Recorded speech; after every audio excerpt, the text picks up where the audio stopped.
welcome to another lemon-scented edition of Bad Creepypasta. Shadow Wolf can't be here. Folks around might think that he's crazy, but he's got to rescue Daisy. We're joined instead by Rob. Hey guys.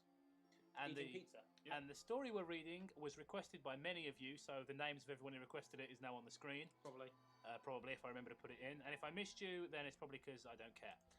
The story is called Kirby's Dead Land. One day, in September of 2012, my parents were at work and I was home alone. I decided to take out an old game, Kirby's Return to Dreamland, trademark. I was ready for a wave of nostalgia. I popped in the disc and hit start. Now the first thing to strike me as odd was that when the intro played, Kirby was missing and the rest of the characters did their normal animation, acting as if Kirby was there. As I reached the title screen, Kirby was still MIA, missing in action. Glad to know that he's a part of the armed forces. I ignored it and started a new game. The beginning cutscene was normal. Everything was fine until I entered Cookie Country. We can't stop here. It's Cookie Country. As I entered the first level, the enemies looked sad, and I swear that they had tears in their eyes as they died.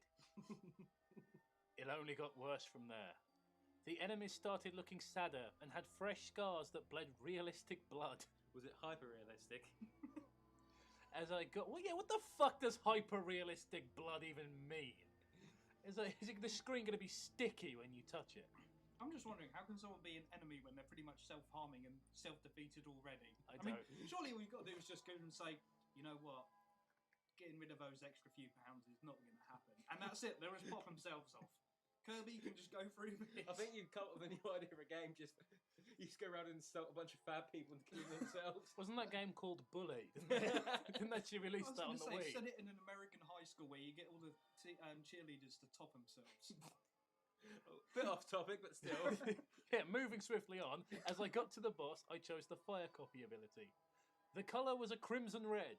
As I climbed down the ladder... Well, as opposed to the blue kind of red. Oh, this one's a nice aqua red. I screamed at what I saw. Wispy Woods. That's such a whimsical name.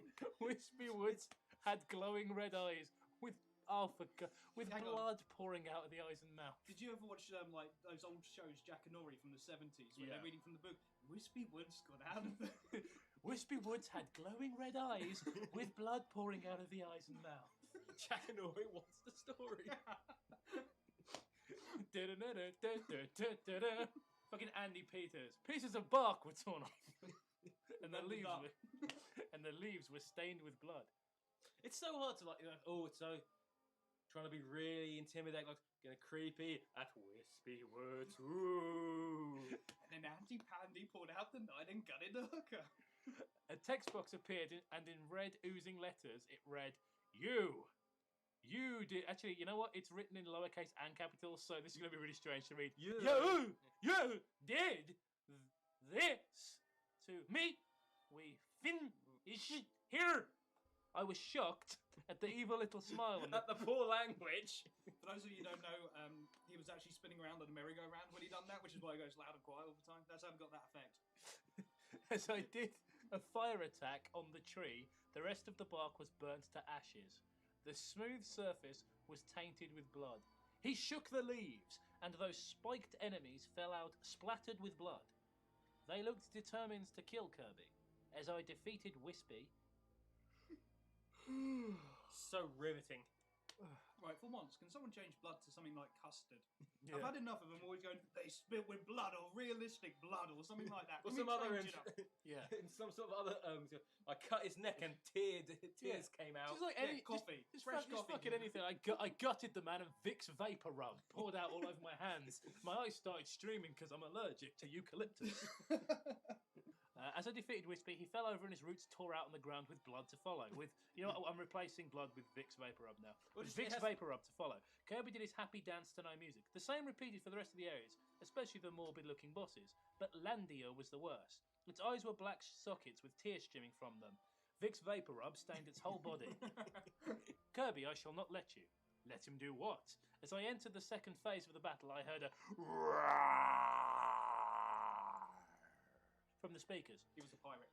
I stared horrified as they left their makeshift body to decay as organs and Vicks Vapor Rub soon fell out. It took only a few blows to defeat it. The screen cut to black. I didn't get scared because it happens all the time. Fucking excuse me? Hang on, what's the point in this story, Ben, if this is how the game normally plays? I decided to get out this whole classic game, and it's filled with lots of violence and gore and Vicks Vapor Rub and... Then, after the gruesome battle with Landia, the next level started. Its name was No is Mid Ed. This scared me because it was Dead Dimension backwards. I was in the area. Wow! I can spell backwards. Quick, we get someone to break this code. We need a cipher for this one. I was in the area where you fight. Luckily, we had the Enigma machine from World War II to figure out what the code was. With occasional graphic glitches. After a loud blast of static noises, Magalore's soul appeared. This was strange, considering I was on normal mode. Oh my god, his appearance was ... horrific.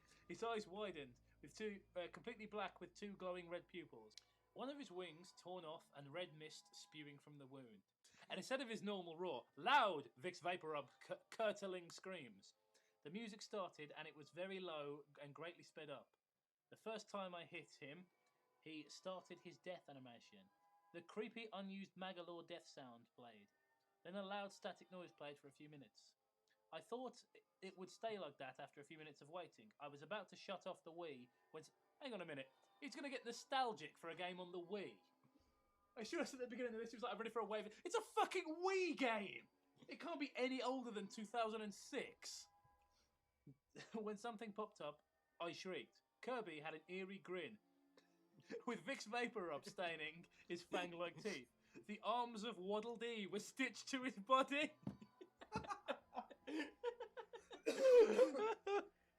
The legs of King Dedede King Dedede and the wings of Meta Knight were stitched too. A text box appeared that read, in the red oozing letters, "You're next." I screamed again as I heard a distorted laugh. The intro came with Kirby missing and morbid characters. The Warp Star was also stained with Vicks Vapor Rub. The title read in the same text, "Kirby's Dead Land." As my parents walked through the door, I ran and hugged them, tears streaming down my face. Since then, I was never able to play that game. So far, the anniversary game has been going well, but I refuse to do the Dreamland part. Right, this was on a different website, so there aren't actually... just read the bottom. So there aren't actually any reviews, but the person who posted it on this website, which is quotev.com, said, okay, this isn't the best creepypasta, and it's very cliched. The person who wrote this creepypasta, it's the first one he has written, so be nice. No. P.S. wasn't me who wrote these creepypastas, okay? Right, Well, let's see, I think it's probably like scientifically impossible to try and make something Kirby related, horrifying or scary in any way, especially if you're using wispy willows and various other and then Kirby was there and he had blood around his mouth and he was so adorable I had to hug him. The thing is, the problem with this story is it's not the worst story we've ever read, but it's the lamest. I think we've ever read. The most, you could just change the names to Sonic and that's the thing. Just there was nothing Kirby about it. I think that's the problem. There was apart from the really, like the names or the things. It wasn't like about Kirby in any way. Like you're absolutely right. You've hit the nail on the head. It's like you could get Sonic and just be like, Sonic had two tails stitched to his rectum. Do you know what I mean? It would be the same story. Like it wouldn't make any difference. It's just that Dreamland and Deadland kind of go together. And the title's bad. It sucks. It's a piece of crap. Rob? Yeah, I'm with you on this one. This is, Wait, what? Like back to the titles. Was like Kirby's Nightmare Lands just like too much of a stretch? Yeah, I'm with you on that one. Yeah. All right. So are we done with this? Yeah. Any more thoughts on Kirby's Dead Land? It doesn't deserve another thought, really. Thank you to all the people who sent it to us. You're sadistic individuals. Thank you. Still, at least it's not Thomas. Actually, hang on. Surely we should be more having a go at the people who suggested this. They've inflicted more horror upon us. Yeah, but it's our own fault because when we sit there and go, we were like, subscribe, or if you'd like to know what this creepypasta we do next, leave in the comments. I fucking hate that guy. It's our own fucking fault. Yeah, which twat does that? Yeah. Thank you for watching. If you enjoyed this video, then click here to subscribe. You might also like my new channel. If you have any feedback on this video, or you'd like to have a say on which story we read next, then feel free to use the comment section below. Have a fantastic day. Live TV from 85 plus channels with local sports and news. YouTube TV. Try it free.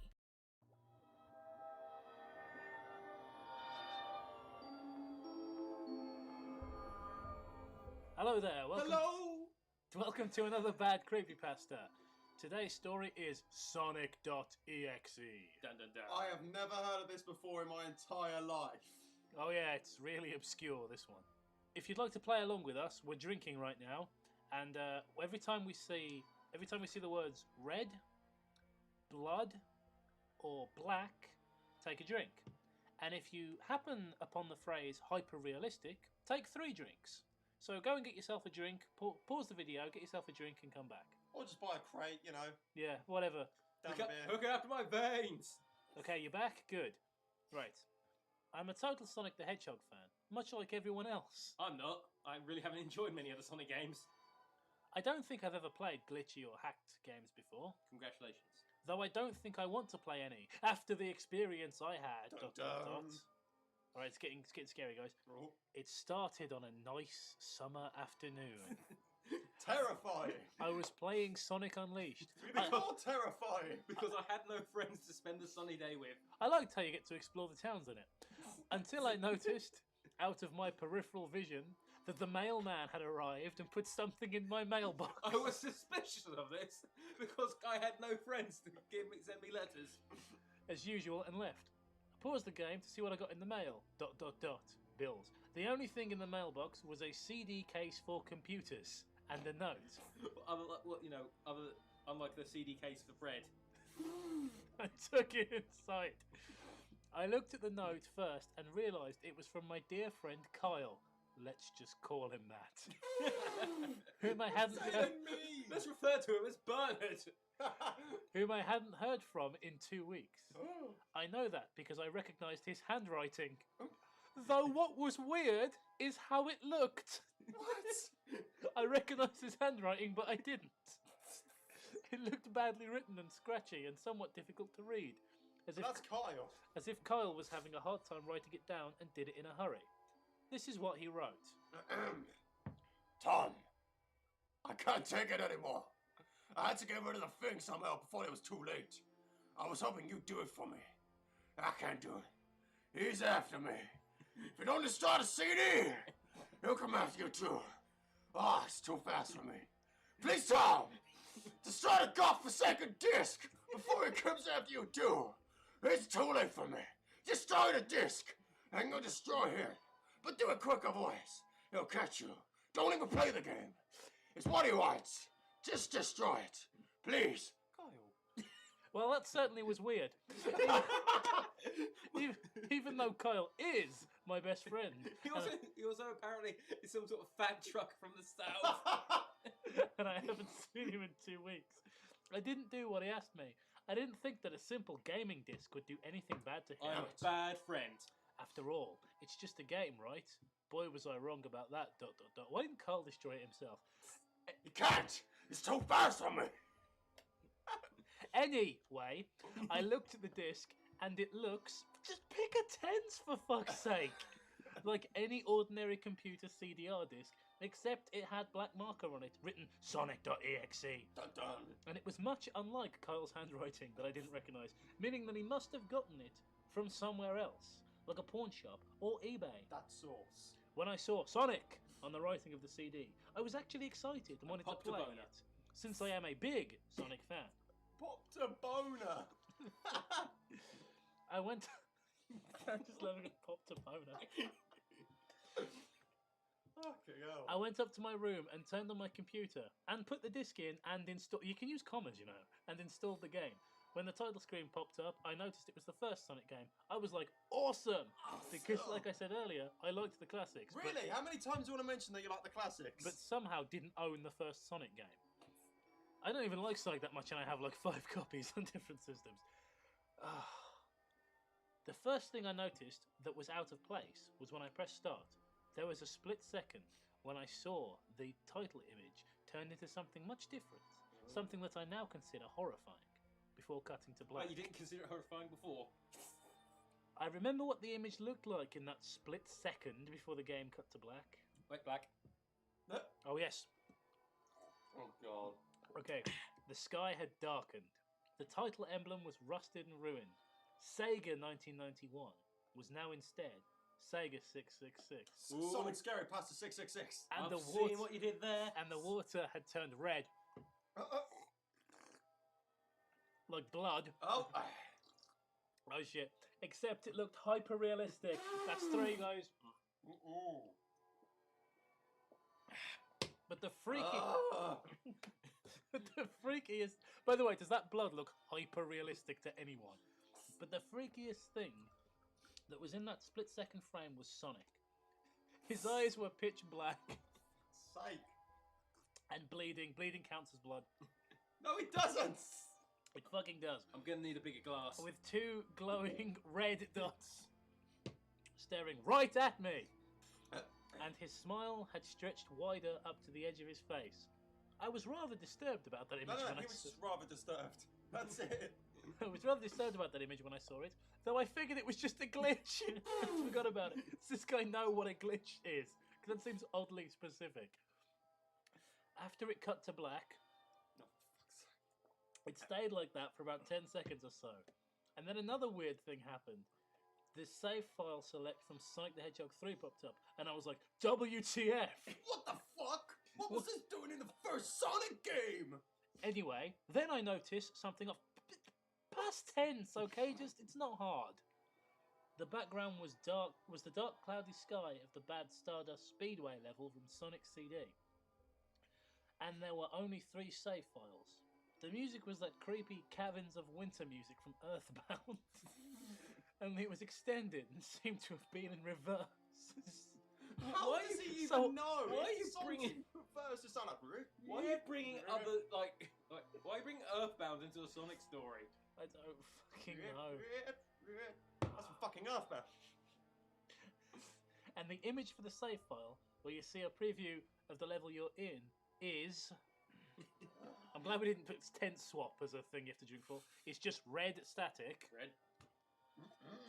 for all 3 files. What freaked me out more was the character select. It showed only Tails, Knuckles, and to my surprise, Dr. Robotnik. Robotnik! Now I was Fingers. sure that something was up. I mean, how can you play as Robotnik in a classic Robotnik. Sonic game, for crying out loud? How? He sounds so like. What? And then I realised this wasn't a glitchy game. No. It was a hacked game. Do you remember how he said he'd never played a hacked game? Uses masterful detective skills. Yeah, Give Batman a run for his money. it definitely looked hacked. Yeah. It was really creepy. But as a smart gamer, Really? just let that one sink in, I wasn't scared. Or at least, I tried not to be. I told myself that it was just a hacked game, and there's nothing wrong with that. Anyways, shaking off the creeped out feeling, I picked file 1 and chose Tails. And when I selected and got started, the game froze for about 5 seconds. And I heard a creepy pixelated laugh. Sound has pixels. That sounded an awful lot like that Kefka guy from Final Fantasy. Again, why are you bringing like Before cutting to the scariest thing in any game, Kefka. the scary gay clown who blew up the world? Okay, can we all stop for a moment in reverence of fucking Shadow Wolf's Kefka impression? Jesus Christ, that's awesome! The screen stayed black for about 10 seconds or more. Does he count? Does he get a stopwatch hour? How long? How long? 1 Oh. Mississippi, 2 Mississippi, 3. Then it showed the typical level title thing, except in simplistic shapes that were different. Okay, stop it. Damn it! Shadow Wolf is smacking his head into the arm of my couch. Okay. Different shades of red. Different shit. A nice light pink. And the text showed only Hill Act 1. The screen faded in, and the title vanished, revealing Tails in Green Hill Zone from Sonic 1. The music was different, though. It sounded like a peaceful melody in reverse. Anyway, I started playing and had Tails start running like you would in any of the classic Sonic games. What was odd was that as Tails was running along the level, There was nothing but flat ground and only a few trees for 5 minutes. So as a smart gamer, I got bored immediately and went to go do something else. As a smart gamer, wait! As a smart gamer, knowing that I've got nothing to do in my life, I just held right. That was when the peaceful music started to lower down into slow, deep tones, very slowly as I kept going. Turned into Barry White. I suddenly saw Barry White's severed head coming at you. I suddenly saw something, and I stopped to see what it was. It was one of the small animals lying dead on the ground, bleeding.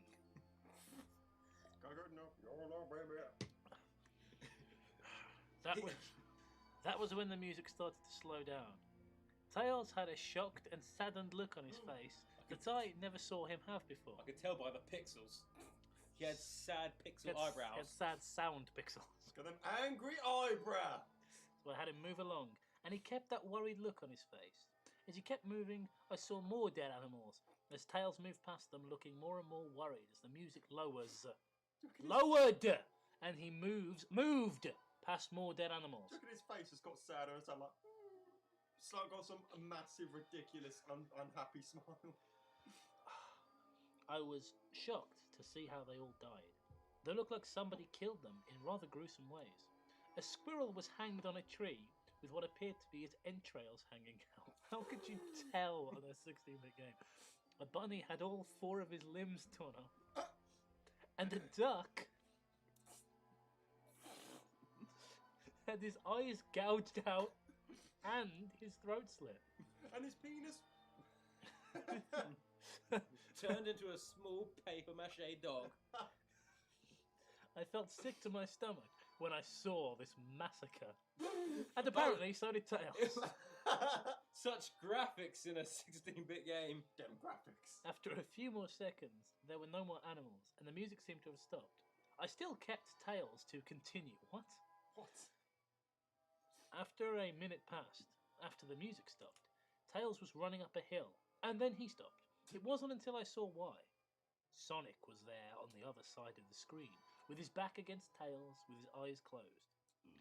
Tails looked happy to see Sonic, but then his smile faltered, obviously noticing that Sonic wasn't responding to it, if not acting as if he was totally oblivious of Tails' presence.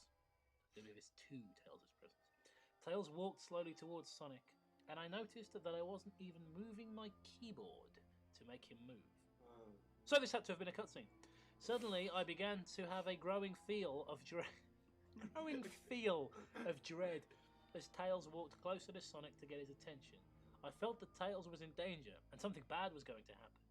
I heard faint static growing louder, as Tails was but inches away from Sonic, and stopped and stuck his hand out to touch him. The foreboding feeling in my gut was growing stronger, and I felt the urge to tell Tails to get away from Sonic. But he wasn't real, so as the static grew louder. It's a 16-bit game. How can you be getting scared? Suddenly, in a split second, I saw Sonic's eyes open, and they were black, with those glowing red dots. I'm gonna have to get a. Give me some more. We're drinking, by the way. We're drinking Matt's Wee Wee. Yeah. The glowing red dots. Okay, just like that title image. Though there wasn't a smile. When that happened, the screen turned black. Wait. And the static sound was off. It stayed black for about 7 seconds. And then white text appeared, forming a message saying, "Hello, do you want to play with me?" No. Yeah, really, in a rather chipper voice. Hello. At this point, I was creeped out. I didn't want to continue with the game. So I didn't. I went and did something else in my life. I got a job. I moved out. But my curiosity got the better of me when I was taken to a different level, with the title now saying, "Hide and Seek." This time I was in the Angel Island level from Sonic 3, and it looked like everything was on fire. You know, like in Sonic 3, when it's on fucking fire. Tails looked as though he was scared out of his wits this time. He actually looked at me and made frantic gestures to me as if he wanted to get out of the area he was in as fast as possible. All you gotta do is hit the reset button. I was starting to get freaked out by this. I mean, Tails was actually breaking the fourth wall, trying to tell me to get him out of there. So I pressed down on the arrow key as hard as I could and made him run In the hope of doing something else. as fast as he could. a pixelated version of that creepy There's no. There aren't pixels in sound. A pixelated version of that creepy theme when you meet Shadow at the Ark as Robotnik from Sonic Adventure 2. What? Are they just merging all these games into one? As I made Tails trick. Well, I've also got all the Sonic games Through the and desolate Final forest, Fantasy 6 and trying to Earthbound. help him escape from whatever he was trying to run from. I'm waiting for Sonic R. Suddenly, I heard that Sonic creepy laugh Reriders. again. That awful Kefka laugh. It's not that bad. Right after 10 seconds have passed. I'm so accurate with these times. Right after 10 seconds had passed. As I helped Tails, I'm going to stop correcting him on his grammar. As I helped Tails run through the forest, and then I started seeing flashes of Sonic popping everywhere on the screen. Again, with those black Ah. and red eyes. Ah! The music changed to that suspenseful drowning jingle as I see Sonic behind Tails slowly gaining up on him. Flying! Flying! Sonic wasn't running, he was actually flying! Flying! The flying pose of his sprite was looked very... Wait, no, I've read that wrong. The flying pose his sprite was making looked very similar to Metal Sonic's... It's just a really long sentence. To Metal Sonic's flying pose in Sonic CD. Oh, right, there's another one. Except it was just Sonic, and he had the black and red eyes again. Okay, let's go, that's 2. Only, new paragraph, this time, he had the most deranged looking grin on his face. He looked as though he was enjoying the torment he was giving the poor little fox as he gained on him. Or just randomly spawning and flying. Suddenly, when Tails tripped, another cutscene, the music stopped and Sonic vanished. Tails laid there and started crying for 15 seconds. Alright, what's this? He started crying. 1, 2, 3, 4, 15 seconds of crying? The scene was rather upsetting to watch, and I kind of teared up myself. Why? Worse. Why? You big girl. But then Sonic appeared right in front of Tails, and Tails looked up in horror. Blood Ugh. started to come down from those blackened eyes of Sonic. I'm so glad I didn't say blackened and red. Yeah, and Sonic's as a grin slowly grew from his face. As he looked at the horrified fox, I could do nothing but watch. And time. And stop jacking off. Just in a split second, Sonic lunged at Tails right before the screen went black. There was a loud screeching We're noise gonna run out of drinks soon. that only lasted 5 seconds. Again. 1 Mississippi. The text returned, only this time it said, You're too slow. Want to try again? Never make that noise again. I swear to God, if you talk in that voice again, I will punch you in the dick. And then that god-awful laugh came with it. I was so shocked by what had happened. ... Did Sonic murder Tails? Yes. No, he couldn't have. Yes, he could. He and Tails are supposed to be best friends, right? In my fan fiction I wrote, they're the bestest buds. Why did Sonic do that to him? I don't know, maybe because you're playing a hacked game. Surely in fan fictions they're more than best friends. I shook the shock off as I was brought back to the character select.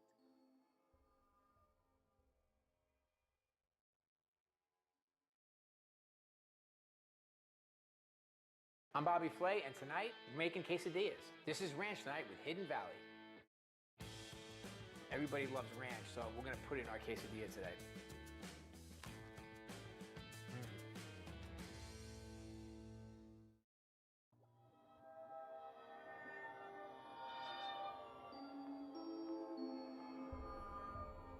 I shook the shock off as I was brought back to the character select. Save file that had Tails was different. Tails was no longer in the box itself, but in the TV screen itself, which was flickering with that red static. Ugh. Tails' expression scared me. I'm sorry, guys. His eyes were black and bleeding. His orange fur had gone black, Oh, Anybody else feel quite sick? And he had an expression of anguish on his face. Trying to ignore it, I picked Knuckles next. The laugh came again, and the screen cut to black. I know what the colour is. Again, and stayed there for another 10 seconds. This time the level said, "You can't run," from the funk. I was really freaked out by now. I couldn't tell if this was a glitch, or a hack, or some kind of sick, twisted joke, ... Either way, I couldn't escape the funk. Or anything, really. But despite my fear of what happened next, I kept playing. Because, lol, I'm a smart gamer. The next level looked much different. I bet it's exactly the same. I bet there's just lots of blood and running. It had the ground of the Scrap Brain Zone, but the sky in the background looked like the main menu. It had the dark reddish, cloudy sky. But it was the music that creeped me out most. It sounded like Geiger's theme right after you beat Pokey in Earthbound. What? What has that got to do with anything? I also noticed that Knuckles looked afraid, just like Tails did, though not as much. More rather, he looked a little unnerved. He broke the fourth wall, just like Tails, and looked as if he wasn't sure about going on, but I made him move anyway, because I'm a dick. I want to see if he could break a child's neck or something. We're not going there again. He ran down the straight pathway. That was fucking deleted as well. He ran down the straight pathway in this dark level, and he did this. And as he did a little dance. And as he did, the screen started to flicker red. There are more colours I was than just red about and to say black. that. Like, can't you have like a nice? I don't know. It went azure. It's like there's just there's plenty on the palette. Red static a couple of times, and then that maddening laugh came again. You can use blue. Can be a creepy colour. Indigo. That's quite creepy. Then, after a few seconds, no, it isn't. Rainbows. Then, after a few seconds of running, I notice. Like a few seconds. Noticed several blood stains. On the metallic ground. I felt a growing sense of fear again, thinking something horrible is going to happen to Knuckles. He looked nauseated walking down this blood-stained road, but I still kept him going. Suddenly, as Knuckles ran, Sonic appeared right in front of him with those black and red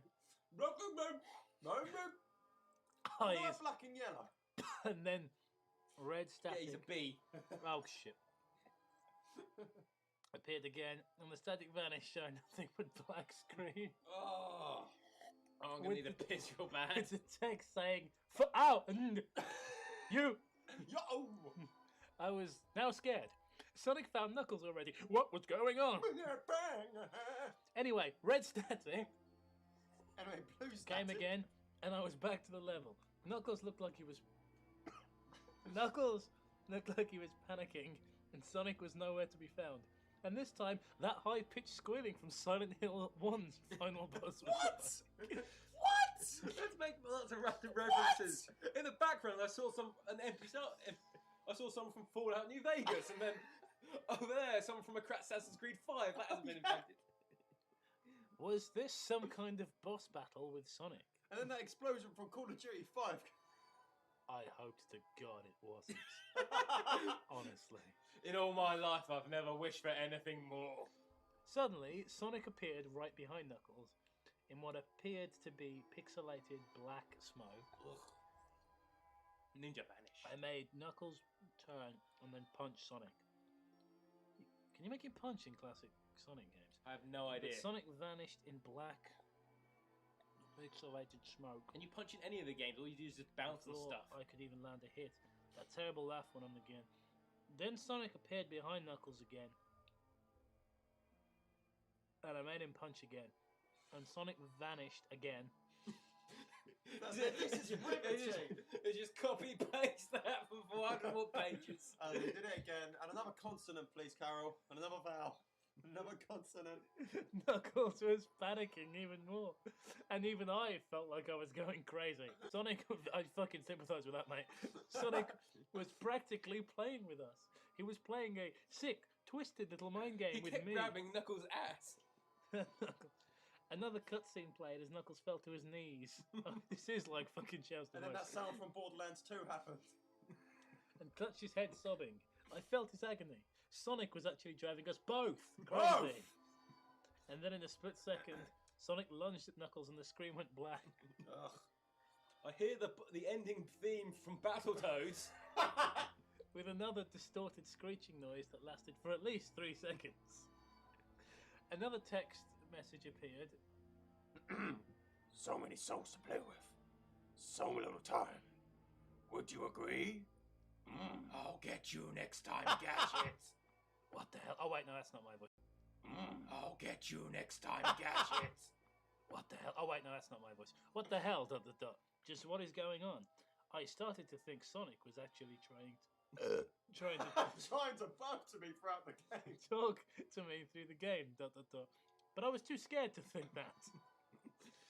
Yes, scared and not, stupid. Oh shit! Right, we're in trouble with this paragraph. Right, give me Right. more. Give me more. Okay, let's Dig take him out. Let's take a.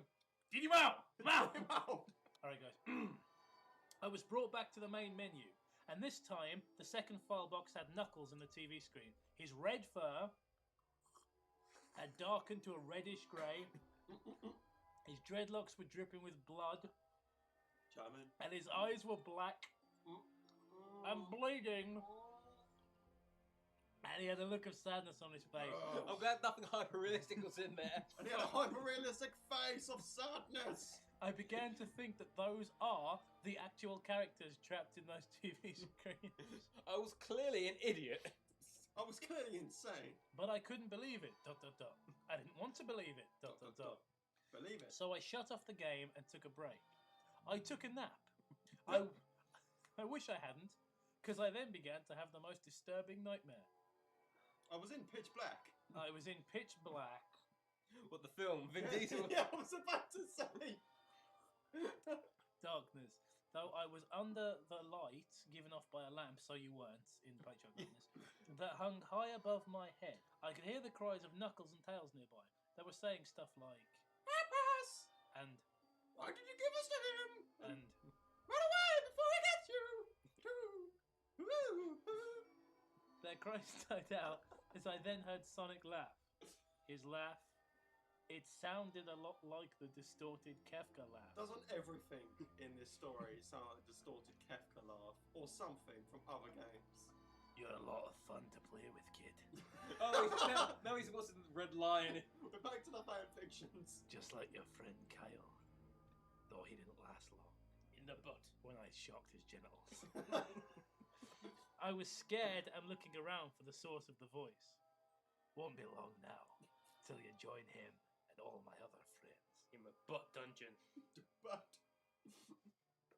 I saw him walking towards me, flickering in and out in several directions. You can't run, kid. You're in my world now. Just like the others. he's Sonic Scottish. Why not?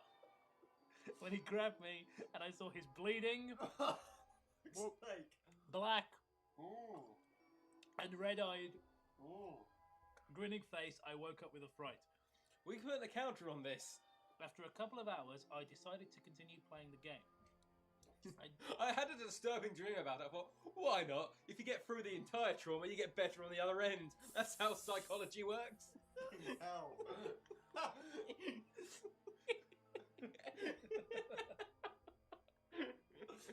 Isn't that what we're doing, though? We could stop if we wanted. Ah!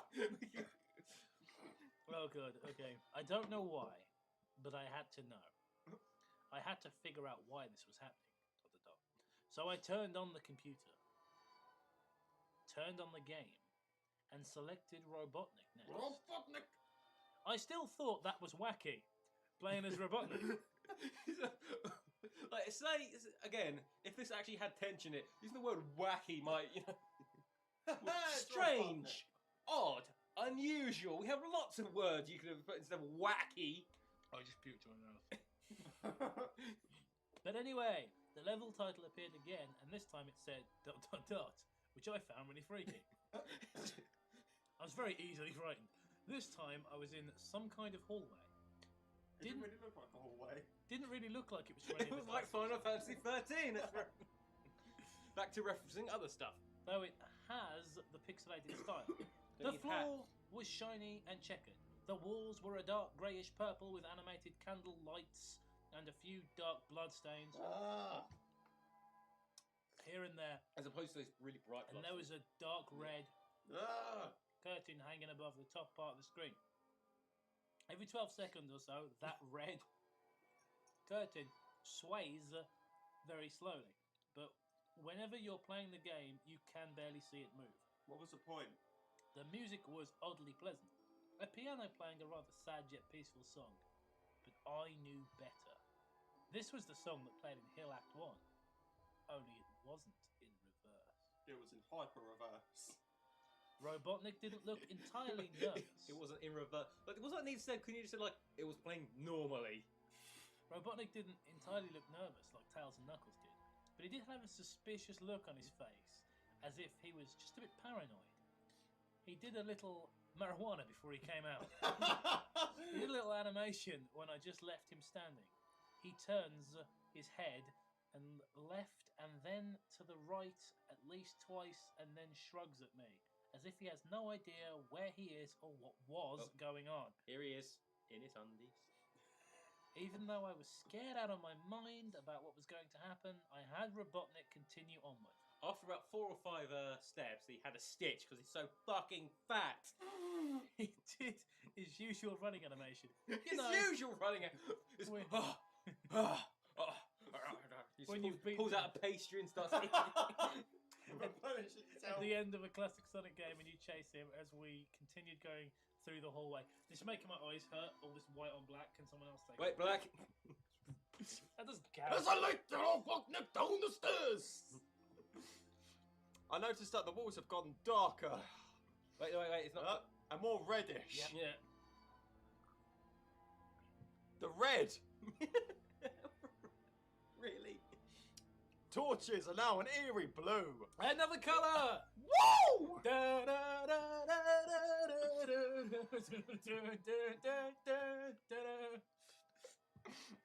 Well, the chance you think we can get some green in there?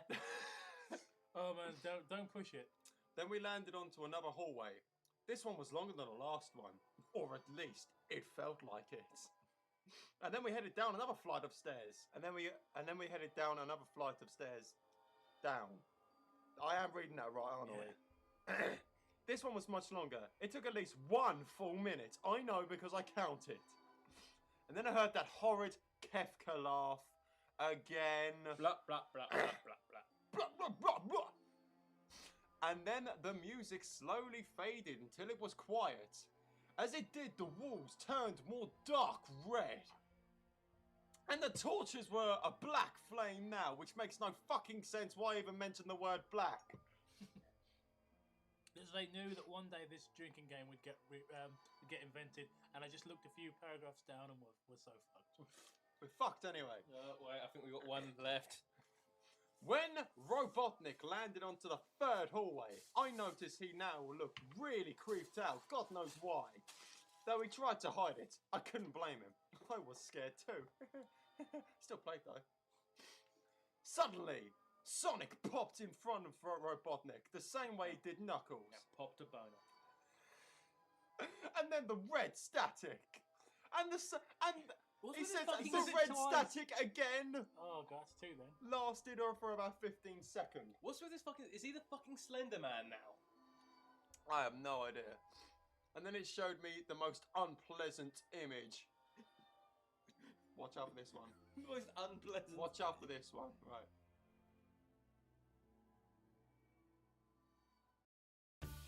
A different future starts with you. That's why GoDaddy does more than help you find a name.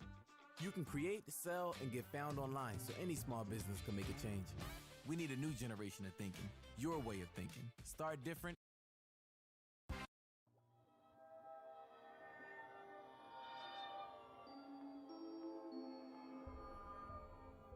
And then it showed me the most unpleasant image. Watch out for this one. Most unpleasant. Watch out for this one. Right. The image showed a hyper-realistic... 3 shots, guys.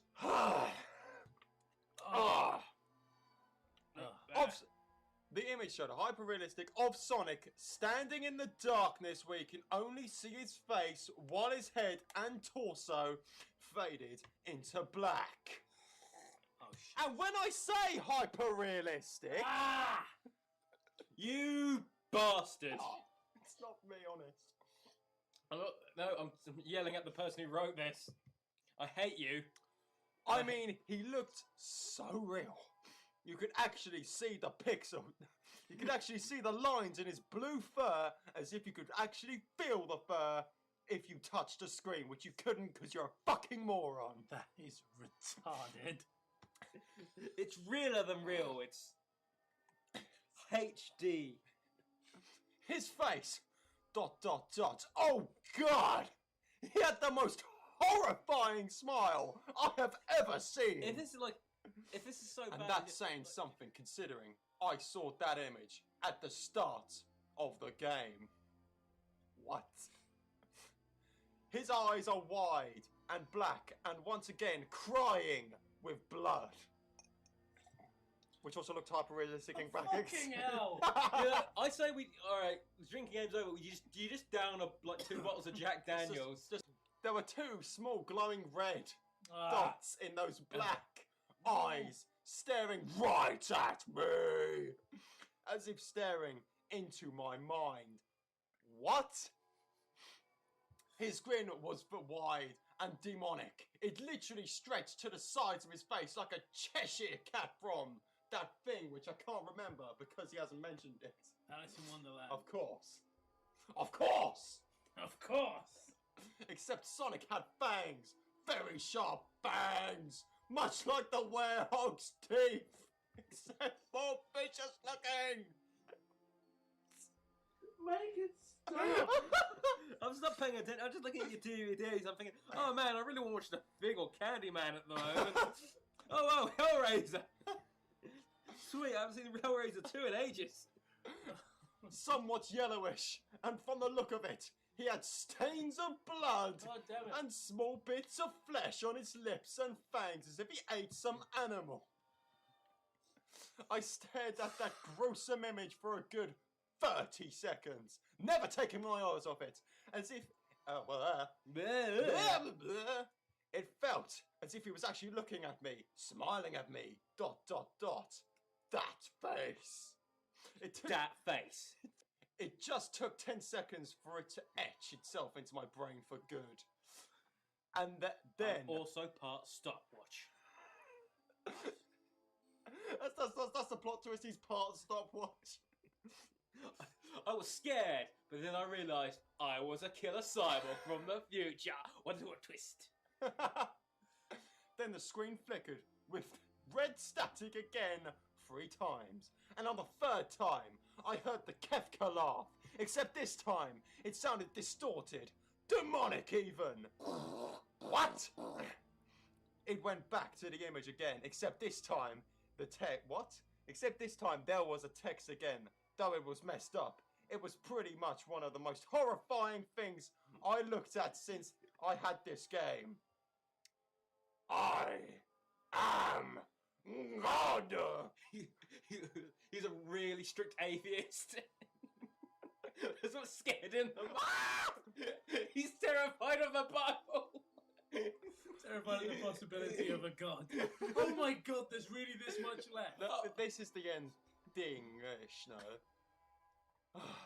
It was when I read that message that I realised atheism. It was realised when I read that message while looking at Sonic when it hit me. I suddenly was forced to become an agnostic. I realised right there and then, this Sonic was a monster. Really? Really? Taking I his thought it was the kids-friendly one from Sat AM.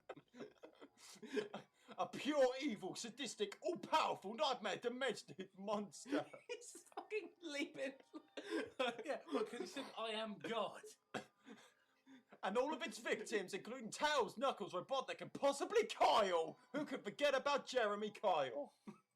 Scum! You scum! You scam, Sonic. Put Sonic on the end of it.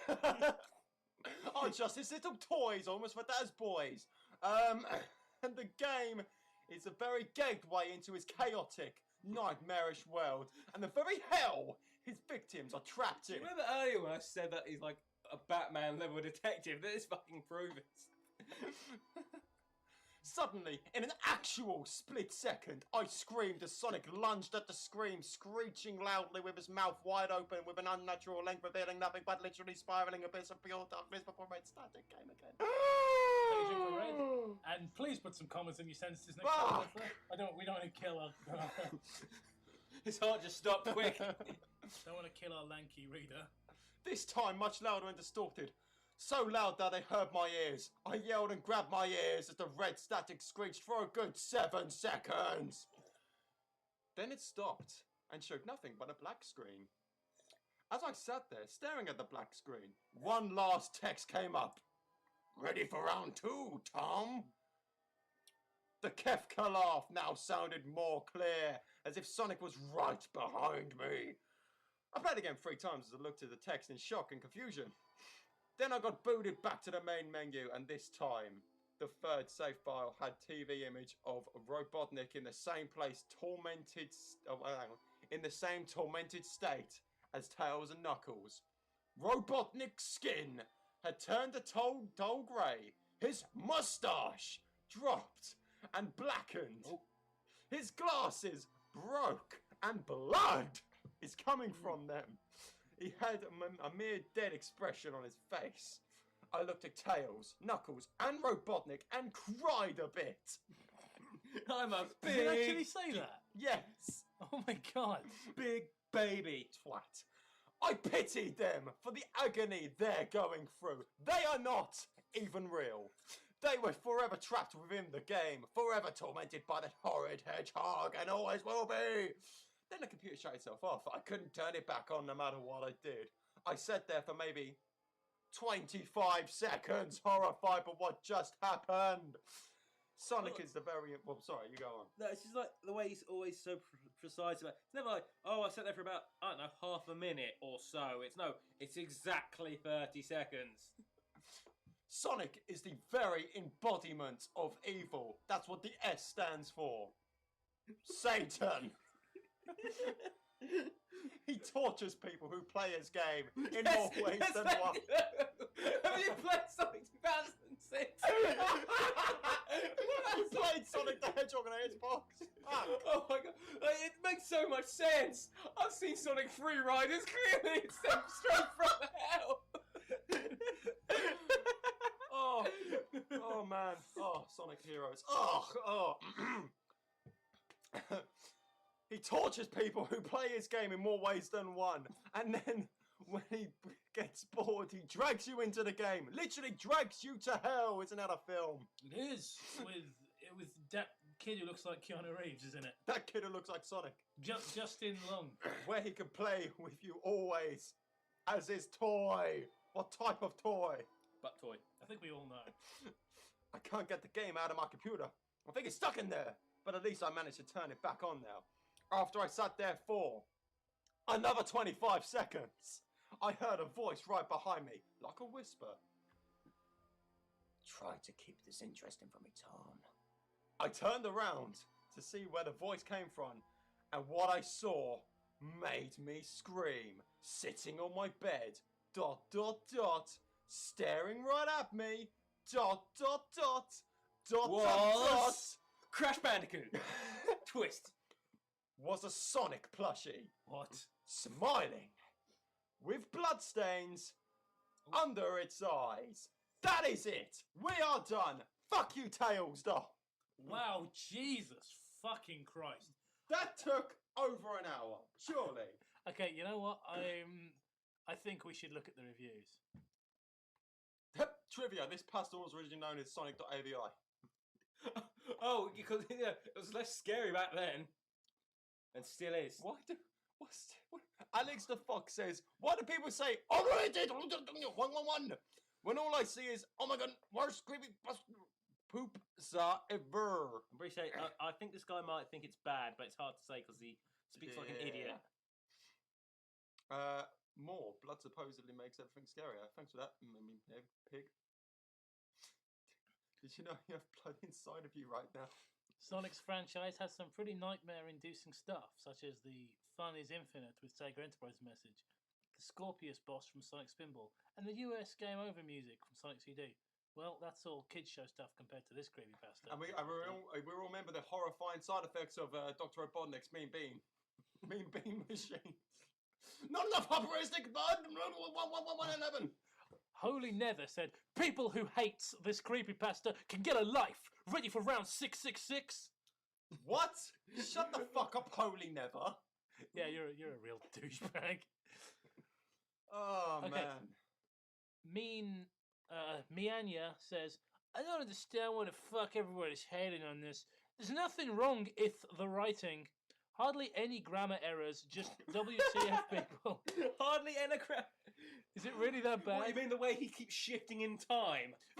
For God's sake, people can be immature assholes sometimes. I mean, really.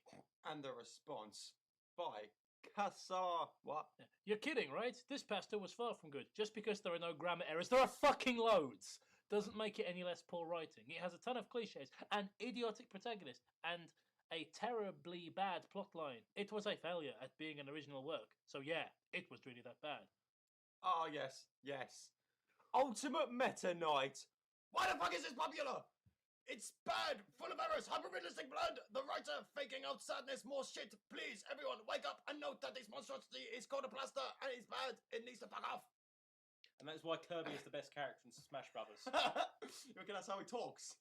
Probably, that's how. I just wanted to bring up. That's how Meta Knight talks. No, I just want to bring up Kirby kicks ass in Smash Brothers. Utterly random, but you know, to try and get my mind off this crap. Yeah, I'm gonna go to the pub now and oh wait, hang on, I've already died of fucking liver poisoning. That's yeah. You know what? I don't want to read any more reviews, even though there's bloody loads. But 51 minutes. Okay, judge it for yourself because yeah, we're obviously going to upload this in several videos. But yeah, don't go and read it if you haven't already, because it's just not worth your time. And yeah, football. All right. Oh, I figured out what we're going to do instead of, if in case the creepypasta things fall through. It's recorded, by the way. I know. I'm just going to say, for all our fans, we're going to start reading erotic fan fiction. Yeah. No, we're not. I'm just going to start reading erotic fan fiction. Oh, you weren't there, were you, Shadow Wolf, for the reading of when we read, what was it? Chomp? No, fucking the Ash Ketchum thing with the torturing Ash's genitals. So they grew bigger. What? Thank you. That hurt my genitals.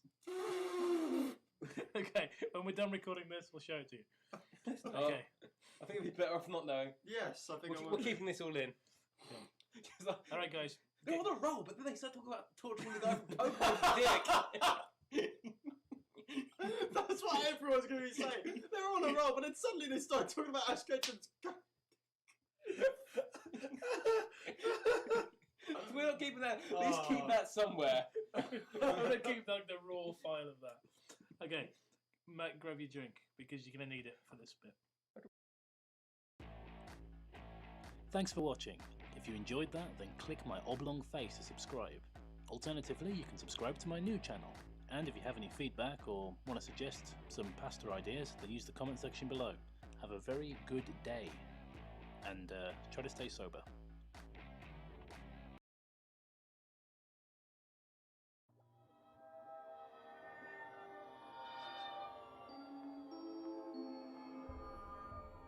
Hey guys, and welcome to another exciting episode of Freaky Tortellini.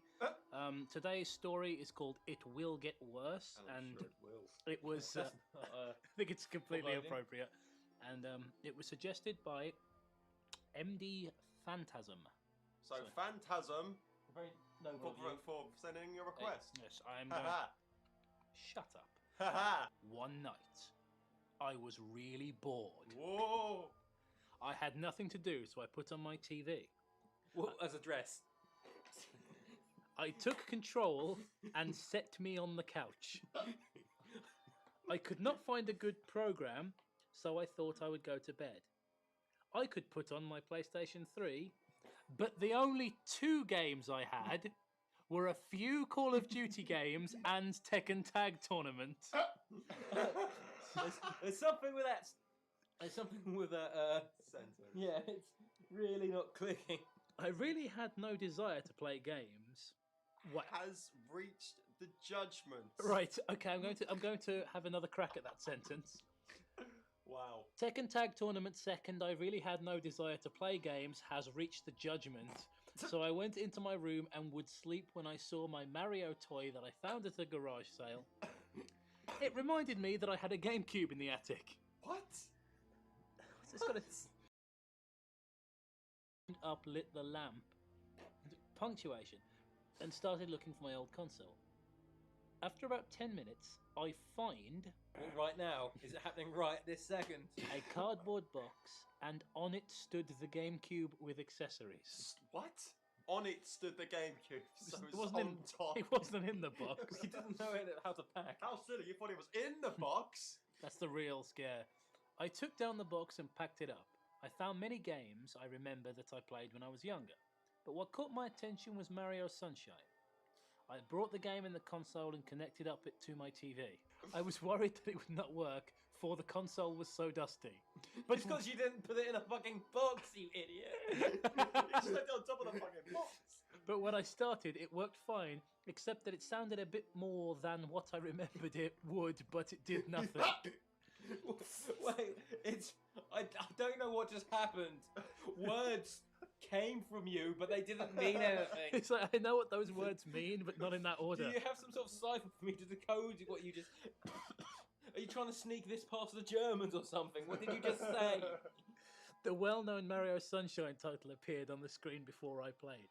I ran into the box and it really hurt, and dug out my memory card.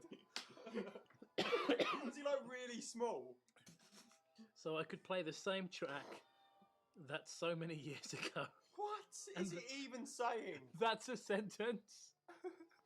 I ran into No, it's the not a box sentence. and dug out my memory card so I could play the same track that so many years ago. I pushed in the memory card and started on the console. I insulted its mum and everything. Gave it a few jabs. It just wouldn't respond. But all the saves were completely empty and had 0 stars. I did not care so much, I just started. Did he just say he wanted... I did not go to school or learn English. There was no cutscene, the beginning, but just... There was no cutscene in the beginning, but just went straight to the game. But then something strange happened. When I tried to move Mario, came up a text that read game over. Because you suck at English so fucking much, that's why. And after that, I came to the menu again, the same thing happened. I would just turn off the console, but then it came up a text and it stood. It stood up and wanted to be counted. Do not turn, you will regret it. I got scared, so I turned off the console, but the game did not shut. It got a new text. It said, "You cannot win." It stood for about 10 seconds, and then I saw Mario on the screen and strangled Peach. Finally! I love this big long sentence, and then the following sentence is, Mario just looked at me. Peach then started asking Mario for mercy. Then she started... Then she started screaming in panic. Because who needs to proofread? When Mario started to smile at me, Peach spat out blood, and then there was the screen black. I could not move. I was frozen with fear and shock. After 5 minutes, I was able to touch me. I found it! I found it so hot! Wait. After 5 minutes, I discovered masturbation! I finally found my kinking life. Oh my shit. Choking chicks! This story is absolutely bamboozling me. Do you hear that, internet? Shadow Wolf's been bamboozled. Oh, there it is. I was able to touch me. I noticed how sweaty I had become. Really helping your case. I noticed how sweaty I had become of fear, so I decided to take a shower. I had Wash showered. the shame off. I had showered in a few minutes. It became current interruption. Did they just like write this in Chinese and then Google translate it? Everything Curse you, became Babelfish. everything became dark and the shower stopped working. I took a towel dried myself and would go to the cabinet. A towel dried! but I saw that from another room came a light. It was the room I had my TV in. I walked into the room and my TV was obviously on. I thought he was going to say he walked into his TV. And the screen I saw was Yasha! He laid down on the ground in muscle cramps. He rolled over and vomited up a yellow and red pine. Eat this pine cone, it will amuse me. I just pictured him like puking a tree. Yoshi's mouth began to move as he said with a silent and painful voice, "You would not have turned, just do as he says." Then there was a black screen and a text which it stood. What? "We told you to change your mind. The next time it gets worse." Then it popped up a demonic face of Mario with no eyes and a sick and twisted demonic smile. Was his eyes red and black, and were they bleeding hyper-realistic blood? No, That's Matt. 20 shots right there. We could always pop down the shops and get some vodka or something. Then God. I saw myself from behind like there was a camera behind me. I turned around, but no one was there. Then I looked at the screen again. It was like someone had at a webcam on the forehead camera, bobbing up and down like that with the camera ran. It's like the longer the sentences go on, the more he struggles. It's like, fuck, what am I saying? I saw how he ran into my room and sat on the bed. On fire. I turned off my TV and ran into my room. On the bed sat my Mario toy. But now, it was not a nice smile like before now had the same demonic face on my television. I swear to God, I am reading this exactly as it is written. So a new thing we've learned, I think it's we've corroborated some proof here that plushies are doorways to evil. Yeah, And toys bad are grammar. scary. And bad language. Yeah, I fell down on the floor with fear and shock. I took. Wait, do you know fear and shock is two friends? He fell down with them. I took Mario toy and Super Mario Sunshine game, and they threw in the woods. I threw Mario toy and Super Mario game in woods. Oh. It's like he's a fucking caveman. Jesus. It may have been my imagination, but I thought I saw a figure with a red hat and red clothes who was watching me behind a tree. Red hat, red clothes, figure, stand by tree. Oh. I went back into the house and looked at the clock. I saw that it was 12:30.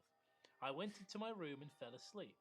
I woke up at 12 by the doorbell rang. What? I thought it was strange that someone rang so late, but I went and opened the door. There was no one out there, but it's in a box. I took no thing. On the box it said, "From Mario." I opened the box. There was Mario toy that I have just thrown away, and a Mario disc, but it was not Super Mario Sunshine. Instead, it was Mr. Bloodshine. And during the game, there was a note on it. Was what we said, it will get worse. That's the end. That's the end. Could one of you two please tell me, like, because I have a few questions about this. So I'm sure we all do. Matt, if you could just from the beginning, just walk me through it. Right. Apparently, someone was about to tell you a story, but then you fell down a long flight of stairs, but they kept trying to tell you the story. And that's about it.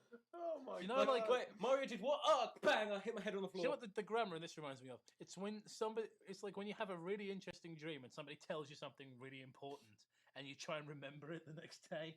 That's what this sounds like. Just, what did he say? I think he said, I could not move after 5 minutes. I was able to touch me. I think he said. Something about bread lasers. Yeah. Something about bread CDs, which are now available on Amazon from Matt's official store. So, what are our final thoughts on this one? This was... Well, honestly... Ow. Yeah, Shadow just punched himself in the chest. Well, because he's a raging retard. Fuck you. Well, clearly that's retard strength. What else can you count as?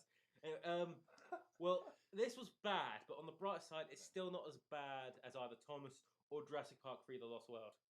I think The Lost World was Jurassic Park 2. Yeah. Well, whatever. Oh, any Jurassic Park that isn't Any Jurassic Park that isn't the first one.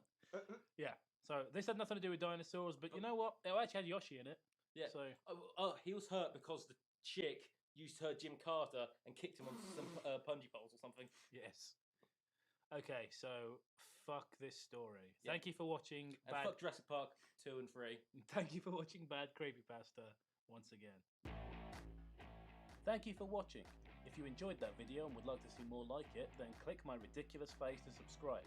Alternatively, you can subscribe to my new channel where I do dramatic readings of creepypastas. Thanks very much to MD Phantasm for suggesting this story. If you've got a story suggestion or just want to leave some feedback on what you thought, then feel free to use the comment section below. Have a fantastic day and we'll see you soon.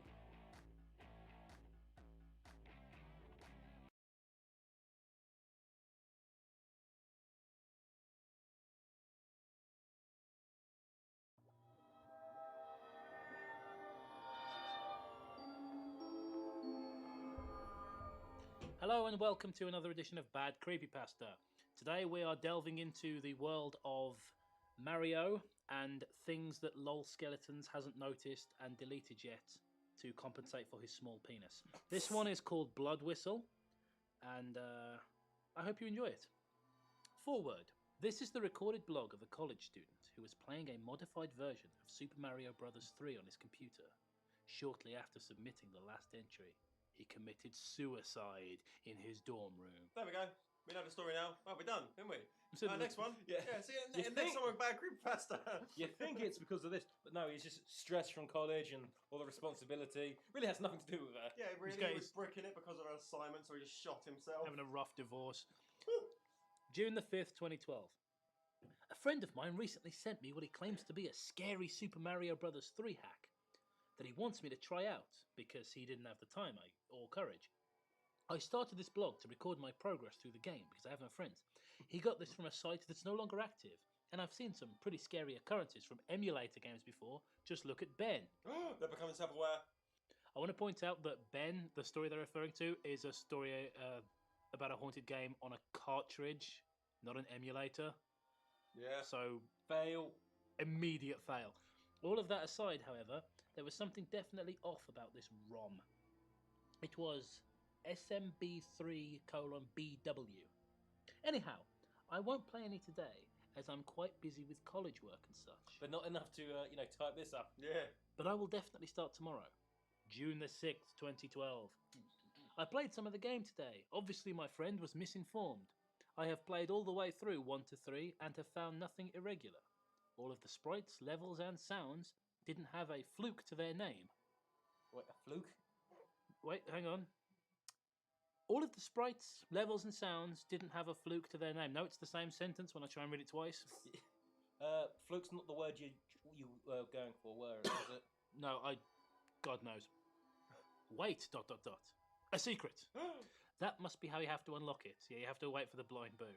I swear, you guys, I'll find the warp whistle tomorrow and see what creepy secrets this game has to hide. Look for tomorrow's post. It won't disappoint, because I can see into the future. Maybe this will explain what the BW in the title stands for. ... Another B. June the 7th. I just got that. 2012. I wish I hadn't unlocked that secret. This game will be the bane of my existence. I'll try as best I can to explain what happened, and what will certainly entail.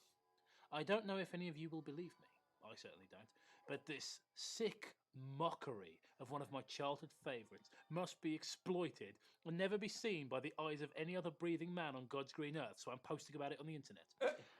And Todd, what I'll call my friend for the sake of privacy and possibly security, why don't you just call him Kyle? Do not send that link to anyone else. You'll see why below. I entered the castle stage. Knowing its only secret was the warp whistle, I disposed of a dry bones before donning a raccoon tail. With a running start, I was flying above the stage until I hit the secret area. My whole life, before I hit up on my arrow keypad, was completely different. It's completely life-changing event. Up. No. I was happy. Everything gone. I was normal. No, you weren't. I could wake up in the morning recognizing my own reflection. What? Being absolute about... It turned him into a vampire. Being absolute about my safety. Pressing up. Now it's lies. All lies. Oh, because I of know- Mario. I know that. As of what happened today, my life will become an infernal hell, in which every day will be a futile struggle to retain my own sanity. Just stop playing. I'm sorry, hang on. Oh no! For the benefit of the people watching, Shadow Wolf just pressed up on my keyboard. They can't actually see Oh, us. lies! Oh my god, listen to this. This would have been right at home in I Hate You. Yes. After finishing this wretched collage of electronic dejection. Oh, marvellous purple prose.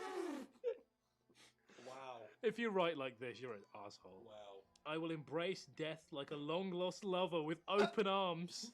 Now it's turned into Thomas. Now, to get on with what had come to pass. Oh, if it was Thomas, it would be talking about how awesome he is. I'm pretty sure this guy could beat up the toppler. Fucking hell. The blocks that lined the wall were a gloomy, albeit polished obsidian black. Mario's skin now had a greyish tint to it, but that wasn't what was wrong with that picture. The music was a sped-up version of the normal bonus room theme. Todd's skull was cracked open and profusely bleeding, spilling blood onto the floor. Whoa. And making the room slippery like an ice stage. People were slipping around in my banana shoes. People were slipping on it and they were all grossed out. His mouth was also agape and spewing blood onto the floor. The blood had an eerie, reflective quality that should have been graphically impossible for an 8-bit game like Mario 3. I doubt that. Would you say it was realistic in a hyper way? I walked up to him to see what it is that he might say. Okay, there's going to be a picture for this bit. What he had to offer was this. Blood whistle. Hear its cry. Wow, first of all, that reflective quality. His little brain. Look at the MS Paint brain. Wow. That reflective quality of that blood, it's so realistic, isn't it? You can see. Yeah. I just like the way the waterfall is coming down. It's massive. I then ran towards the chest to see its contents. Why would you? The chest was drenched in reflective, realistic blood. Okay, how does that look reflective or realistic? Of the same type emanated by the orifices and exposed cranium of the poor little mushroom-headed fellow. Wait, orifices, so it's coming out of his butt as well. Yeah. Marvellous. Butt brain. Well, he just said mushroom head too, so it's all very sexual. Pressing onward, I ran through it to discover its dark secrets. Its twisted surprise. I wasn't prepared for the following events. A blood-soaked warp whistle ominously rose from what I now believe to be the deepest crevice of hell. Right next to... Oh. Clearly it was sent up from hell by Sonic. It blipped twice as the normal whistle would. That, my fellow reader. Wait, you're not reading it as well. I'm just the reader. I should be like... Right. Yeah, I should be like your dear reader or something. Anyway, learn to write. Was the only... If he learned to write, he wouldn't be doing this. Normality of what I have played today. It played a deep tune that I can't get out of my head as I write this. The whistle descended, violently striking Mario in the chest. In the groin. He unleashed a blood-curdling scream as it went into his back and out of his chest. What do we say about making that noise? This cry wasn't 8-bit at all. It wasn't even cartoon-esque. It was the sound of unfiltered anguish, of utter agony. Oh my god. His expression reflected the same. To end my experience on this perverse version of something I once loved, Mario was transported to the warp zone of the blood whistle. I call it this because it had only the cookie-cutter outline of the quaint island. It's so scary. The water consisted solely of the same blood aforementioned in my encounter with the whistle. Why is it always blood? What do you mean? Why is it never lemon meringue? Shitty, hyper-realistic shit, crap shit. Corpses of Koopas and other enemies of Mario were scattered afloat near the shores, while menacing eyes glared at me between the waves, surfacing just to cast their evil glance on Mario. Or me, I can't be sure at this point. All of the worlds were indicated by their respective numbers, and all of the dots were crimson.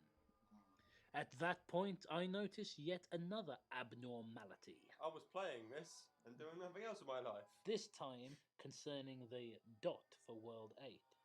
Beside it were 2 8-bit patches of fire that twisted and contorted in place. without me pressing any buttons. The whistle stabbed Mario in the ribs. This cued him to move to the World 2 dot, refusing to pay any further attention to the horrors that surely await in the distorted desert. I saved the game and quit. I have played more than enough of my fill for today. I guess that I figured out the acronym for the ROM file title meant Blood Whistle the hard way. I thought it meant Boiled Weasel. Despite the horrors that plague this abomination, I will continue to subject myself to this suffering for the sake of all of you. Wow. Well, wow. also for you're some hero.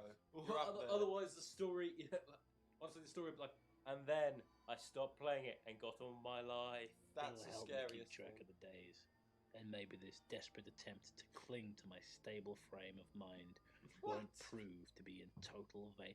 You know what? I don't think you have a stable frame of mind, mate, because you know it's a hacked ROM, you know it's scary, and then you play it and it scares you, and you act like a total fucking pansy about it. Yep. I think it's like I said, you have to get through the trauma. But nothing's happened that's scary though. He's like crying about it, and it's just like nothing's going on. Stabbed Mario. Like, so what? It's a You got a whistle in the back. It's a scary ROM hack. Your friend already told you. There are 5,000 people that have followed this blog in the 2 days it's been up. Bullshit. Yeah. Bullshit. I bet there aren't even 500 comments. After this pointedly interesting post, well, Where? Where is it? I'm hoping to have some more. For those of you who follow my posts, read All 8 of you. tomorrow's and share with your friends. I need you to expose the stark luridness of this shell of something I once knew and loved. I swear this is just like I Hate You. It's the same. Yeah. He's just using words. Gauntlet of Depravity. June the 8th, 2012. Well, I did it. I managed to I killed that hooker. I managed to clench the fickle fibres of my perception of reality Oh, good lord. long enough to play through World 2. You hero. I have come to the conclusion that whoever made this is completely and utterly deranged. And you already made this point. There's been a rusted gear or a broken spring in the mechanics of their sadistic mind. Or perhaps they just like making scary games. Yeah. Their only purpose in creating this mod was to mentally and psychologically flagellate the naive poor soul enough to take the bait of its mysterious origin. I want to post Even this though person. your friend told you it was a scary ROM hack. Well, I'm certainly naive enough to fall into that category. You certainly are. Yeah. I digress. To the experience! As I To the walk- blood whistle mobile. As I look through the thesaurus for more interesting words to use. I find myself asking how I could have missed major things like this yesterday when I saved the game in this world. I couldn't believe what I was seeing. Blood of the same texture from before was just splattered across the desert, as sand itself was. Solitary eyes watched me from the pyramids. Pentagrams and other sadistic symbols were also infrequent in the environment. So, We're bringing that shit into this now. So- aren't we? if they were... Hang on a minute, guys. If they were infrequent, that means you barely saw them. Yeah. I'm just letting that sink in for a moment. Oh wow! Read the next sentence. More importantly, Oh my goodness. You know what? You saw it first. Do you want the honour of reading the sentence? Could this hack be the work of the Illuminati? Yes, it could. It could, and it is. Okay, enough pondering. Fucking As hell. I wondered that, a man wandered into my room and he turned out to have 3 nipples. He talked to me about the meaning of horror. And then Leatherface was killed by a biplane for no reason. I need to finish this grim tale. Skeletons of Coopers littered the bleak landscape. There was a No, distant disturbance with Mario's appearance, though he looked starved and parched, as one would typically look after a few days in the desert. Let's get some 5 o'clock cello. Then Mario moved into the 2-1 block without my command, and the music began to play shortly after. This was a reversed version of the overworld theme. On the bright side, it actually belongs in this game. It's the reverse version of the tune from Mad World or some other random game I felt like bringing in. Whispers and other paranormal phenomena could be heard playing in harmony with the music, saying cryptic things. But like, I heard a blood organ in the background. After about a minute, I began to record the sound. I'll upload it as soon as possible, I bet you won't. because it's not on the creepypasta as Yeah. far as I know. but I know I definitely can't do it today. One of the most distinct things I kept hearing was, "Let the whistle guide you." Let the whistle guide you. Stop that. And the instrument of blood plays the sweetest tune. Oh, yeah. This creeped me out, needless to say. Because Barry White was But saying it. this was only a fetid taste of things to come. The sky. All these things to come.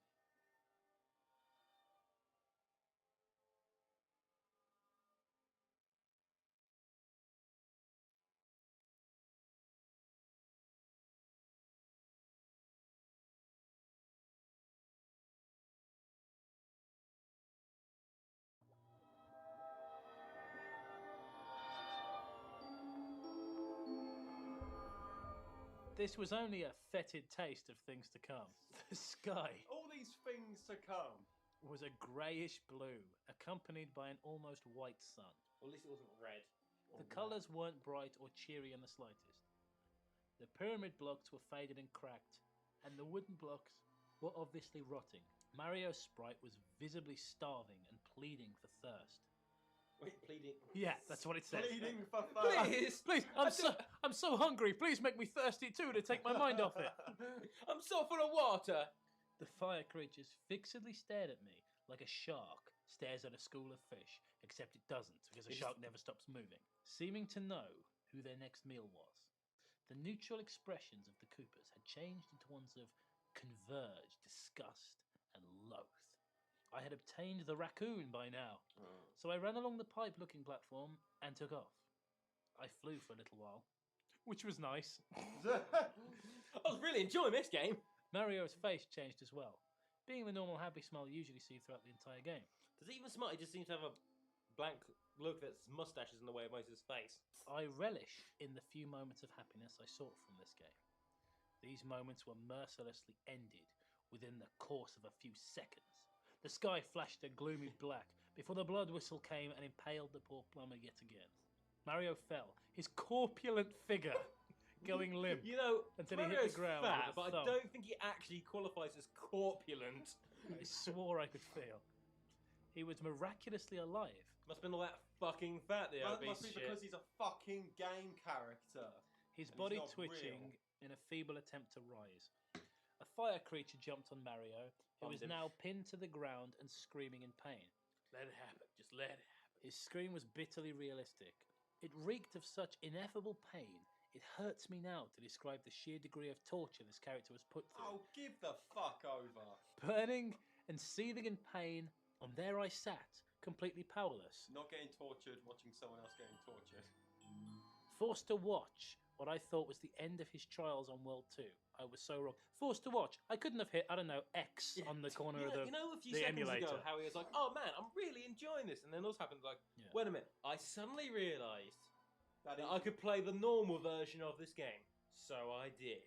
It was awesome. Just like I think I suddenly realised I actually. Then have I a life. decided to play Super Mario World for 10 years. Oh man, Super Mario World. Good though. game, yeah. The level select came into view. Whistle threw back. No, let's try that again. The level select came into view. Whistle threw back. When the level started, the background was an egregious smoke-filled black. Bursts of lightning filled the sky with illumination of the Illuminati. Yes. Winged demons in flight were visible upon these strokes. Also, in the skies glowed stagnantly lit pentagrams and 666. Hooray! Mario was being carried by two of Bowser's sons up one of the game's pyramid structures. However, this particular structure was vastly different from the regular ones. The bricks were cracked and faded with age. The edges were jagged, with dried blood caked on each block. Nothing but a heavy drumbeat and the sounds of thunder played in the background. I can't stop this feeling. The thunder didn't play in unison with the lightning as happens in most games. There was an eerily realistic pause between the flare of lightning and the boom of thunder. As the top of the structure was reached, I saw the worst thing yet. I saw the worst thing ever. Bowser towered above everyone else, intimidating and terrible. Below stood four of his sons, two of which had carried Mario: Morton, Iggy, Ray, and Von Cooper. Who gives a crap about their names? Above the entire scene were the words "Blood Whistle" in bright red neon letters. Bowser's face had to have been 10 times more evil than I had ever seen it. Thanks. So he goes to all these lengths of just flowerily describing shit. And it's like his face, it was evil 10 times more so than normal. His face was more evil. His green shell was cracked and his white spines. Seriously, did you just give up? And Dripping in you know, blood. I've used up all the good words already. It's like I've nothing left to describe Bowser, so he's 10 times worse than normal. I'm not letting this go. Blood was fresh on his teeth. Also, as his serpentine tongue licked them, making clear his intentions on what to do with Mario after he disposed of him. It was then I came to a dooming realization. Mario can't die. The game won't let him. However many things are thrown at him, in however many ways he is brutally maimed, mortality will not escape him. For a time, that is. He will continue to be sustained by whatever dark force or sick mind that drives the rest of these occurrences to passing until the game's eventual end, in which he will ruefully and painfully perish. Where is he getting any of this shit? That's another case of someone who doesn't know the difference between fiction and reality. Oh my god, I must help him! He's trapped in that tiny screen! Should you get some pancakes? Got a headache. Right. Do you hear that? He's got a headache from reading this shit. Now that has been said, that has been said, he continues today experience. Suddenly Von Cooper produced a dagger. It gleamed with uncanny realism in the light of the blood whistle sign that loomed above. After a brief pause, he began to slice Mario's chest open. The end. I wish. Mario again brayed that fearful cry, a cry that implied that he would die only to endure torture of 10 times the magnitude. Tears streamed down his face as Von removed his heart, still pumping. If he's playing an 8-bit game, how? Little 8-bit heart. If you've tried to play Mortal Kombat on Sega Master System, he handed it to Bowser, who Bowser ate now it has Mario's heart. crunching chomp. His sons laughed as he did this, blood flowing from Mario's exposed abdomen. With a bark from their twisted father, the sons shamelessly began to regurgitate and tear apart what was open. Wait, they were regurgitating? Apparently so. I think that's we threw up into his wound and then started eating him. That's pretty fucked up. As they were doing this, Mario slowly turned his head towards me and uttered a single question through the tears of blood. Quay. Why? Mamma mia, why? Mamma mia! Why? I myself asked the very same question. Why would they treat him as an animal, if not less for their amusement? Probably because Bowser's been trying to kill that motherfucker for ages. What do you do to your enemy? And finally lost his shit. Why would someone initiate the genesis of such a horrid contraption? So now we're back to the you could have had something better to describe Bowser, but now it's the genesis of a contraption in which life and death have no meaning and are manipulates. A contraption in which concepts such as morals, remorse, and mercy are completely foreign. So it's like GTA. It makes me shudder to think that there is someone sick enough out there to put a character through the kind of unbearable hell just to sit back and laugh. What about the real life people that actually do that? No, it's worse in game apparently. It makes me absolutely sick to my core. Okay, that reminds me of another thing. You're probably wondering as to why I complacently talk about Mario as if he's a human being. Yes, I fucking am. A human who suffers pain, sorrow, depression, starvation, and thirst, like the rest of us. Erectile dysfunction, sleepiness, drowsy, take 2 twice a day. A human who is also capable of feeling happiness, remorse, goodwill, and love like anyone else. It's because I am thoroughly convinced he is. Oh, piss off! Please don't stop following this blog! No, I'm already done. Please. Because you think I'm insane. That'd be amazing. I'm not insane. Please like, comment, subscribe. That's you, isn't it? You wrote this. I It's believe. an alternative version of you who's lost this shit. Without a shadow of a doubt. Apparently he will explain that later, by the way. That inside this game is a character with a complex range of emotions. Piss off! Someone who feels like you and me. Oh, does he believe Tron's real as well? Quick, you have to stop the monster control. But it's Quick, we need just to protect Jeff Bridges. a game, right? It's just a contrived mixture of code and data put together to present words and images, correct? Yes. Wrong. Oh, fuck off. I know Who died and made you king of the games? with everything inside of me that Which is not a Mario lot. has to be alive. No. Why does it have to... I have Did he seen just sort him. of like go to Disney World or something and saw a real life Mario, someone dressed up as him? He's alive. He watched that Ambassadors of Funk video with the guy in that shitty Mario costume. You're going to have to put a picture of that up. Fuck it, link in the description. I ain't putting it. Oh, is he one of these delusional people who believes that you can't tell life from fiction? Next thing he's going to tell us that Digimon are real. They're real, they live on the internet. I know with everything inside of me that Mario has to be alive. I have seen him truly happy and truly sad. Fucking hell! What does that... Sorry, does that mean that Aang is real as well? That Walter White is real? Fucking hell, that E.T. is real. Buffy the Vampire Slayer is real. Buffy the Vampire Slayer is real. Well, You know, Buffett, it's a documentary. Yeah. That's just what life is like in America. Just like Die Hard's a documentary. I don't know how. I don't know why. I don't know how something so human could rise from something so truly inhuman. A character with a soul seemed completely impossible to me before I played this hack. and yet he's getting all this from a little shitty whistle with crappy graphics. Yes. At what point did Mario go like, I'm gonna go live my life dream in this game or some shit? I know my This guy is insane. Yeah, at no point did Mario go to the author and go, hello, Jeff, or whatever your name my is. life and dream. I'm going to write a great American novel. Mamma mia. Everything's bigger in America. I'm a real, didn't you know? We went to school together. I now have a goal with this game to keep this poor creature safe. So he's going on about how he's a human. Now he's calling him a creature. Right. This was it'd still be shit, but if there's some indication that Mario was, I don't know, actually happy or alive Maybe he in had some a friend way. called Mario. I'd believe him, who just Yeah. lived like Mario somehow. I suppose I now know the real truth.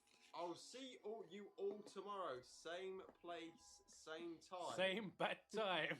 Same bad Same bad- channel. Yep.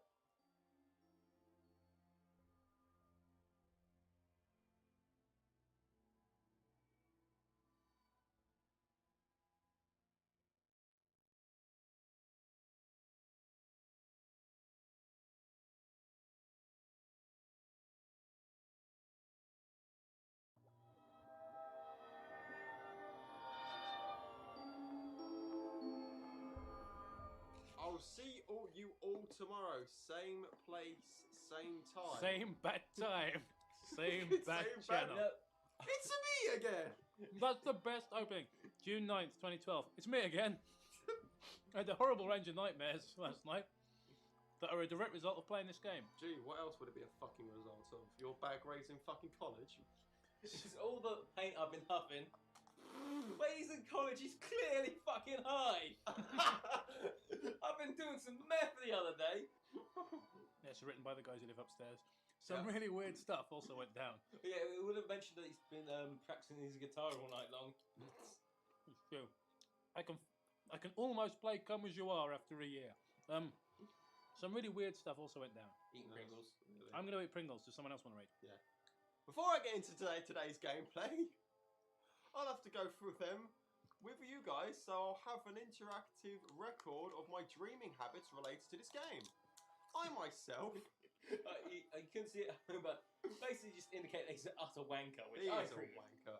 I myself am having a hard time as to how they were so close to home and what they mean for my seemingly inevitable downfall.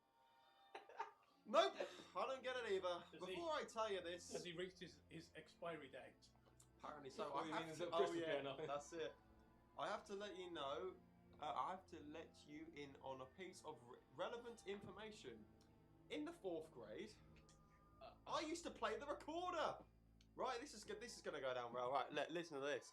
I stuck the whistle up my butt, and I Every- fell over, and it went straight up there, and it started to bleed, and that's where the blood whistle came from.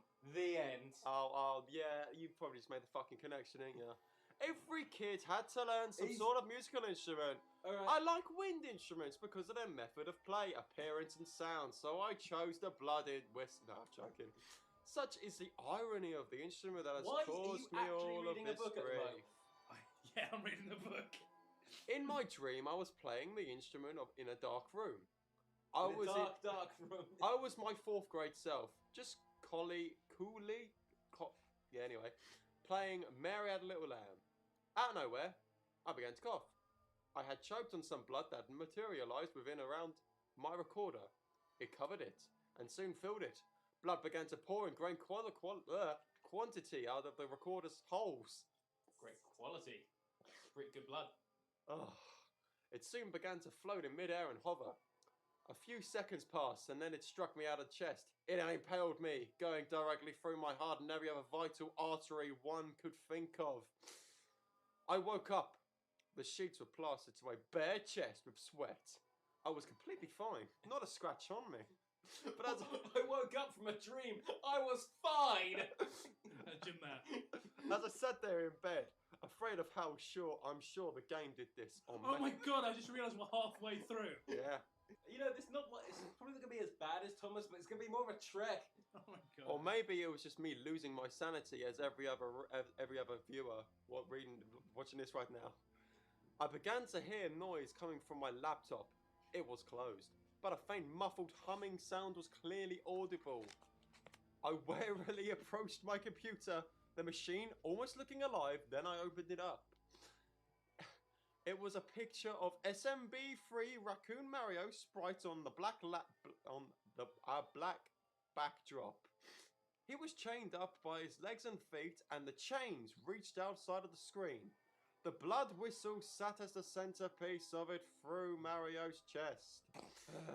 So I know he's trying to make it, but the words blood whistle are in no way intimidating, are they? If this is all that's going to happen for the rest of the story, it's stabbing people over and over again. Is this Just some to sort give everyone Freudian, I've being actually impaled stopped. or- I've stopped listening. That's why I haven't been given any commentary. I'm sitting here. I'm reading The Prince by Machiavelli right now. It's so much. He actually is. Yeah, I've just been sitting here reading. It's bloody great. Everyone should get it. I'll put an Amazon link. At this in it. rate, I'm going to go over to your shelf and pick up a. Let me just read it. Hitchhiker's Guide. A little bit from it. Let's have a think. Well, just here. I'm right at the beginning. In the new principality, difficulties do arise. First, if it is not entirely new, but a new appendage to an old state, disorders arise chiefly because of one natural difficulty, always encouraged in new principalities. What happens is that men will willingly change their ruler, expecting to fare better. This expectation induces them to take up arms against him, but they only deceive themselves, and they learn from experience that they have made matters worse. This follows from another common and natural necessity. A prince is always compelled to injure those who have made him the new ruler, subjecting them to the troops and imposing the endless other hardships with which his new conquest entails. Just to give you a little bit of a taster, it's available from Penguin Classics. Sorry, are we doing adverts now? It's translated by George Bull, who has done quite a good job, I have to say. Screw it, I'm going to go read Hitchhiker's. You know, I mean, Shall I it's a little wordy, but I mean, you know, it's a classic though. I think you should check it out. Anyway, back to Blood That's Whistle. where part one ends, right? Yeah. The tune of the Blood Whistle played over and over, a loop that only exacerbated with the sound within the walls of my psyche. I tried exiting out of whatever this program might have been, but the window wouldn't close. I eventually had to take my laptop battery, which didn't sit too well with my OS. Luckily, I didn't lose any files. Now for the gameplay. These guys are sitting next to me reading books, so I'm just going to continue on suffering. I was on a weak Fucking Matt's reading as well. I just turned around. I was on a weak imitation of the World 3 map. The water was none other than blood. Ravenous fish jump out of the water. Take a shot. Looks of primal hunger on their faces. Who reading is that? Douglas Adams. Yeah, I'm reading Hitchhiker's Guide to the Galaxy. Nice. There was something off about Mario's map representation that I noticed right away. Along with his raccoon tail, the blood whistle was now a permanent fixture through his body. His skin had dulled a little to his prior shade of grey. Now he has 50 shades of it. Now more outwardly noticeable. A book we don't own, by the way. Yes. His moustache, spelt a bit wrong, I think. Did it droop and was it covered in blood? No, apparently his moustache now had dots of red clung to it as Oh, well. I hate Dots when you of get red clunge. Red clunge to I it hate as when I well. get clunge all over my mustache. Without I my love it when I get clunge on my mustache. Without my or Mario's control needless to say, I was moved to the first underwater stage. A cherry red tint absorbed the entire screen. This was to be expected, as the water looked blood-ridden from the outside as well. I swam down to the left side of the level to get a fire flower underwater. As soon as Mario got it and his outfit changed, I got an evil He got an evil simper on his face. I'm starting to feel sorry for you now. I'm coming back. I'm still reading Hitchhiker's. I can't bear to listen to you just. He looked at me and said, "Revenge? Yes." I confirmed his suspicions, and then we set off for the danger that lurked near. Danger zone. Danger! The fish cast malevolent gazes at Mario as Oh, I he thought you were swam going to say by, the fish car. And goes, oh, that's interesting. incinerating them underwater. I never got that, Mario.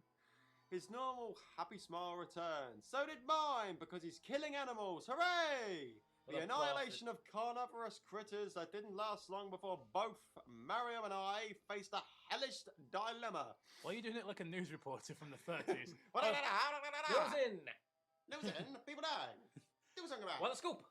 There was a large fish with rows of razor-sharp teeth. Below him were two power-up blocks, one black-looking and one purple-looking. What a scoop! It was a bee's knees. It was so funny I had to get the emergency ward and get stitches. I assumed that these were supposed to mean red and blue. Obviously, there was no progress. More colours on a space rack. From this point, without finding out what these blocks had in store, Mario's expression has changed back to its gaunt appearance that he has for the majority of the game. Knowing I had no other choice, I dauntingly hit the block that was black in appearance. Hate crime. On the left. The fish swam around from its position in top of us and began to tear off Mario's limbs. By this time, a group of fish had congregated around the entire scene. How many lives does this guy have? I don't know. Their laughs were deep Maybe and he did one of short. those cheeky things and got loads of lives. Yeah, maybe he had to use Game Genie. Yeah, registering his Well, been bugs for playing the it for 10 8-bit years. sound processor.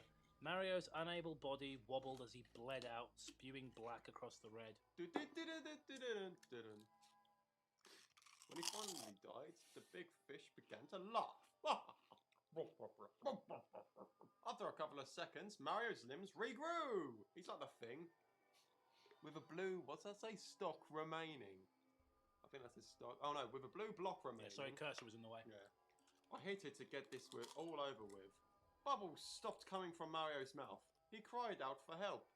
But that only made the problem worse. He sucked on in tons of water, his hands around his neck. His face began to grow from Did you say grey he to sucked in blue. tons of water? In a matter of moments. Yes, he did. Apparently. He kicked and fought, but he only wore himself down. Getting angry, he began to incinerate random fish that had gathered in a crowd. The fish began to laugh louder. For every fish he killed, 2 more appeared in his place. After a while, he just gave up as I watched Mario utter his last gurgle on World 3. The blood whistle stabbing him, taken away. I saved and quit with a haste. See you all tomorrow. I would like to recommend this book. Hitchhiker's Guide to the Galaxy is a very interesting book. It's quite a classic. There are 5 of them out at the moment, but the most common one I'm reading at the moment is called The Trilogy of 4. I recommend it. Why are we advertising? Because I really like Hitchhiker's Guide to the Galaxy. You know why? Because I tell you what it is, mate. It's that we like good writing, and the thing is, when you read shit like this, it just makes it's counterbalancing the, you know, it just makes you feel sad, and you got to kind of redress the balance. It makes me feel sad to think that loads of other things got deleted, but this hasn't, and this goes on forever and ever and ever and fucking ever. I wasn't really paying attention, so something about him being bummed by a fish and getting stabbed by a whistle again. I think this is going to go on for like 8 episodes. It probably is. Anyone's going to watch them. Campus Police gave me a visit today. June 10th, by the way. Yeah. Oh, sorry. They heard you screaming about how Mario was real. They were worried. June 10th, 2012. Campbell's police gave me a visit today. Apparently, one of you had reported my comments related to suicide and claimed I was insane. Which you clearly are. As a result, I have eliminated all personal information from this blog. Dun, dun, dun. Because, you know, not like... I located the person who reported me and killed him. No, and banned him. I also have an IP tracker, so don't any of you try that. Speaking of followers, 50,000. I had never expected this page to accumulate this many active viewers. We don't even get 50,000 fucking views. This is... You can tell that this is a line fiction, because 50,000... Really? 50,000 some So let me guess, guy clearly going insane. Like, over 3 days... Like, what was it? How many... 3 days? 5 Yeah. days, probably. I don't know. Yeah, I think it is 5 days. I've stopped caring. Princess Toadstool's letter appeared after the previous screen from World 3 faded out. She was squirming and shifting around. Bowser's hand covered her mouth and nose, but it was easy to see the fear in her eyes in 8-bit. They darted left and right in stark true fear. In 8-bit. Bowser continued to have that sadistic smile on his face as he struggled with her for about a minute and a half. Peach began to change. Her eyes grew an ominous red as she... Reed. Oh yeah! An anonymous Reed. As she pushed Bowser's arm away with inhuman strength. She cackled like a loon, blue veins bulging so noticeably in 8-bit It they looked were like she was in Dragon Ball. clearly visible through her white satin 8-bit gloves. Bowser then began to cower In his 8-bit timidity. in timidity. The text on the letter said only this. Blood whistle, hear its cry. Peach. Peach. Peach. The Princess Toadstool. Peach. I've made a cake with the blood whistle in it. I baked you a cake. It's Blood- not actually a cake. Blood pudding, here it's fry. The letter scene was abruptly cut off and World 4 level select map was brought into view. I've just realised that we're going to go through all 8 fucking levels. Do you of think the you could same skim some of shit. this? The letter scene was abruptly cut off and the World 4 level select map was brought into view. Goombas and Koopas of all sizes appeared, furious and hungry as ever. This addition made sense. This was the giant tiny world.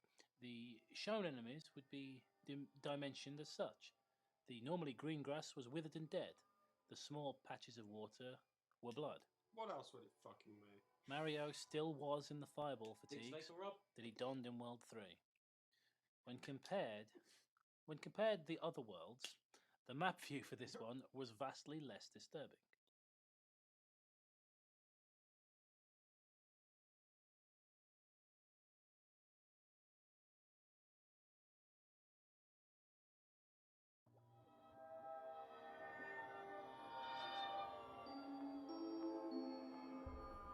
When compared the other worlds, the map view for this one was vastly less disturbing. I would go as far as to call this tolerable, I wouldn't. Mario moved towards Yeah, this is pretty 4-1 fucking intolerable. into whatever nightmarish scenario this stage had to offer. The stage had the usual kinks of any level in this game. The sky was black drink, which made the white clouds vibrantly contrast even. A reversed version of the ground level once again played. The wood, as it had been before, Yeah, was what you decaying think would? and wasting away beneath Mario's feet. The pipes were faded and cracked in various places. All of the enemies still possessed the same carnivorous looks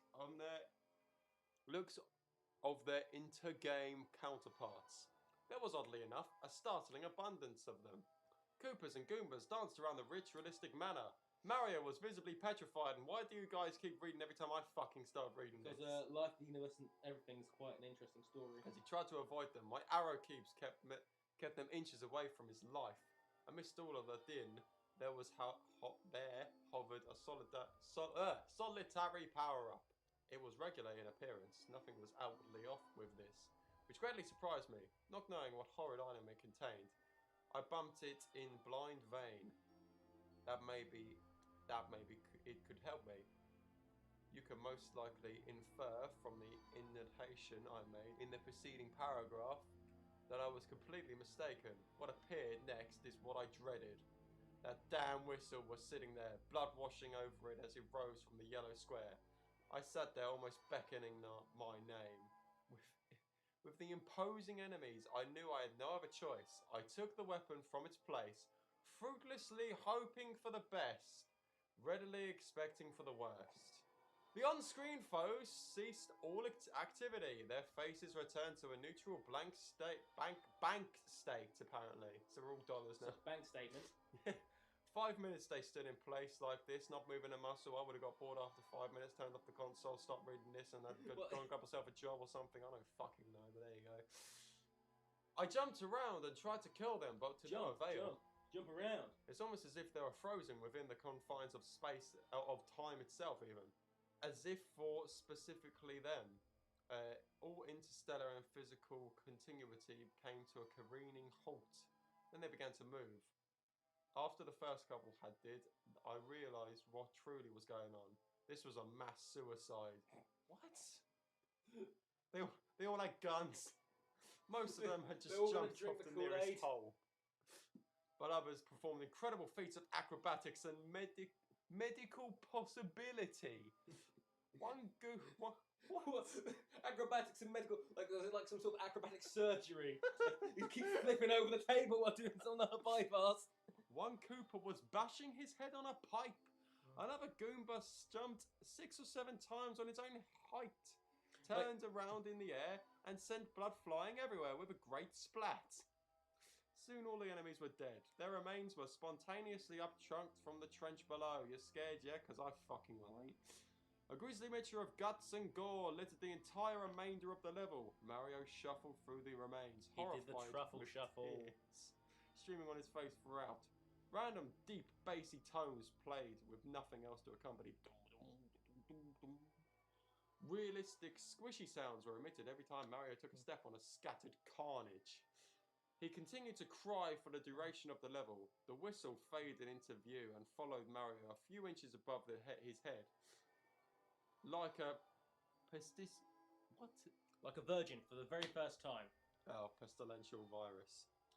After he cleared it, of course, the whistle went straight through his chest as Mario was headed to World 5. The game has a habit of putting me where it needs to be, so I closed the window without saving. When this all of that death really racked my nerves. Alright, as for the king, the Duke realised what was in his mind when, after capturing the Duchy of Urbino, he invaded Tuscany, and the king's called... Wait, that's the wrong thing.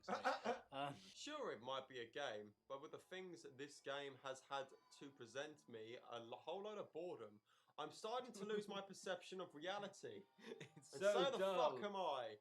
I'm starting to wonder to myself, why the fuck am I reading this creepypasta at 10 to 6 on a Sunday evening? I'm starting to wonder what is real and what is inside the computer. These two things are quickly fusing into one. Well, you both have a motherboard. Ha! How? The lines, they're blurring. Pretty soon the days will start fading together.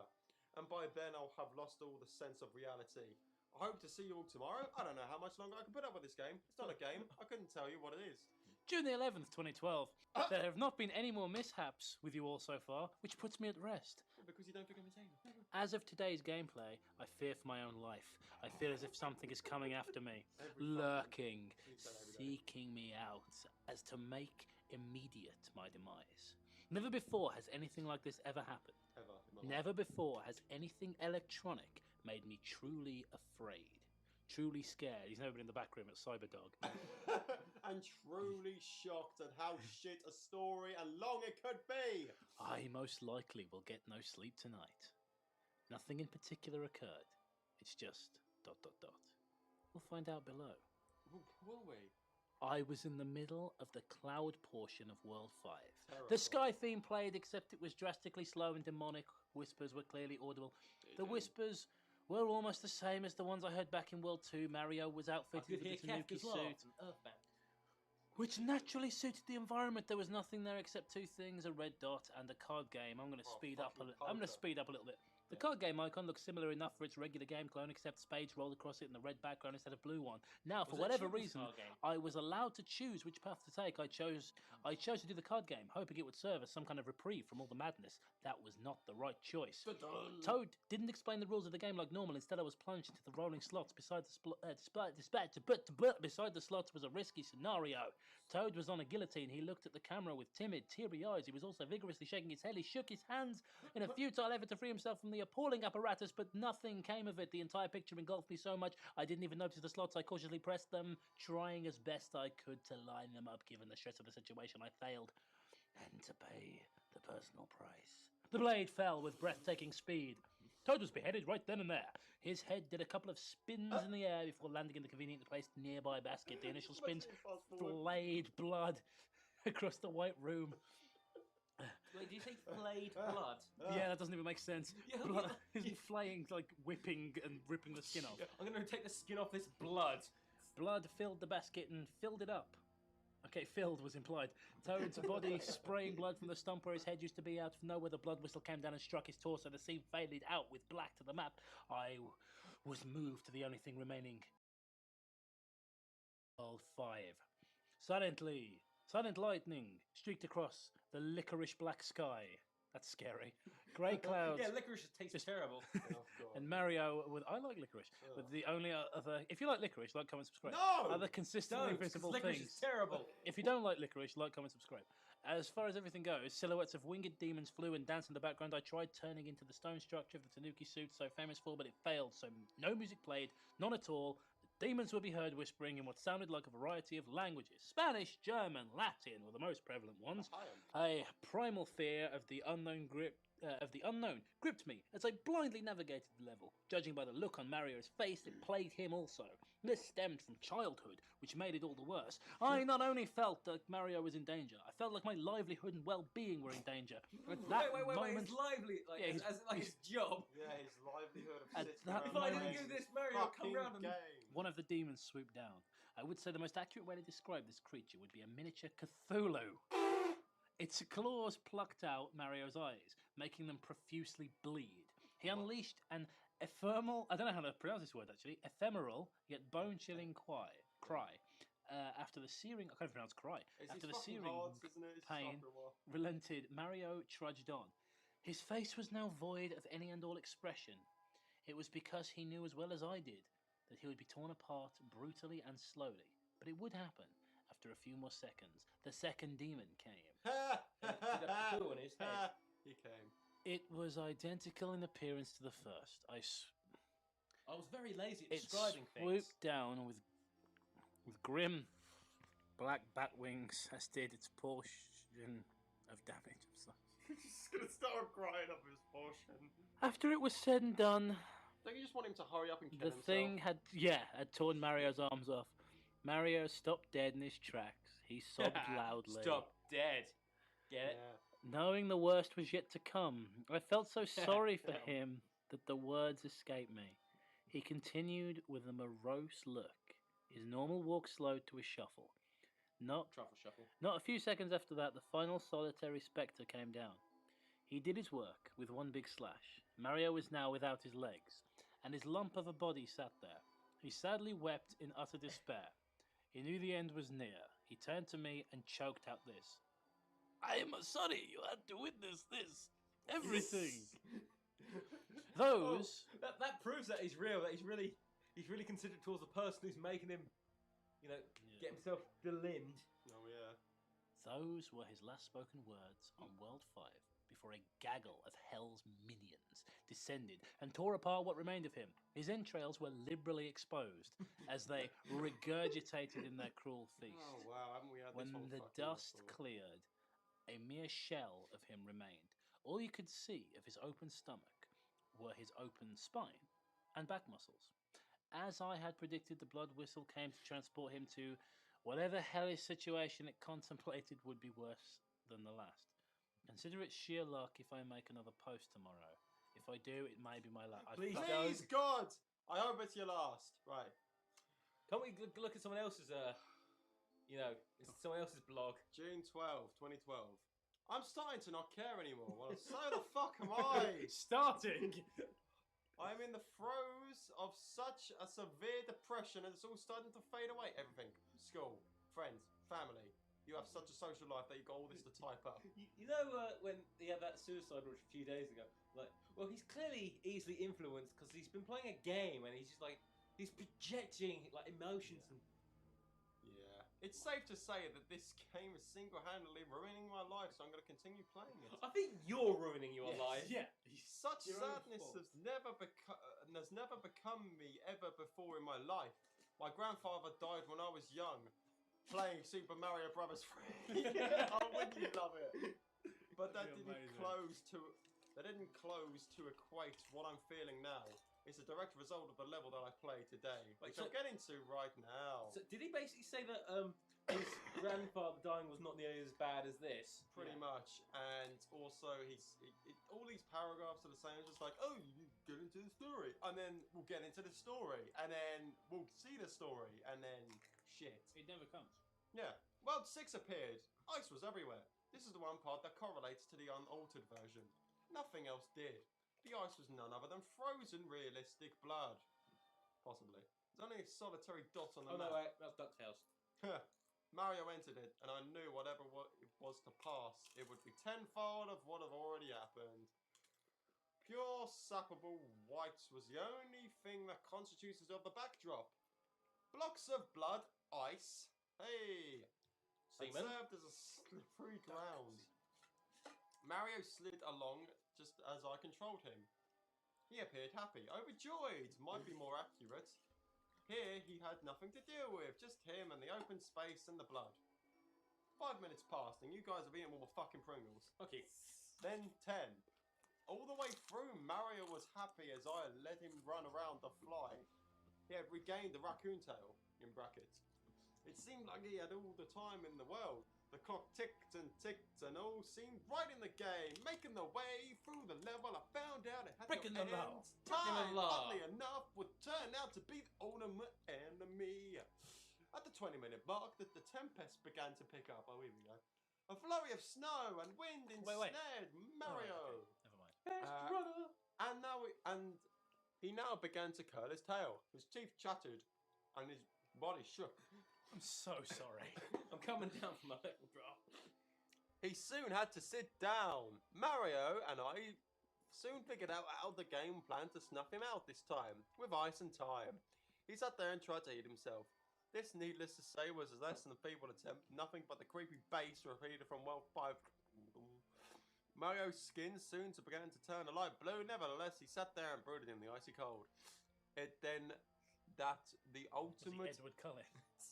feeling of sadness had encapsulated me. I couldn't fathom my That's sympathy. brooding. I couldn't begin to describe how bad I felt at the fact that his death was absolutely inevitable and that there was nothing I could do to stop it. Just like all death. Just simply watch in shock and dejected Only I could get him awe. the potion of immortality to him. Frostbite soon took his hands. 10 minutes after that, World 6 Mario was no more, just a frozen block of a man, sitting there in the middle of the infinite winter wilderness. Just cuts away. It's that scene from The Shining. After the sadness came feelings of sheer loneliness. I felt abandoned and alone, just like Mario, sitting in the middle of that ice field.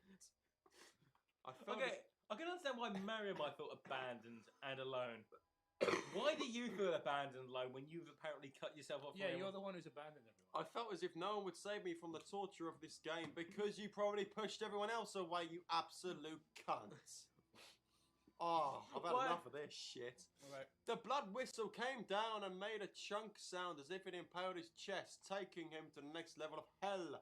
I closed the emulator window like always and ended this self-subjected torture. Alright. I will bring myself to play this game tomorrow, but mark my words, I'll play the last tomorrow and this block will hopefully live on in memory so my tribulation can be seen by the world. Be here, same time, same Take over place. if you want, mate. This is the last one. Thank fuck for that. Jesus Christ. This is the longest one though. Okay. We'll do half. We can do it in song.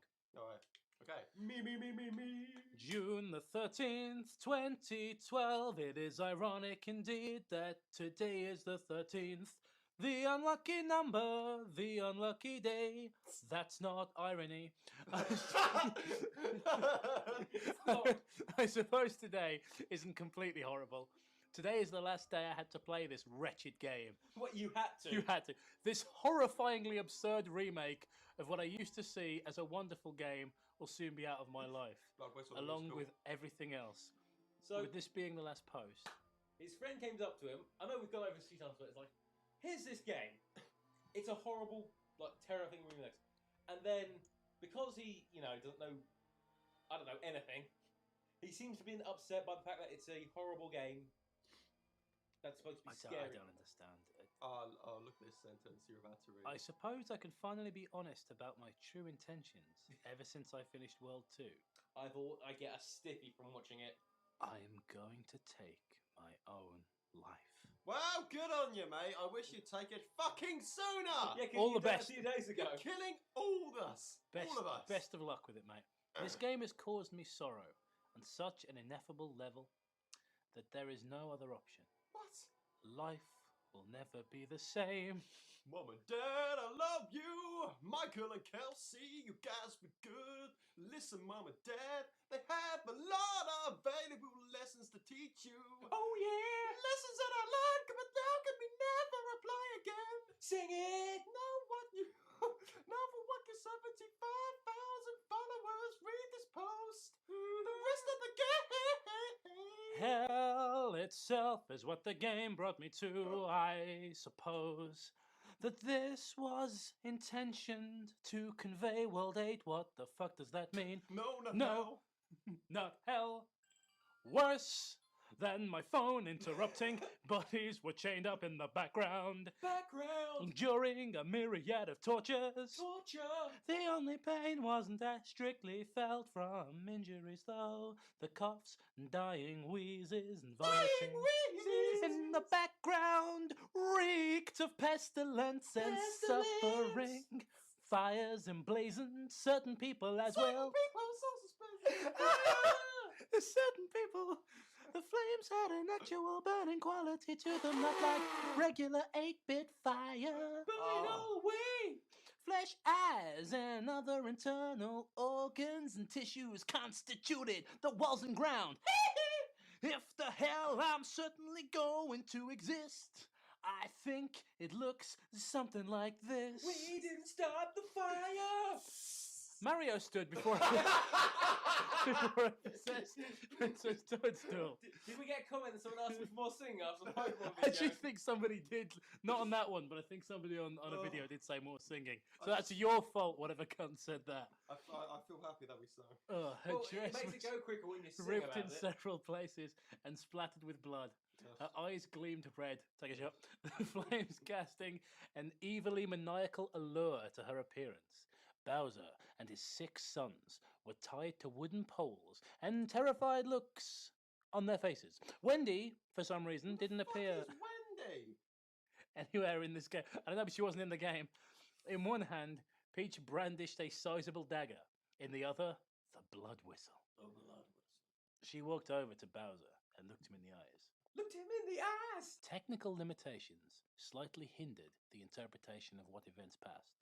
Really? It hasn't fucking hindered it before, mate. Seriously. We've had massacres, we've had the blood whistle, we've had the fucking... hyper-realistic blood. We've had 2 girls, 1 cup shit going on here. Mate, just throw it at us, it's fine. Apparently now we get technical limitations when 2 people look at each other. Was easy enough to understand what was going on. Is this bloody blood whistle the musical now? Yeah. Through his gag, Bowser pleaded with her not to harm him. She brought the knife close to him, and he froze up. He was obviously paralyzed with fear. Her mouth got close to his ear, and text rolled along at the bottom of the screen, conveying the text of what played out given the sound limitations. This is what enabled Mario to speak in the past. Shh, she whispered. Wow, that was worth it. Bowser's innards spilled on the floor in a great heap. He let out a monstrous 8-bit roar of pain as this happened. Peach laughed, her red eyes reflecting whatever evil had possessed her. The princess proceeded to eviscerate all 6 of his sons. Mario did nothing but look on in horror, as if his mortal enemies were torn apart by a woman he once loved very much. I'm going insane. I'm just going to fucking raid this now. His face soon contorted into one of loathing. He had come all this way to find out the very girl he wished to save had been taken over by an extraterrestrial evil, also known as E.T. the video game. An evil that would not only haunt Mario, but me as well. The sort of evil that doesn't go away when you turn off the game. The kind of dark force that follows into the bedchambers and steals your soul. What? And your Bed- virginity. Bedchamber. I'm sorry. What time machine did you hop on to have a fucking bedchamber? Princess Toadstool paused for a couple of seconds, and then Mario. And then came at Mario with the knife. Wasn't she referred to as Peach earlier? I Is don't Aren't they care. completely No, different? Peach is the same person. I know, it's the same person. Yeah, but who gives a toss? Hello, Mario! She said as she toyed with a knife. I got a little sharp with me, so I pushed him over the edge! Oh, you see? See, edge, ladies and gentlemen, is a play on words. Yeah, I get Wait it. a minute. You're right. Correct! I started to move Mario, but nothing happened. He stood there, afraid of what she would do. She brutally slashed open his arms, legs, and abdomen. Abdomen. Shortly thereafter, the princess produced some salt from her billowing dress and sprinkled it all over him. He screamed again, I'm moving. The Princess Peach you used to know is long gone. The power of the blood whistle consumed that girl and made the way for me. Evil bitch. And speaking of which, She's a bitch. She continued as she produced the blood whistle. here it is, hear its cry. With a mocking kiss on the cheek, she began to play with Mario's perverse song of the blood whistle. It's no spotted the way the last reserve of good in me. It was hit by an invisible force to the flames. He cried out as they consumed him. This is a song by the Kaiser Chiefs. Peach shut the whistle, making it strike him directly in the heart. He continued to wallow in utter anguish as she walked away and she laughed. He looked into my eyes and bore me this parting message via the text at the bottom of the screen. Do not let your life be as painful as mine was. I don't think anyone's could be as painful as yours, mate. I do not hold reservations against you as you tried your best to keep me alive. I command you for that. What? It's commend. I command you for that. Goodbye, Bradley, and good luck. The tune My name's of Kyle. the blood whistle continued to play as the screen panned out of Mario's hell. How he knew my name is Bradley continues to befuddle me. How he could have such depth, such personality, I don't know. Whether this is a result of the game being as haunted as it truly is, or the fact that someone could have been captured inside of the ROM. Oh, fuck. Whatever the reason of this, of everything that has come to pass with this abomination, I'm glad that I'm finally done. I have made all of my goodbyes at the beginning of this post. I hope one of you takes the time to save this blog, or at the very least, Upload it to to show Yeah. the world the hell I have put myself through And for other no people. good reason. I sure hope that the demented creator of this game isn't festering in the same hell I'm headed for. Goodbye, everyone. This blog was the last recorded statement of Bradley before his death. His roommate discovered him 4 hours after he made the latest post. Bradley committed suicide using a recorder that he plunged through his trachea. Oh, wow. Wow, what an ending. Yeah, they left out the bit where he was dressed up like Batman, had a belt round his There neck. are no comments. for No that. comments. How long have we been I have no recording comment. It's Okay, let's find out. okay. An hour. An hour and 10 minutes. An hour. We've wasted an hour of our lives. Oh my god. Good thing we have in, nothing an to do hour, about. in an hour and 10 minutes, we could have watched a really good movie. I don't know about you, but I'm going to go find my recorder and put it through my trachea. Trachea. This is the worst one we've ever done. It might be, actually, because it was hard to even be. It's hard to. We couldn't even be funny on this one. Like, We we had had to to resort to just singing to make it funny. You like Right. the shit. Let's see. I'll say, like the three worst we've done, like Thomas, sorryQwQ, and I Hate You. Like lots of. I Hate You was the worst. No, this was worse than I Hate You. Because this was like it had some funny things in it at the beginning, but Then it's like around the middle when we had to resort to reading fucking books. Yeah, the thing is with I Hate You was there were all those funny pictures and everything. Yeah. And this was just like Thomas was just It's my glory. Thomas was just a fan fiction. yeah, and it's easy to make fun of that. And Yeah, but no, this is far and away the worst one we've ever read. I would like to send Like out to be a little butterfly? No, I would like to send out a personal apology for every single person who has subscribed to us and festered upon this and watched all 8 parts, which I assume there will be 8 fucking 8 parts parts. to it. Yeah. Would it be worth 8 parts? No, and for that I'm sorry, and I hope that this doesn't. if you don't decide just to delete this and to call off the The whole channel. Doesn't tarnish our reputation in any way. Find me killed. All right, I'm going to do the subscribe bit now, okay? Click my face to subscribe or subscribe to my other channel. But don't leave a comment cause I hate you.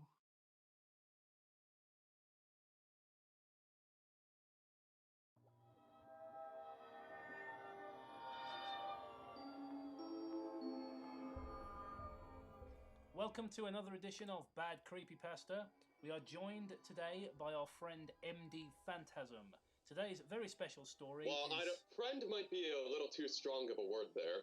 Okay, today we're joined by American cunt MD Phantasm. Much better. As it is Christmas, it is the season of reading atrocious stories, apparently. Ho, ho, So ho. we're on Jeff the Killer. Oh yes. Excerpt from a Oh, local newspaper. Ominous unknown killer is still at large.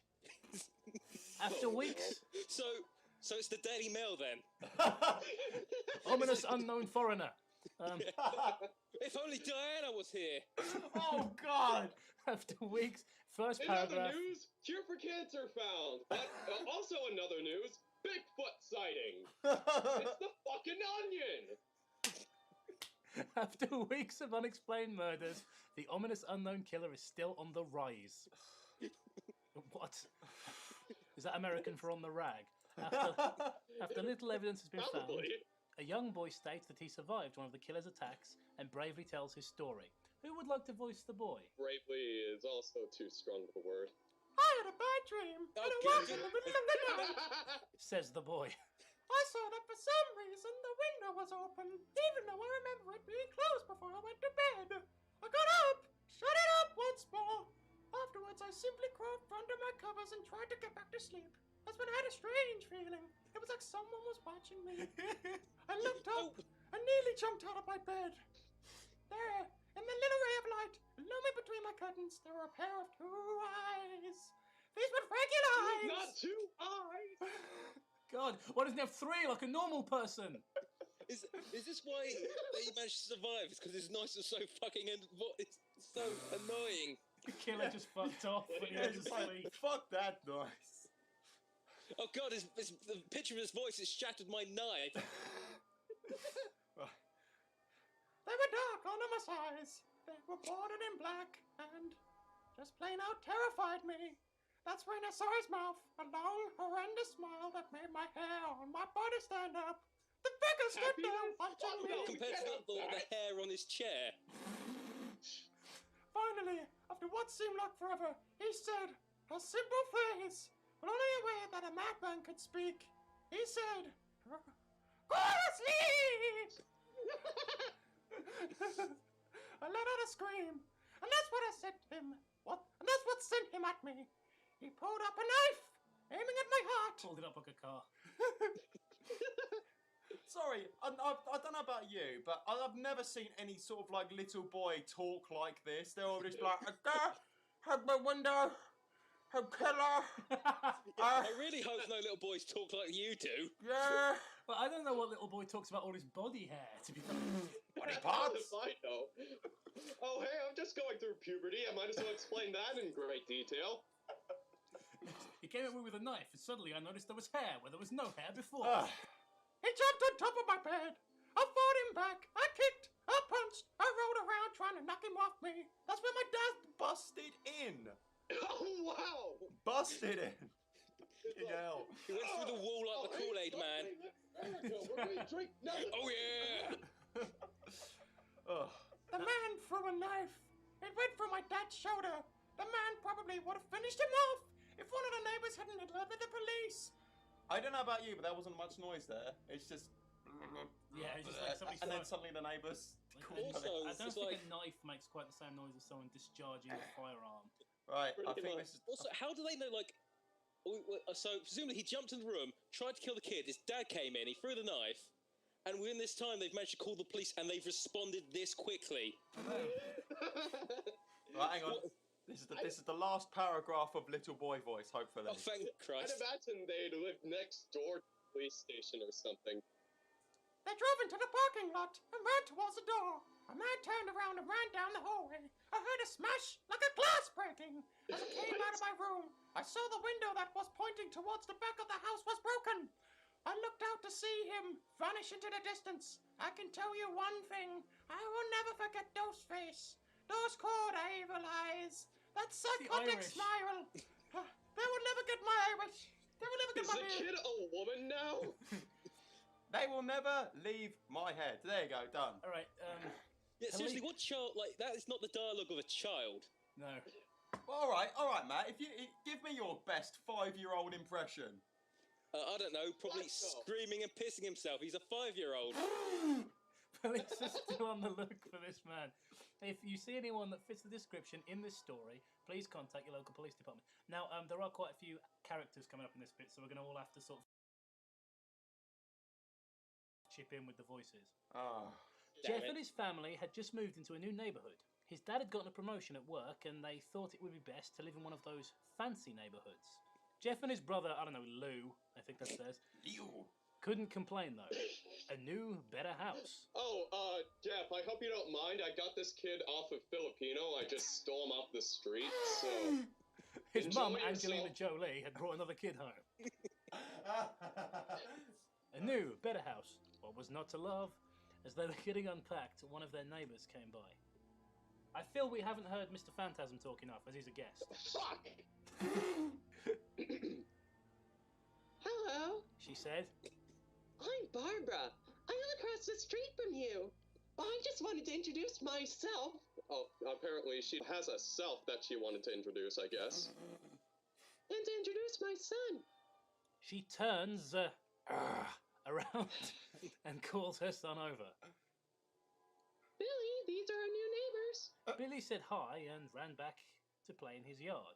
He What a doesn't get rude the little shit. dialogue box because that's how unimportant he is. Who wants to be Jeff's mum? Well, Said Jeff's mum. I'm Margaret, The one voice you can do. and this is my husband Peter, and my two sons, Jeff and Leo. They each introduced themselves, and then Barbara invited them to her son's birthday. Jeff and his brother were about to object when their mother said that they would love to. When Jeff and his family are done packing, Wait, what? Are they doing it right now? Jeff went up to his mum. So hang on, who's going to play Jeff? Oh, fuck it, I'll do Jeff. Okay. Mum, why would you invite us to some kid's party? If you haven't noticed, I'm not some dumb kid. But you fucking sound like aged one. about 50 years, just in a few seconds. I've been walking down the mine all day, Mum. I need to go around to get a brew. Jeff. Said his mother. Oh, yeah. We've just moved here. We should show that we want to spend time with our neighbours. Now we're going to that party. Oh my God, and a that second is voice. final. Jeff started to talk, but stopped himself, knowing that he couldn't do anything. But whenever his mum said something, it was final. He walked up to his room and plopped down on his bed. He sat there looking at his ceiling when suddenly he got a weird feeling. End of the sentence, apparently. Not so much a He pain, locked the door and looked at those special magazines. Starting to get a weird feeling But- in his pants. ellipses, a weird feeling. He dismissed was it an as erection. just some random feeling.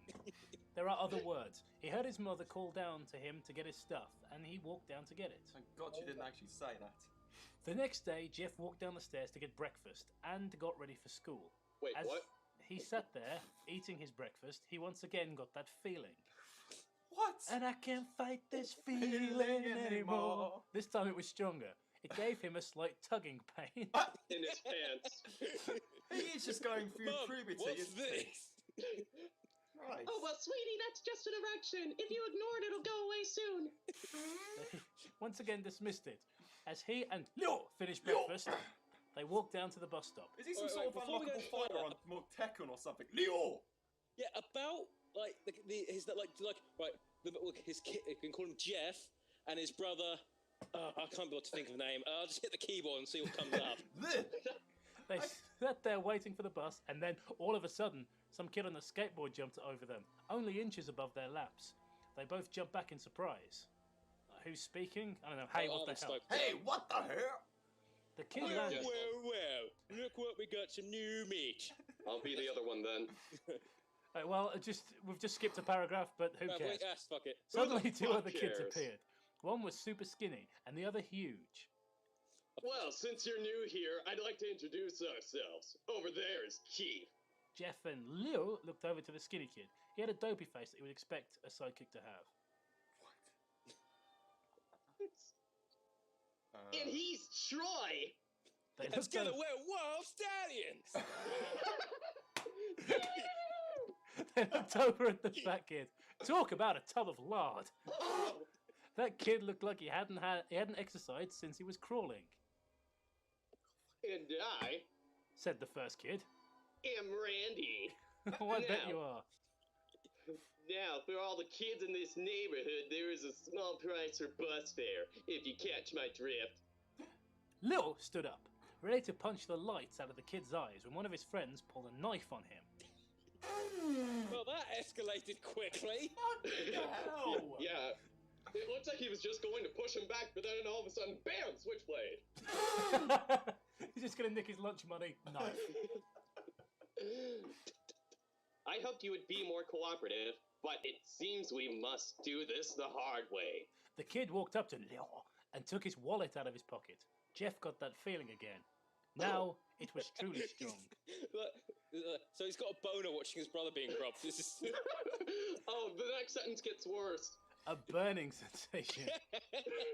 He stood He up. found it so hot. Leo gestured him to sit He down. had to cover his shame. Jeff ignored him and walked up to the kid. Listen here, you little punk. Give back me bro's wallet or else. Randy put the wallet in his pocket and pulled out his own knife. Jesus Christ! Like, how did he get a knife? What is this West Side Story? Is this something that happens? I know about all the guns and shit, but like, it goes, all right, you're too old to have a gun, boy. Here's a knife. Oh, shotguns? No, you can't carry those to school. Here, have a dagger. It's much safer. Doesn't go off in class. Pretty much, yeah. Oh, and what will you do? Just as he finished the sentence, Jeff popped the kid in the nose. As Randy reached for his face, Jeff grabbed the kid's wrist and broke it. Oh, shit. Randy Jeff is screamed. now a professional wrestler. Yeah. And Jeff grabbed the knife from his hand. This is starting to sound like Thomas. Yeah, can he beat up the toppler? Nobody can beat up the toppler. Troy and Keith rushed Jeff. But Jeff was too quick because nobody called Keith ever beats anyone up. He threw Randy to the ground. Keith lashed out at him, but Jeff ducked. I keep picturing Keith Chegwin every time I see his name. Keith dropped his knife and fell to the ground screaming. How many people do you think will know who that is? Like 6. But they're all subscribed to us. Troy rushed him too, but Jeff didn't even need the knife. He just punched You Troy. don't need I've a been calling him Tony. His name's fucking Troy. He punched Troy straight in the stomach, and Troy you went liked it down. long. As he fell, he puked all over. Lou could do nothing but look in amazement at Jeff. Knife crime. And the Who bus wants to driver be- just who looked wants to on, be Lou? bored, hating his life. Is Lou a boy? I think so, yeah. Okay, who wants to be the stereotypical Asian kid? I think we all know it's Shadow Wolf. Yes. Here we go. Jeff, how do you do? That was all he said. Down 100 subscribers. Because of racism. They saw the bus coming and knew they'd be blamed for the whole thing. So they started running as fast as they could. As they ran, they looked back and saw the bus driver rushing over to Randy and the others. As Wait, Jeff... he got out of the bus while it was still moving. He didn't pull up. Just... Well, if it drops below Bus 50 kept miles an going, hour, it'll crashed into a explode. house, killed a family. That's the way America works. That's Michael Bay's America. As they ran, they looked back, saw the bus driver, blah, blah, blah. As Jeff and Lou made it to school, they didn't dare tell what happened. All they did was sit and listen. Lou just thought of that. So they weren't going to go like, teacher, these guys pulled a knife on me. so I kick their asses somehow. Magic kung fu. Oh, that always happens to the new kids. Just take your seat. Yeah, you just get stabbed on your first day, it's fine. Lou just thought of that as his brother beating up a few kids, but Jeff knew it was more. It was something scary. As he got that, that's how you know the story's scary, because it uses the word scary. Yep. As he got that feeling, Now you must be scared of this bit. he felt how, it's like canned laughter for horror. He felt how powerful it was, the urge to just hurt someone. He didn't like how it sounded, but he couldn't help feeling happy. He felt that strange feeling go away and stay away for the entire day of school. Even as he walked... So what? Is Jeff into masochism all of a sudden? I guess so, and that's my phone. Even as he walked home, due to the whole thing near the bus stop, and how now he probably won't be taking the bus anymore, he felt happy. How happy exactly? Aroused. Happy, yes.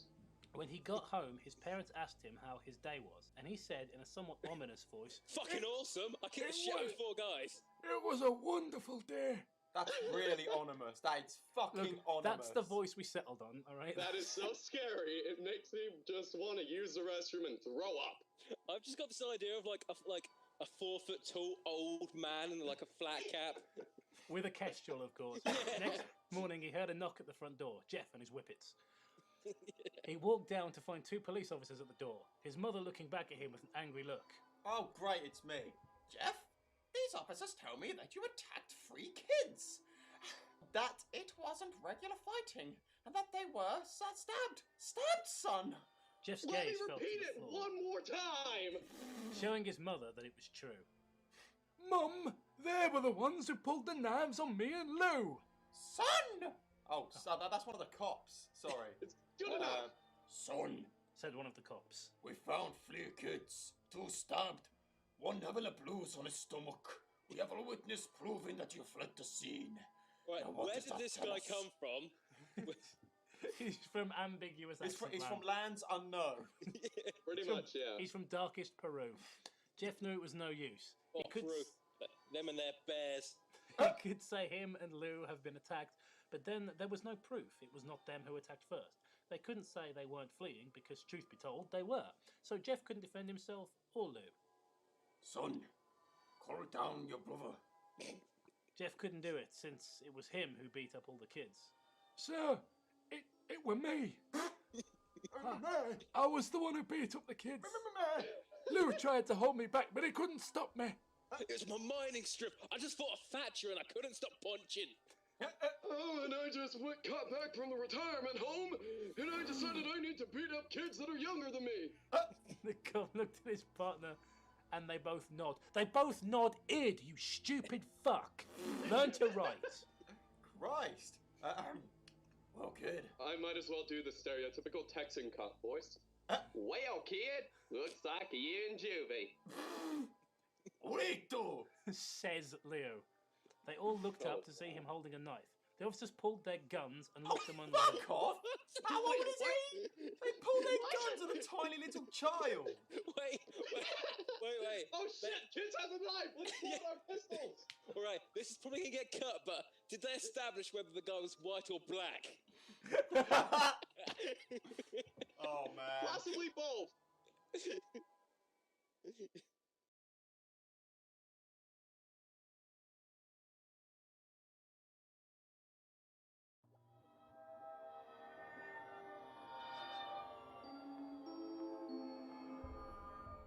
The officers pulled their guns and locked them onto Lou.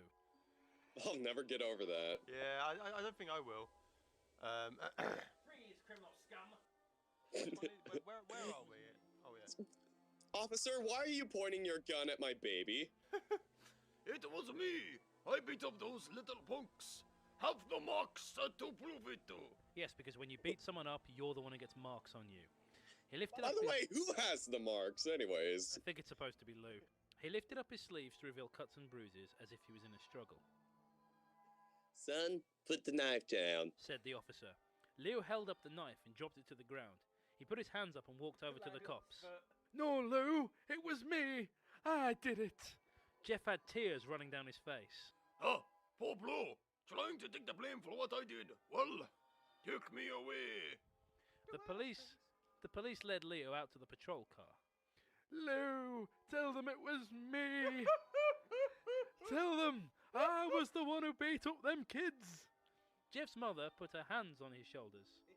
Performance of the fucking century. Jeff, please, you don't have to lie. We know it's Lou, and we don't like Lou. Don't worry. We gave you a real name. You're the favourite. We know it was Lou, that complete disappointment. He never cleans the guttering.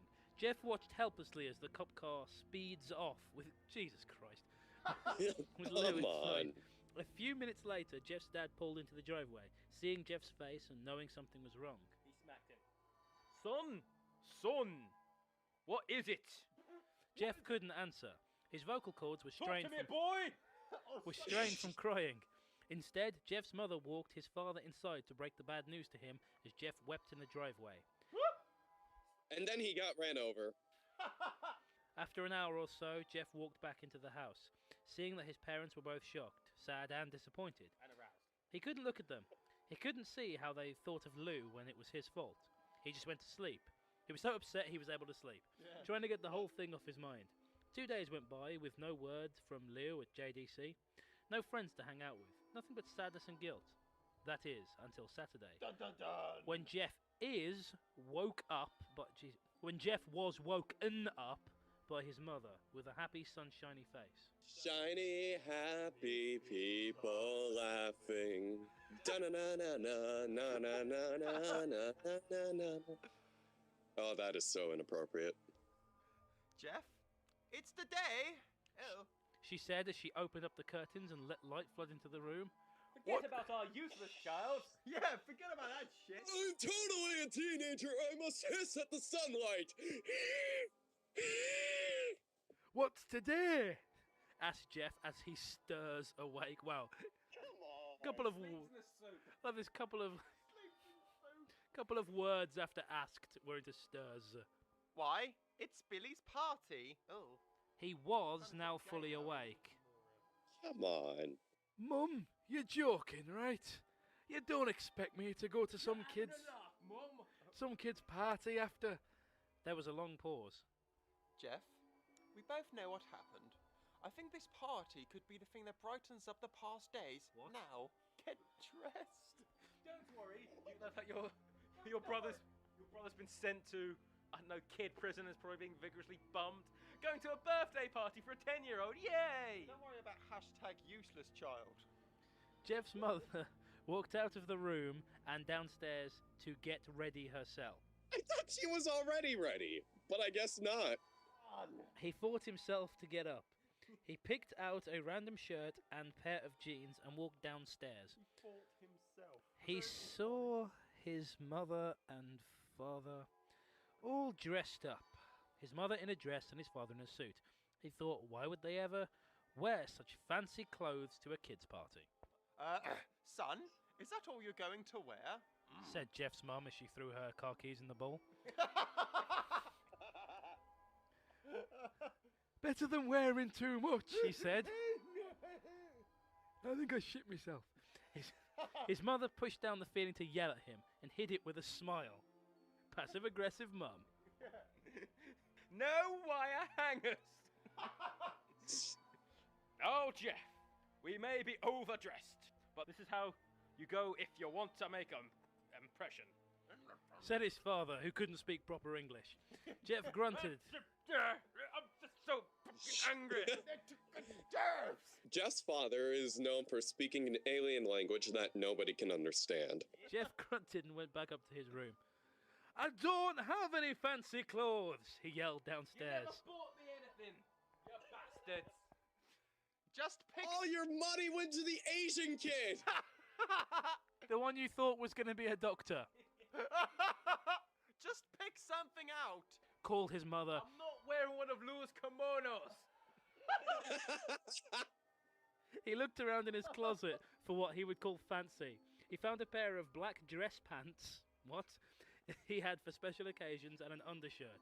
He couldn't find a shirt to go with it though. He looked around and found only striped and patterned shirts, none of which go with dress pants. Obviously not. Finally, he found a white hoodie and put it on. I don't know what it's like in America, but You know what hoodie means in England? Classy. Also, knifing. So it might be appropriate. I think it's pretty appropriate. You're wearing that? They both said. Oh, yeah, apparently they both sound like women. His mother looked at her watch. Your son of mine's wearing that. Now get upstairs, boy. Oh, no time to get changed. Let's just go. She said as she herded Jeff and his father to the door. They crossed the street over to Barbara and Billy's house. Wait, they're sheep now. They knocked on the door and it appeared that Barbara, just like his parents, way overdressed. I think maybe the was could be used there somewhere. Seriously, this is just a wife swapping party, isn't it? Yeah. As they walked inside, all Jeff could see were adults, no kids. Yeah, this is further corroboration. The kids are out in the yard, Jeff. How about you go and meet some of them? Said Barbara.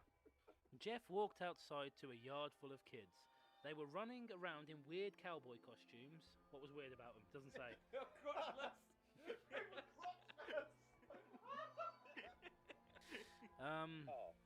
And shooting each other with plastic guns. That's a first for this story. They weren't pulling real guns on each other. Oh, yeah. He might as well be standing in a Toys R Us, famous for its gunplay. Suddenly a kid came up to him and handed a toy gun and hat. Hey, wanna play? He said, "Ah, no, kid. I'm way too old for this stuff. I'd wait for my pension You're check to 13, come you round. fucking liar. I'm 50 years too old for this shit." The kid looked at him with that weird puppy dog face. Please? Said the kid. No, I only speak English. Bang. Fine, said Jeff. He put on the hat and started to pretend to shoot at the kids. At first, he thought it was totally ridiculous, but then he started to actually have fun. It might not have been super cool. What is this thing called fun? I can't have this. It's a criminal activity. I still need to be moping about my brother. But it was the first time he had done something that took his mind off a loop. So he played with the kids for a while, until he heard a noise. A weird rolling noise. Then it hit him. Randy, Troy, and Keith. Dun, dun, dun. Keith Bandit?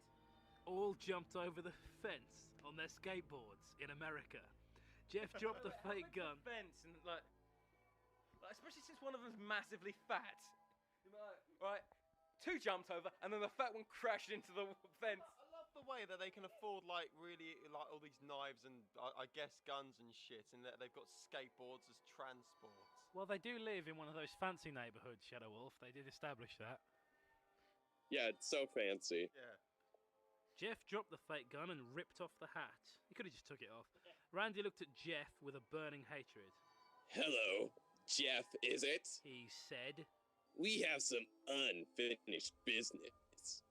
Jeff saw his bruised nose. I think we're even. I beat the crap out of you. You get me brother sent to JDC. You get my brother sent up mines. Randy got an angry look in his eyes. Oh no, I don't go for even. I go for winning. Because I'm Charlie Sheen, apparently. Modern jokes. You may have kicked our asses that one day, but not today. As he said that, Randy rushed at Jeff. They both fell to the ground. Wait, did they have a stroke? It was start of an epic fight, but the both of them suddenly struck down with back pain. Jeff's pacemaker gave out. Randy punched Jeff in the nose, and Jeff grabbed him by the ears and headbutted him. Jeff pushed Randy off of him, and both rose to their feet. Question. About 2 days ago, didn't he break his hand or something like that? So so I immediately grabbed his other arm. I grabbed his arm and just kept squeezing on the broken bone. Kids were screaming, and parents were running out of the house. Troy and Keith both. Oh, Jesus Christ. Oh, come on! Troy and Keith both pulled guns out of their pockets. This won't backfire in any way later. Good thing we're wearing masks.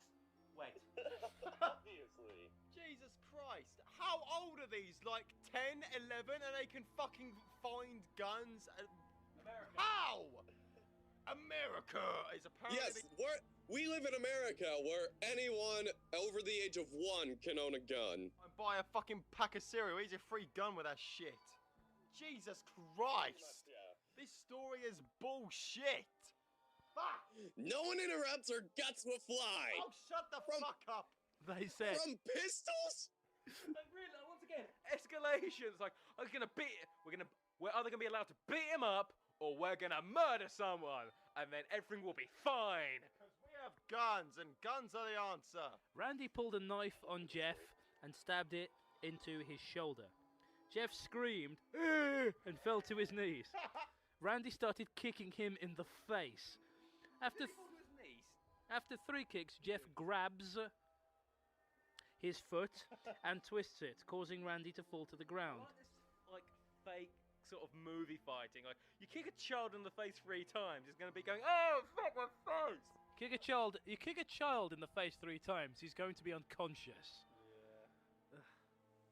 Well, this is the WWE for children, after all. Causing Randy to fall to the ground. Jeff stood up and walked towards the back door. Troy grabbed him. Need some help? He picks Jeff up by the back of the collar and throws him through the patio door. Randy repeatedly starts kicking Jeff until he starts to cough up blood. Come on, Jeff. Fight me. Perfect dialogue for a child. He picks Jeff up and throws him into the kitchen. How does he keep picking him up? He's got a broken hand. Fucking hell! Throws him into the kitchen. Here comes Randy Orton with the suplex. Randy sees a bottle of vodka on the counter and smashes the glass over Jeff's head. Oh, come on. See, it's professional wrestling, ECW. One of 2 things would have happened. Either A, he would have smashed it, it would have just hit him, and it wouldn't have broken. Or D, it would have broken and probably cut his hand to pieces. Fight! Fight! Finish him! Necessary dialogue. He throws Jeff back into the living room. Come on, Jeff! Look at me! I'm so Hulk! Look at me! Jeff glances up, his face riddled with blood. I was the one who got your brother sent to JDC, and now you're just gonna sit here and let him rot in there for a whole year. Ooh, yeah! You should be ashamed! First of all, the dialogue, this is dialogue from like Commando or so, like some Schwarzenegger film. Also, he's like, yeah, I managed to get your brother put in jail. Now, after this, he'll still be in jail. Oh, wait. Oh, my God, I'm such a fucking idiot. Oh, what have I done? I've ruined my fucking life. Who the fuck in their right mind would admit to sending someone for fraud? I've managed to trick him getting your brother in jail. In front all these witnesses. Ha! Oh, wait, I got all these. No, wait, even worse than that. Pulling the guns and assaulting someone. Jeff starts Can't wait till they start using their super moves. to get up. Oh, finally! Lowercase, you stand and fight! This dialogue is awful! Jeff is now to his feet, blood and vodka on his face. Show me your true power! Show me your final form! Once he gets that strange feeling, the one in which he hasn't felt for a while, entirely superfluous use of the word in there. Oh, come on. Finally, he's up! Stand, one shall fall. Also, why There can be only one. Says Randy as he runs at Jeff. That's when it happens. Something inside Jeff snaps. It was his leg. His psyche is destroyed. All rational thinking is gone. All he can do is kill. Oh, bollocks. He grabs Randy Oh, wow. and pole drives him to the ground. See? Wrestling match. It was it through a table by any chance? He gets on top of him and punches him straight in the heart. And Triple H interfere. The punch causes Randy's heart to stop. Punch you in the fucking soul! As Randy gasps for breath, Jeff hammers down on him, punch after punch. Blood gushes from Randy's body until he takes one final breath and dies. What? It looks like we're staying in the present tense for a while. Everyone is looking at Jeff now. The parents, the crying kids, even Troy and Keith. So, did the parents all right, they're thrown inside. Let's all just walk in there with them. And the adults didn't think, you know what, I'm going to try and punch this child on the back of the neck and take their gun. Oh no, because they've got guns. I guess. Although they easily break from their gaze and point their guns at Jeff. Jeff C''S, the guns trained on him, and runs for the stairs. As he runs, Troy and Keith let out fire on him. Wait, what? They got a gun, shoot fire. They suddenly got flamethrowers. Well, they use magic. Alright, here's it, theory. They haven't made it clear in the story, but it's a world full of wizards and magic. Because that makes sense, because he magically fixed his hand, and they magically bought guns that shoot fireballs. Yeah, we'll get there in the end, audience. Each shot missing. The audience have gone by now. Jeff runs up the stairs. He hears Troy and Keith follow up behind him. As they let out their final rounds of bullets, Jeff ducks into the bathroom. He grabs the towel rack and rips it off the wall. Troy and Keith race in, knives.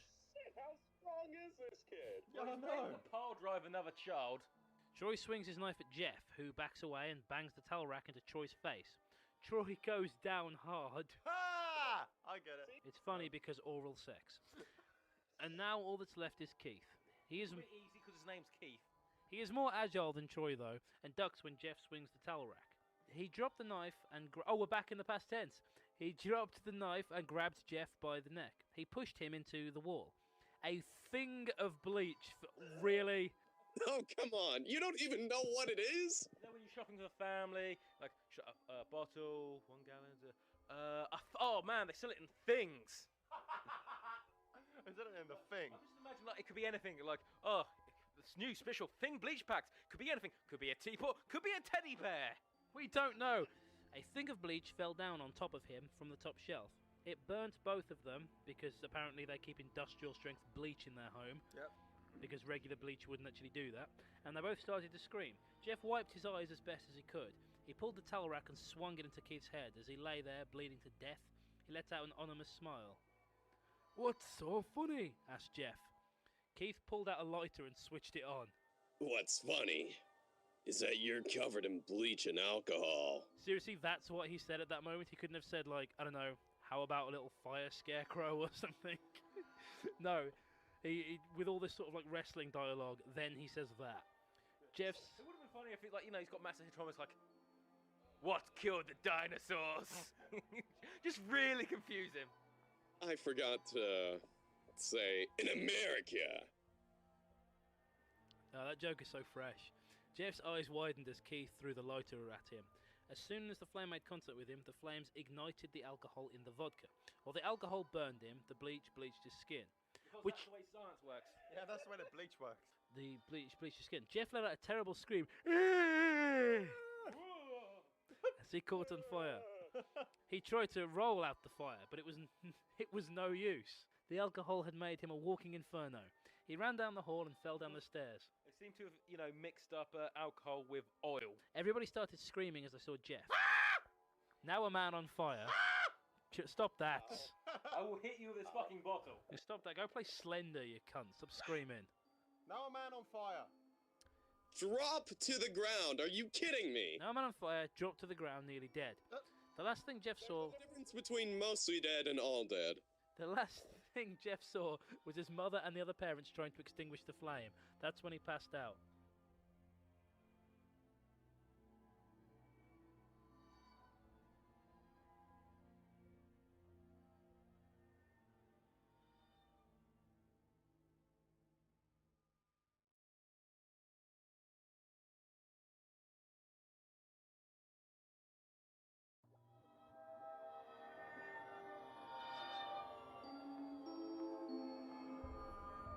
The last thing Jeff saw was his mother and the other parents trying to extinguish the flame.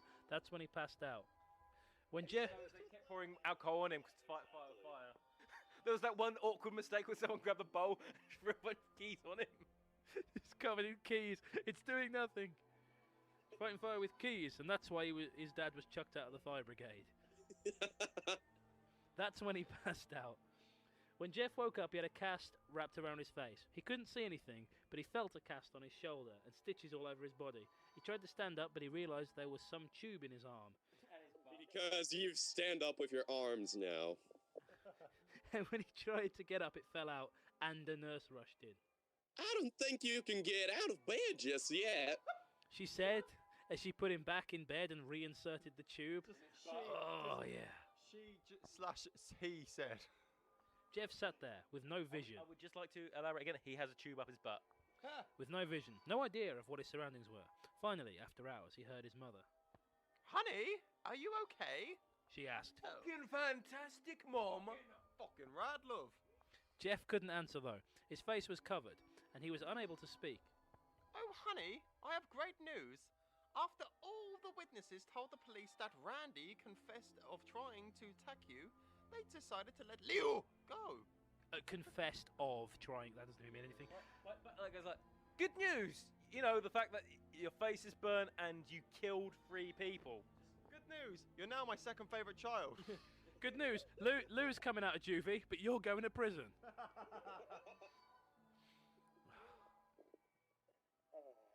Yeah. You're everyone's proudest child, the one who can murder 3 people.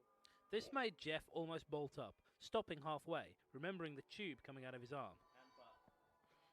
He'll be out by tomorrow, and then you two will be able to be together again. Jeff's mother hugs, and we're in the present tense again, Jeff and says her goodbyes. The next couple of weeks were, back in the past tense, those where Jeff was visited by his family.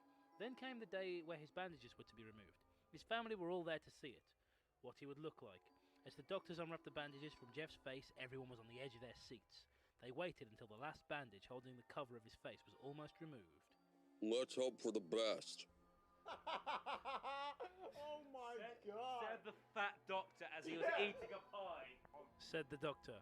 He quickly pulls Come on. the cloth, letting the rest fall from Jeff's face. Jeff's mother screams at the sight of his face. I'm gonna fucking hit you if you keep doing. I'm not even kidding. Fucking stop it. Lou and Jeff's dad stare awestruck at his face. This, Jeff said. He rushed out of bed and ran to the bathroom. He looked in the mirror and saw the cause of the distress. His face. It's retarded. It's is not short for it was, by the way. Horrible. By now you've probably seen the picture of Jeff the killer, if not already know. That face is ridiculous. For one, and I'm not exactly sure how a combination of vodka and bleach could make your face that smooth or white. Make you lose your nose and start wearing lipstick. He looks like a fucking fish. He looks like a mime version of Billy Bass. And apparently it also turns your eyelids black, I guess. His lips were burnt to a deep shade of red, which makes no sense. His face was turned into a pure white colour, which makes no sense. And his hair was singed from brown to black, which makes no sense. He slowly put his hand to his face. Alright, I forgot that. I forgot about that. Alright, it's something like the fire dyed his hair. If there's nothing else you take away from this story of being ridiculous and fucking retarded, the fact that fire dyes hair. Rather than, I don't know, burning it. I guess it wasn't really fire that made him do that, but apparently there was some barber whose nickname was Fire, and then decided to give him this complete makeover or something. I think that this story's not entirely true. He slowly put his hand to his face. It had a sort of leathery feel to it now. He looked back at his family, then back to the mirror. Jeff, said Lou. It's not that bad. Not that bad, said Jeff. It's perfect. His family were equally surprised. Jeff started laughing uncontrollably. His parents noticed that his left eye and hand were twitching. Jeff? Are you okay? Okay. I've never felt more happy. Look at me. The face scores perfectly with me. Because you were an ugly fuck before, jeez. He couldn't stop laughing. He stroked his face, feeling it, looking at it in the mirror. What caused this? Well, you may recall that when Jeff was fighting Randy... Are you kidding me? You're giving us a flashback! Something in his mind... We have Morgan Freeman for this bit to come out and explain it. Fighting his mind. Randy... Oh, hang on, sorry, let's try that again. You may recall that when Jeff was fighting Randy, something in his mind, his sanity snapped. What the hell voice is that? I don't know. And what's your first name, Mr. Burns? You do your best Morgan Freeman I can't do a Morgan Freeman impression, so I won't. Neither can I. Oh, Matt, it's only you left now. I can't do a Morgan Freeman. Only saving grace for the Morgan Freeman impression. I can't do it, but... Well, you may recall that when Jeff was fighting Randy, something in his mind, his sanity, snapped. Now he was left as a crazy killing machine. That is, his parents didn't know. That's the best I can do, sorry. It was better than the other one. Doctor? Said Jeff's mum. Is my son... alright? Perfectly fucking fine. You know, in the head? I mean, you know, we haven't called the cops or nothing, you know, and they haven't even Oh made my God. an appearance. This is perfect. Oh, yes. This behavior is typical for patients that have taken a very large amount of painkillers. How many did you give him? If his behavior doesn't change in a few weeks, bring him back here and we'll give him a psychological test. A few weeks? Are you serious? How much cocodamol have you got him on? So, right, the doctor's there. He's like, right, this kid somehow has a face that looks like some sort of bleached fish. He looks in the mirror, starts laughing, talking about how it's perfect. And like, give him 3 weeks. See what he's like. He might come back. Yeah, don't think we can't do a psychological test. It costs the taxpayer a lot of money. I mean, this is hot. This is in England, so he'll be charging them. He's making money hand over fist. Why doesn't he want any more? Oh, thank you, Doctor. Thank you, your medical profession, you bastard. See if he needs psychological testing in a couple of weeks. Thank you, Doctor. See, he's totally qualified for his job. The doctor. It's like a fucking janitor just found a lab coat or something. I just can't Just believe. the doctor on YouTube. I just can't believe. Sorry, I just can't believe the fact that the cops haven't been called about Jeff. I mean, he's murdered what, 3 kids? You know, one of them burned, one of them got smashed in the face. You need the police come around and say, "Don't do that." But this doctor is clearly a janitor. But maybe that's what explains his face. Is the doctor goes, "Don't worry, I'll now take care," and just put a floor buffer on his face. For God's sake, the cops came round after a minor stabbing, almost, anyway. It's like they pulled the fucking guns on Liu. What the fuck would they do to Jeff? Oh, nothing. They'll just leave him. He's fine. You know, he's an innocent child. He's the favourite. And this is still on the same fucking newspaper! Right, okay. Jeff's when Mother went over to Jeff. Jeff? Sweetie, it's time to go. Oh, that's going to end up fucking well. Jeff looks, tense up, away from the mirror. His face still formed into a crazy smile. "Care, mummy!" His mother took him by the shoulder Down a cliff like Wile E. Coyote. and took him to get his clothes. This is what came in! Said the lady at the desk. Jeff's mum looked down to see the black dress pants and white hoodie her son wore. Now they were clean of blood and now stitched together, because apparently it's a dry cleaners. Jeff's mother led him to his room and made him put his clothes on. Then they left, not knowing that this was their final day of life. They accidentally died in a car accident on the way home. The end. Later that night, Jeff's mother woke to a sound coming from the bathroom. It sounded as if someone was crying. She slowly walked over to see what it was. When she looked in the bathroom, she saw a horrendous sight. Jeff masturbating. had taken a knife and carved a smile into his cheeks. Jeff, aside from looking like the Joker, what are you doing? Asked his mother. Jeff looked over to his mother. "I couldn't keep smiling, Mummy. It hurt after a while. Now I can smile forever." Now it hurts even more. And the quotation marks don't end, so I have to keep doing this voice. Jeff's mother noticed his eyes ringed in black. Jeff? Jeff is now the narrator. Jeff, your eyes! His eyes were seemingly never closing. "I couldn't see my face. I got tired and my eyes started to close. I burned out the eyelids so I could forever see me self. This won't come back to bite me in the ass ever in my life. My new face." Yeah, I'm sorry, your job application has been denied. Can you pass me my drink, please? Sir, my eyeballs are dry as all hell, and I'm probably going to die in a few minutes anyways, but look at me, I'm perfect! Jeff's mother slowly started to back away, seeing that her son was going insane. "What's wrong, Mummy? Aren't I beautiful?" Yes, son. Then she upcuts him. She said. Yes, you are. Let me go get Daddy so he can see your face. Oh. She ran into the room and shook Jeff's dad from his sleep. Piss off, woman, I'm trying to sleep. I've been doing the mines all fucking day. Honey, get the gun. Will you... She stopped as she saw Jeff in the doorway holding a knife. She stopped when Where the fuck are they getting all these weapons from? She stopped when she realised pulling a gun on your own son is completely reprehensible, no matter how scary he might be. "Mum, you lied." That's the last thing they hear. Oh, come on. As Jeff rushes them with a knife, gutting both of them. With the knife. Wait, so, like, the way they explained it is that he rushed them, and he managed to, there's a super long knife. He stabbed through his mum, and it went out the other side, and then stabbed his dad. Apparently the author's definition of a knife is Sephiroth's sword. Claymore! His brother Lou woke up, startled by some noise. He didn't hear anything else, so he just shut his eyes and tried to get back to sleep. As he was on the border of slumber, He got the strangest feeling that someone was watching him. He looked up before Jeff's hand covered his mouth. He slowly raised the knife, ready to plunge it into Lou. Lou thrashed here and there, trying to escape Jeff's grip. Shh, Jeff said. Just go to Kip. Oh, So I'm so glad that's fucking ended. Oh my Jesus.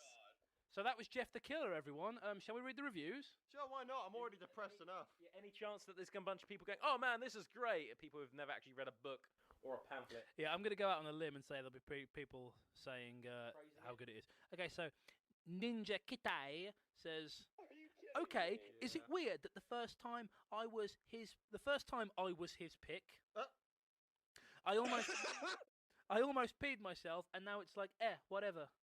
Well, now it's more like, you are beautiful. I think it's Bettyful. Clover Dreams says about this, I've never understood why this is so popular. Even the picture is just a badly done Photoshop of the overly attached girlfriend meme. Other way around, dipshit. It's written much like the manner of how the main character from Birdemic spoke the entire film. Never seen Birdemic, but we need to see it. It looks bad. Blandly. Kids don't talk like that. That's true. It's so odd that they have him speak in this fashion. It's odd and doesn't fit in a child's mannerisms at all. The story doesn't make much sense at all either. I know people want to see these. Also, why does everybody say that he has super strength? And Pocky replies with, Icker, I keep telling my brother that he doesn't have super powers or anything like that. Ellipses. It is that he is fast on his feet and is very skilled with any kind of knife. He can't teleport, comma. He can't whiff space, stand 20 bullets, comma. And he's not invincible. Get these facts through your skulls, people. Okay, Angry face. I'll get that fact through my skull, mate. When you take into the fact that these kids are 10 fucking years old! and, they're not facts, because it's a story. Well, it's a fiction, but didn't he ripped something out of a wall? Yeah, it's... And then he, swung it and just crushed the child's skull. Okay, Red Miles says, Jeff the Killer. This pasta wasn't that bad to read. Yes, it was. The only thing that scares me, though, are some of the fanboys and girls. They flip... Are you seriously making emoticons in this review? They flip every shit they have when offended. I don't want to step on any toes, but some of you are... kind of bonkers. Dude, I am not crazy. Eep. Sorry if I offended you. I didn't mean all of you. I meant some of the fans can be a bit scary as all. Sad face. Sorry. Wishy-washy, limp-wristed pansy. You're making him sound like Bob Ross, just and we're just gonna a little lighter. Sneak a little bush over here. I completely agree with you. When I see people capital fangirling over creepypasta characters, it makes me feel weird. It's just 4 periods. Why? Why do you do this? These people could kill you without a second thought, except they're not fucking real! My God! And Undigit says, how is this story well written? Jeff has no nose, which is never addressed. Jeff would go blind eventually and die from his lack of eyelids, which is never addressed. And Lou was arrested even though Randy took his wallet, which was never addressed. Those were definitely the only problems with that story. You know what was never addressed? What I've said about 20 times. They're fucking children! This is getting me so angry. Why is this so fucking popular? He's a very, Shadow Wolf's a really yelly drunk. Glass Doll says, I feel bad for Jeff.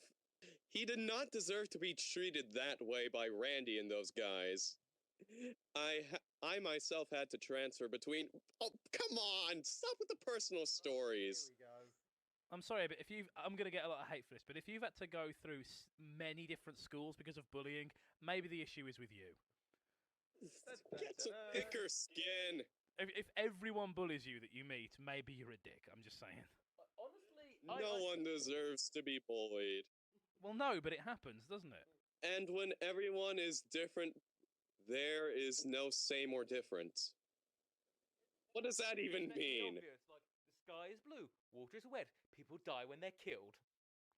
People don't deserve to be bullied. war shouldn't happen. Yeah, we know. Keep going, Phantasm. This is brilliant.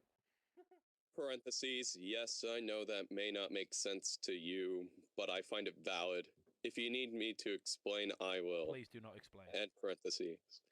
What they did it was inexcusable, and, comma, from what they did to him, I can see why he would become what he did in a way. What? All right, so, okay, what they did to him, they mugged him, then he kicked the ever-loving shit out of them somehow with his... Killed 3 of them. Yeah, then afterwards, they pulled guns on him and attempted to beat him up again, so he murdered them. I'm sorry, what is this neighborhood? Detroit or some shit? And then he murdered his own family. Yeah. It's probably Southern California where I That's live. why he became an utter monster who murdered his own family with his bizarre Killing inhuman is strength. not ever the right thing to do, but I can see why and or how he became the way he did. Let's look out for Glassdoll in the future for the rampage he will inevitably commit. Yeah. EHXKOR says, I'm quite sick of all these negative comments. People bashing others' opinions.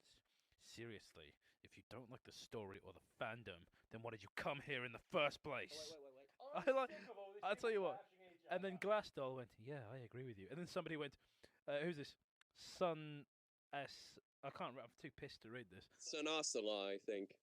So we can make more negative comments and bash the story for its awfulness because it should be better. Faust, it should be better. Wasn't that the point of coming here in the first place? I mean, seriously, can't you think? Actually, the person who's got the best comment, and I made fun of him earlier, is Undigit, just because we wouldn't know that we didn't like it if we didn't read it. It's like, everybody fucking applaud that comment. Have we had enough of this shit? I have, right, shall we give our final thoughts then? You go first, Matt. Let's see. I'm not entirely sure if it's cliche, but it's just awful writing. It's like, also action movie, then he becomes a monster, and then he gets the girl, blah, blah, blah, blah, blah. It's awful crap. I think what's probably worst about it, aside from the things we already addressed, like the story not making any sense and then the grammar being atrocious, is the fact it's all the fact is Jeff is not a very interesting protagonist, and the whole thing is from his perspective when more interesting things are happening. What's it like for the parents to have 2 sons that are basically massive disappointments to them? What's that like for them? They seem to be the most fucking pathetic parents. I mean, and what's it like for Lou? Is he tough? Is he weak? He goes to juvenile hall. Does it change him in any way? These are all bummed in the showers. No, but like on a serious note, these are much more interesting questions than how this guy, got his face bleached. And I just think it's a wasted opportunity. I think everyone else seems to know what my main problem with this story is. The fact that I'm not going to shout it again. But it's just like, it annoys me the most that this is so famous. Everyone's heard of Jeff the Killer. It's just like, oh, it's so scary. No, it really isn't. Toffee Crisp Vampire is the scariest. It's scarier than that. Full stop. There you go. It's famous. Basically, it's like this. The picture is, well, not iconic. It's just recognizable. Yeah. And it's like, oh, I got a weird picture. It's like, oh, congratulations. The SCP, the entire thing's built on weird pictures. You could have just taken this and goes, oh, this is Fishface Boy. He kills humanity like everything else in the SCP does. Now, fish behind. Mr. Phantasm, as the guest, would you like to have the final words on Jeff the Killer? How the fuck did this get spin-offs? Really? Because yes, Jeff the Killer is back. Jane the Killer.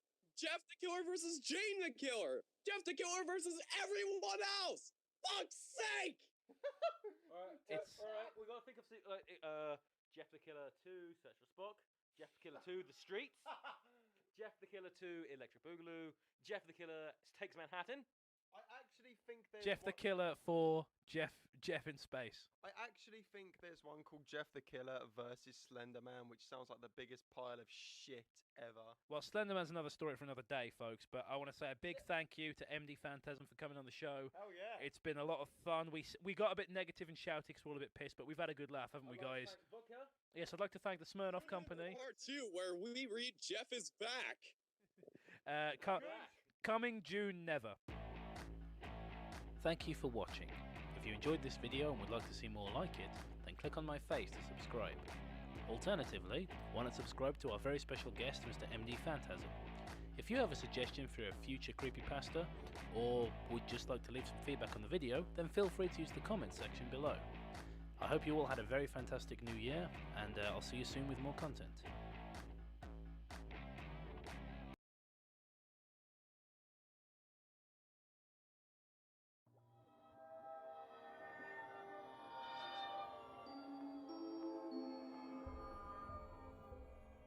Hello and welcome to another delicious edition of Bad Creepypasta. Yum. Today we are reading Call of Duty Black Ops, which was requested by some people. I can't remember who, sorry.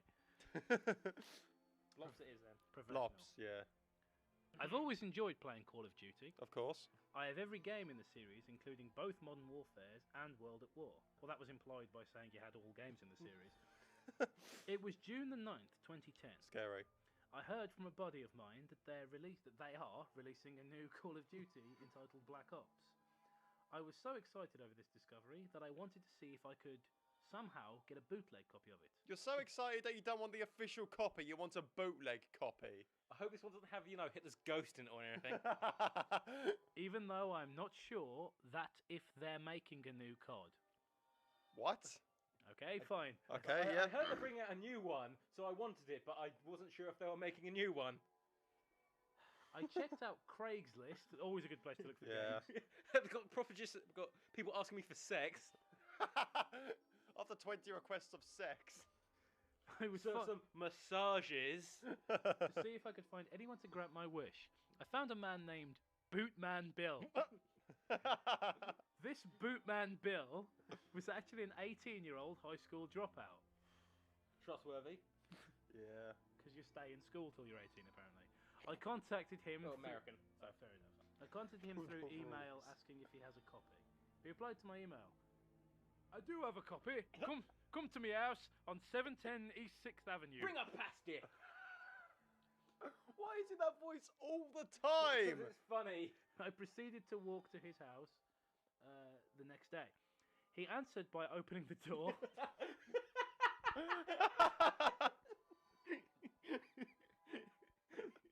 thought he was going to lower the drawbridge. I love it. Oh my goodness.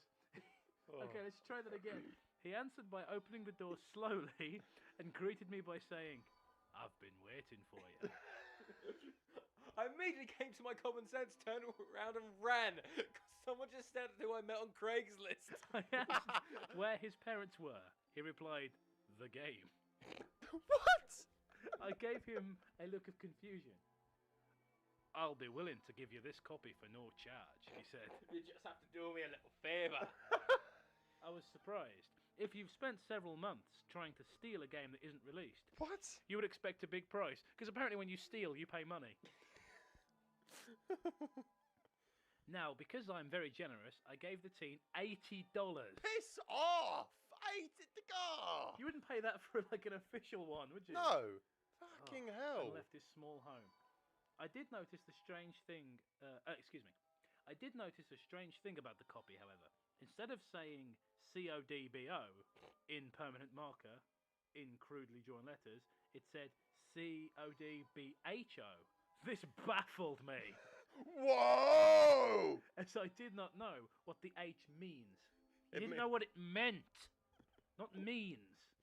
But I digress. I then proceeded to put my purple Memorex disc into my PS3. I'm so glad we knew what colour it is. As it does with the current Call of Duties, it shows the Treyarch logo, and then goes to the COD title screen. I was so excited. I have the newest copy of... Right now. Don't break your laptop, it's not worth it! It's not worth it, Dave! Let it go! I had the newest copy of Call of Duty that no one else in the world has. All these time Or hasn't heard of yet. I didn't feel like trying out campaign yet, so I did my favourite mode in COD, which is zombies. It has maps. Kino der Toten. It has maps. And one I've never seen before called Ad. I was baffled over the map's name. I would expect it to have more of a better name.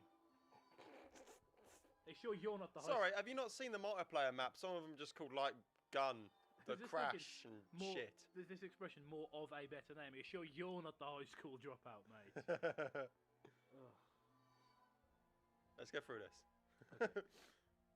I decided to play Ad. The map looked like what seemed Russia. Just vodka bottles everywhere.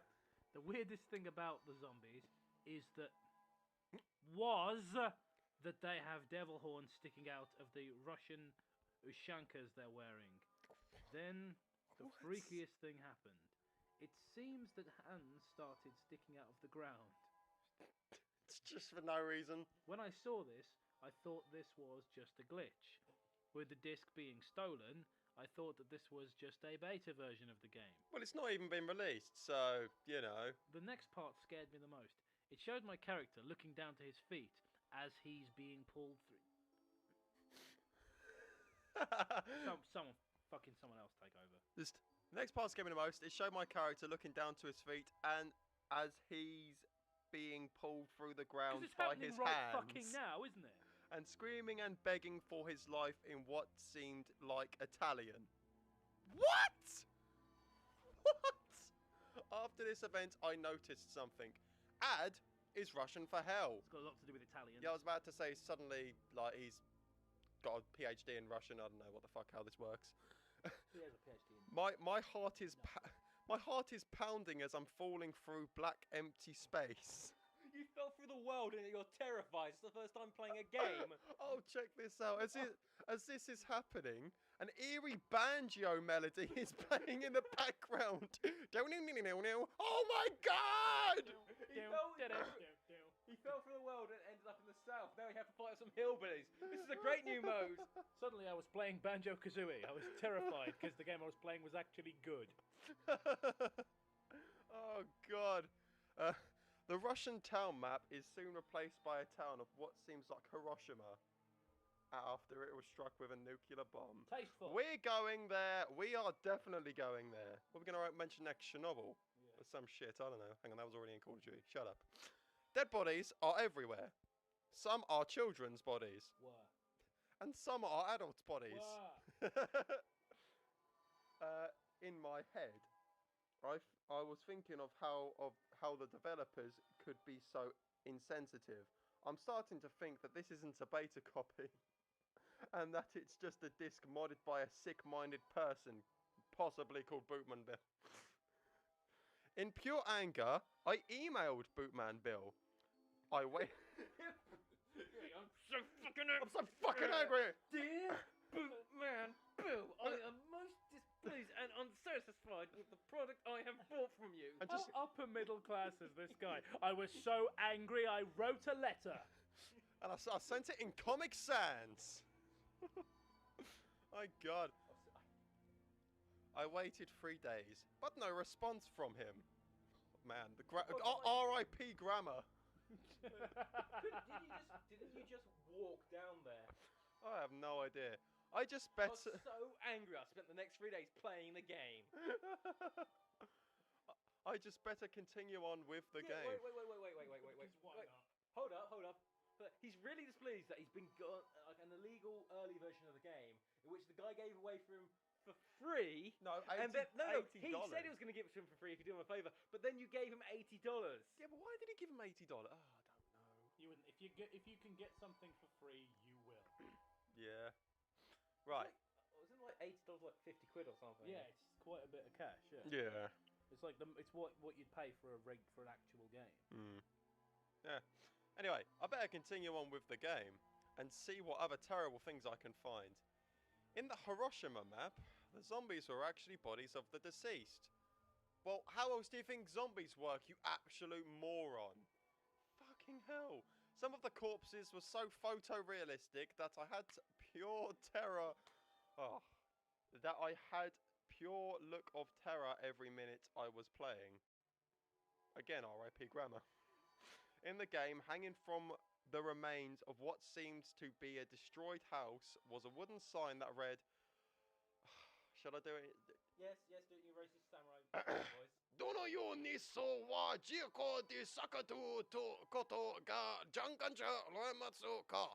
You actually managed to pronounce that, No, I didn't. I'm pretty sure most of those U's are supposed to be silent.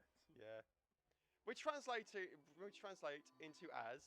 Translates into as. Yes. Oh, fuck off.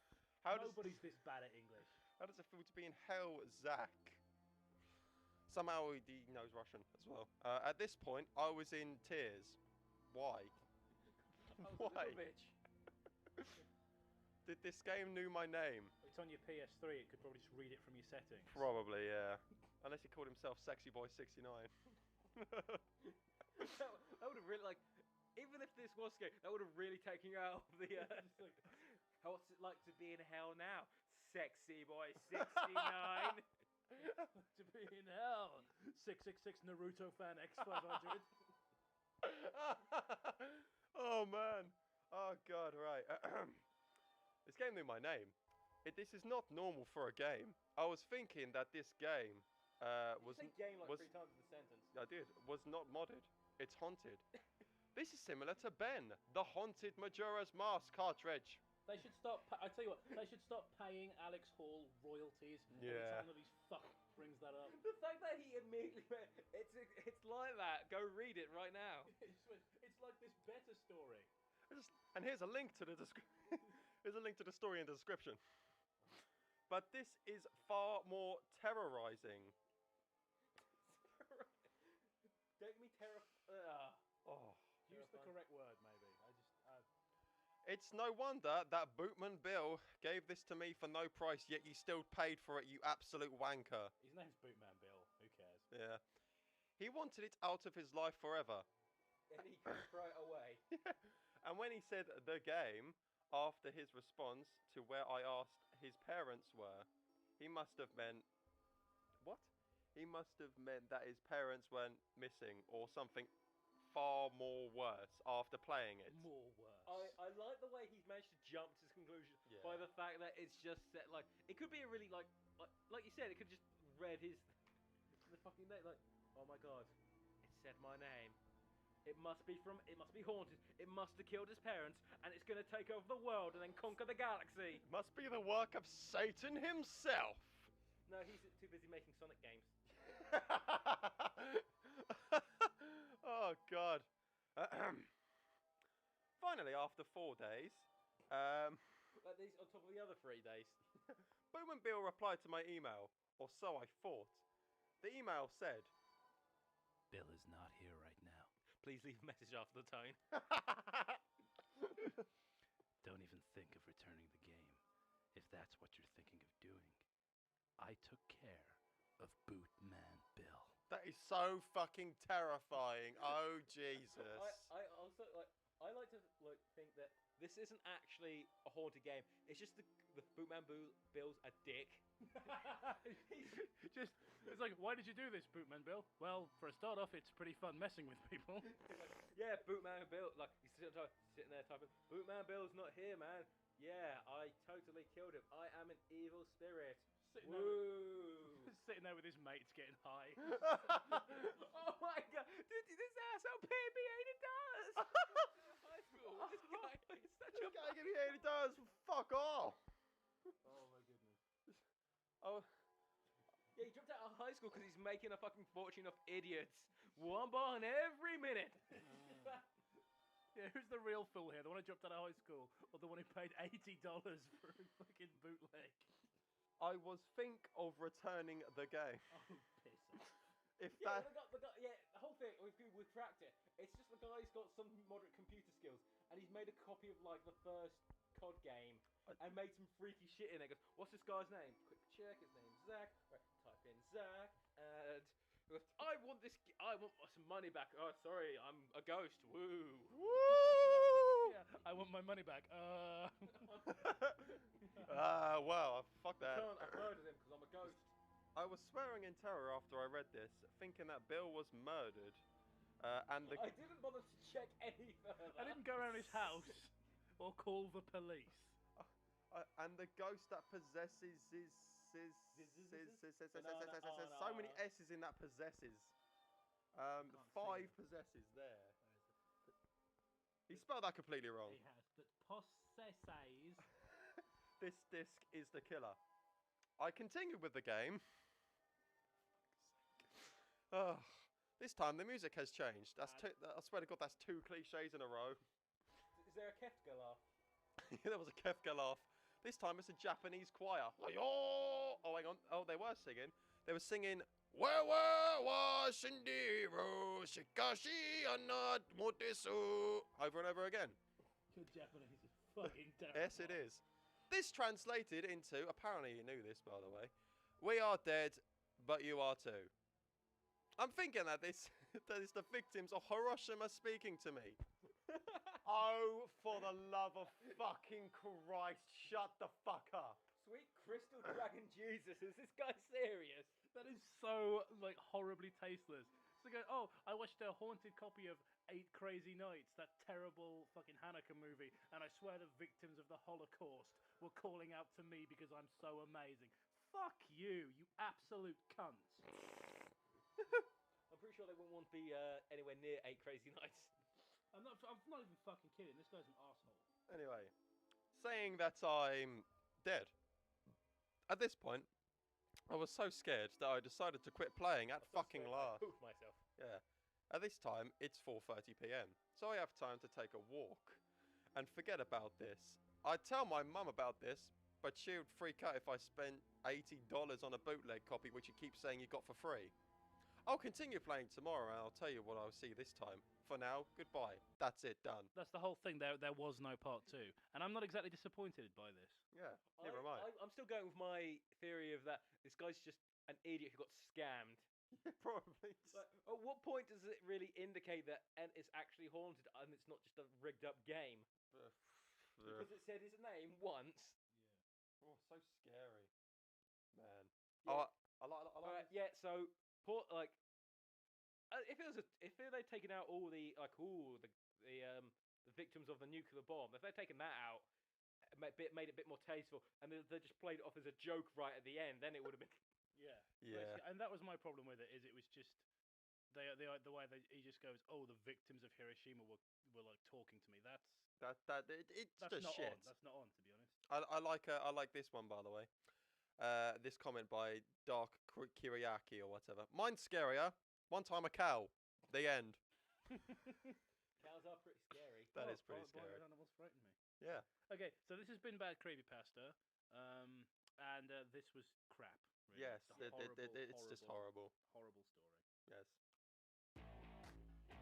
Thank you for watching. If you enjoyed this video and would like to see more like it, then click my ridiculous face to subscribe.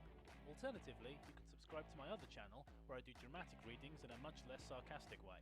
If you would like to leave a suggestion for a future pasta, or just want to leave us some feedback on what you thought, then feel free to use the comment section below. Have a fantastic day, and we'll see you soon with more content.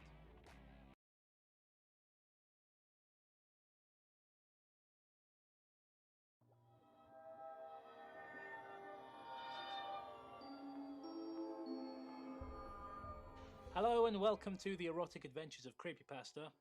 Matt can't be with us today. He's busy giving whatever's up there a nice big Andy's Room welcome.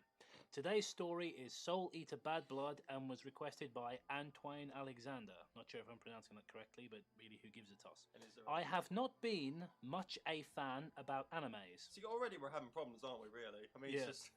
Though at school yesterday, my friend told me about an anime And English classes. I should watch, which was called Soul Eater. After watching a couple episodes of it, I started to like it. That was until I could not find barely any dubs on YouTube. Holy shit, dubs! You know why he's got to do dubs, don't you? Because he can't fucking read subtitles, because he clearly can't read. Or just spell anything. When this has happened... I swear to God they do it on purpose. They just do it to piss you off.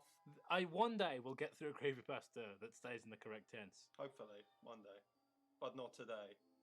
Yeah, and on the same day, I'll learn to fly, and I'll get six-pack abs. And ingest 4 dozen eggs, help you get erect.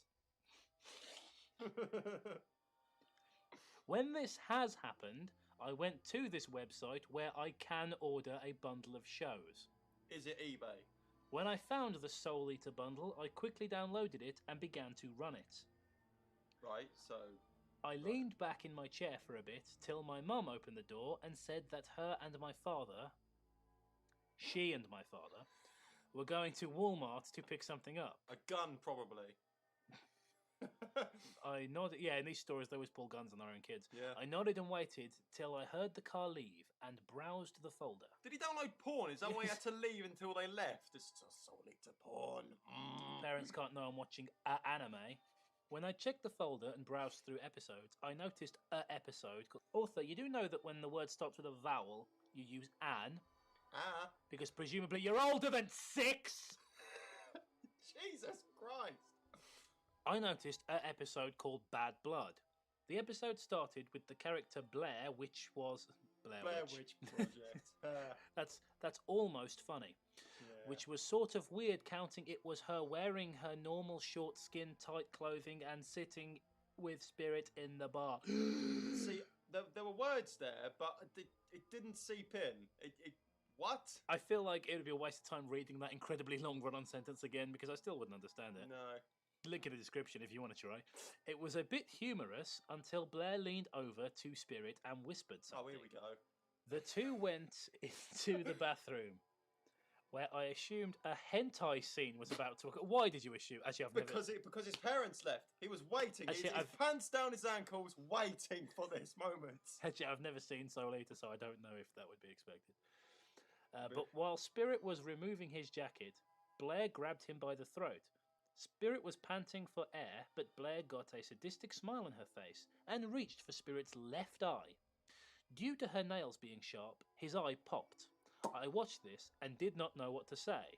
Well, it's an anime, so you'd assume that it's just anime stuff. I mean, I've seen planets being blown up in anime. I mean, an eye being popped. I mean, I've seen Kill Bill. He's probably still jacking off as this is happening as well. Oh, yeah. I don't know what to say, but my hand's around it now, so... It's just got to keep on going. Got to keep on tugging. Spirit began coughing up blood and finally died. He lied on the floor, so he was pretending. He was just lying, spilling out profanities. Where Blair leaned over and kissed him on the cheek, calling him cutie. I was about to turn off my computer. I think closing the video would have been fine. And then you could have gone on with your Pornhub life. Turn off my computer, but Blair said, "Watch what you're doing. It will come to bite you."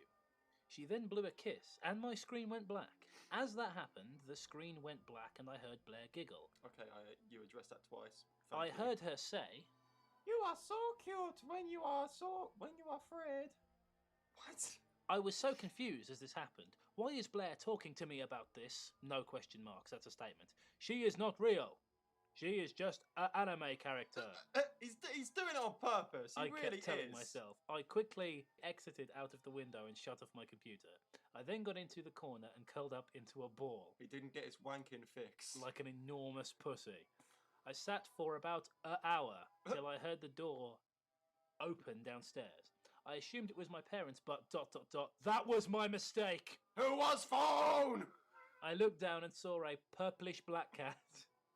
For fuck's sake. I opened the door wearing a witch hat. No, he's gone. A purplish black cat opening the door wearing a witch hat. That's pretty scary. I knew it was Blair in a real form. Ugh. It's really hard, audience. It's really hard to continue with this.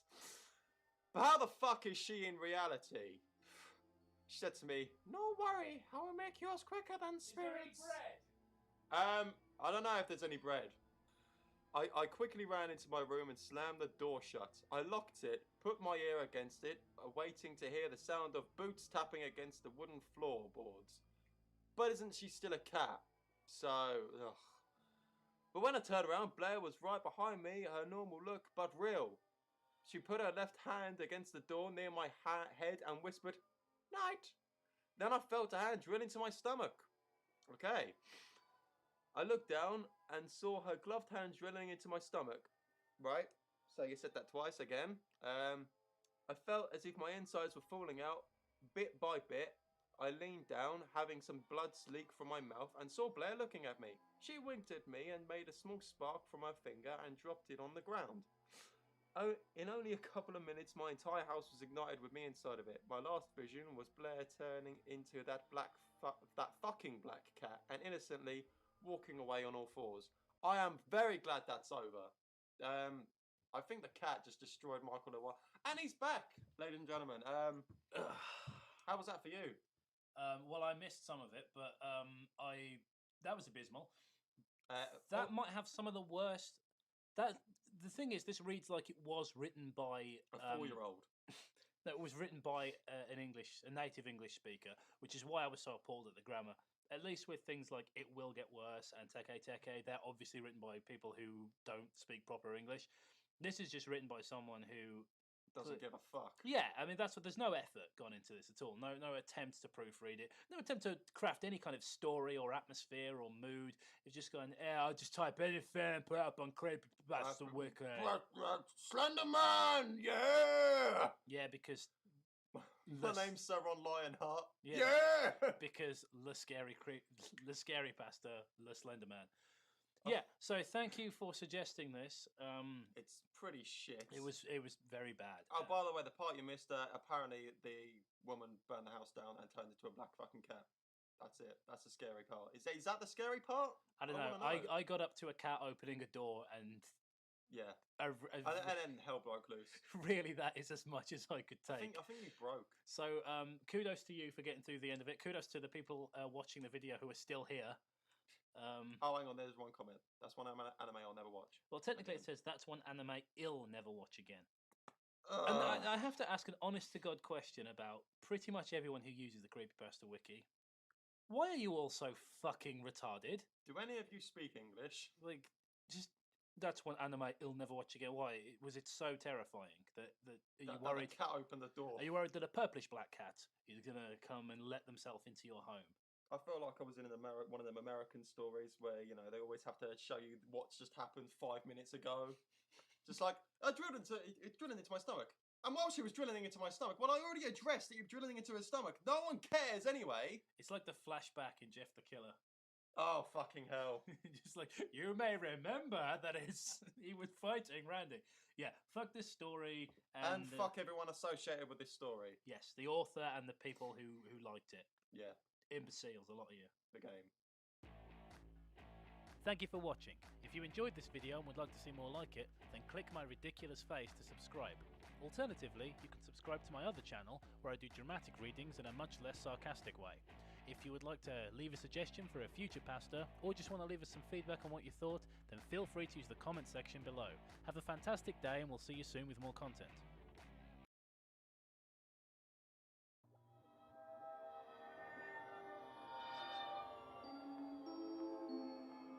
Hello and welcome to another exciting edition of Bad Creepy Poopsa.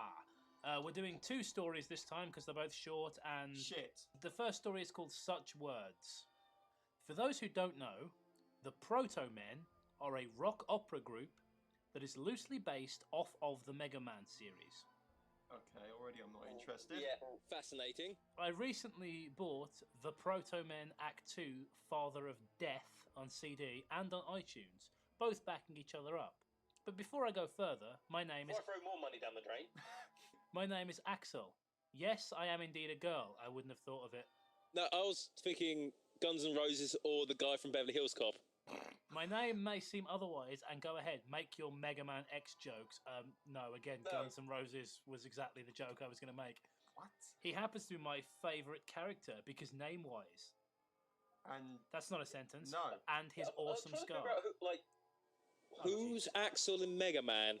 I don't know. Have you ever played all 10 games? I've never played the Mega Man X series. I should, because I've heard they're really good, but I really like the classic Mega Man games, but I've never got into the ones. I actually got a copy of Mega Man. Stop trying to make your own creepypasta in the creepypasta. Oh god, it's collapsing in on itself. Become a singularity. Any hoozle. Not a word. That's what it actually says. I've been enjoying the first... Also got someone from the Dr. Seuss school of writing. The first proto... Never use Dr. Seuss and a writer from Creepypasta Wiki in the same sentence again. Wait till you find the Cat in the Hat creepypasta. I've been enjoying the first Proto Man album. When I thought it was time to move on to Act 2, okay, I enjoyed the vocals and story of the first, so I was challenging Act 2. What is she even saying? But it was awesome. Just, it was messed up a bit. I don't care! Where's the scary part? My headphones, speakers, and CD were fine. ... But it's almost like it wasn't them at all. What's going on? I don't know. Maybe they had a different producer on the second album. It happens. I listened to Good Doctor after intermission. First. Is he just typing up letters? When it was the part of Albert Wiley, it got weird. Turbo Lover! Correct me if I'm wrong with the singers, mind you. I don't go to concerts or ask anybody. And Raoul Panther's voices got somehow, said two separate words, scratchy, and I only heard the music. I popped it out, checking around it. I also looked at the disc and put it back on. I skipped to The Hounds since I knew Turbo Lover was voicing Wiley in that as well. Like, keeps bringing up things I don't care about. Like, oh, this person and this album, I don't care. Just like, you should know this and you should know this. Well, it's good for the people that do, but for the people that don't, what the fuck is going on? I was listening to this song and it's by that singer, the one I made up. And when I first heard The Hounds, I loved it. The intro was the same, a bit faster than the version I heard, but that was probably due to avoiding copyright issues. Not a sentence. And that doesn't make sense. There's an entire paragraph that's just no singing at all. Done. I swear, nothing but music. Who would have thought it? It's like, there's a track on this album that's got no singing in it. Surely this must be the work of Satan. Satan! I just put it back in its case and listened to the digital downloaded one. All the songs, Intermission, The Good Doctor, The Father of Death, The Hounds, and a bunch of other awful song names I'm not going to read out because I've got loads of them. Because to be honest, I've got less time than it takes to read all those. The arm are all perfectly fine. I threw the CD in the trash and asked my parents if they could get me a better CD.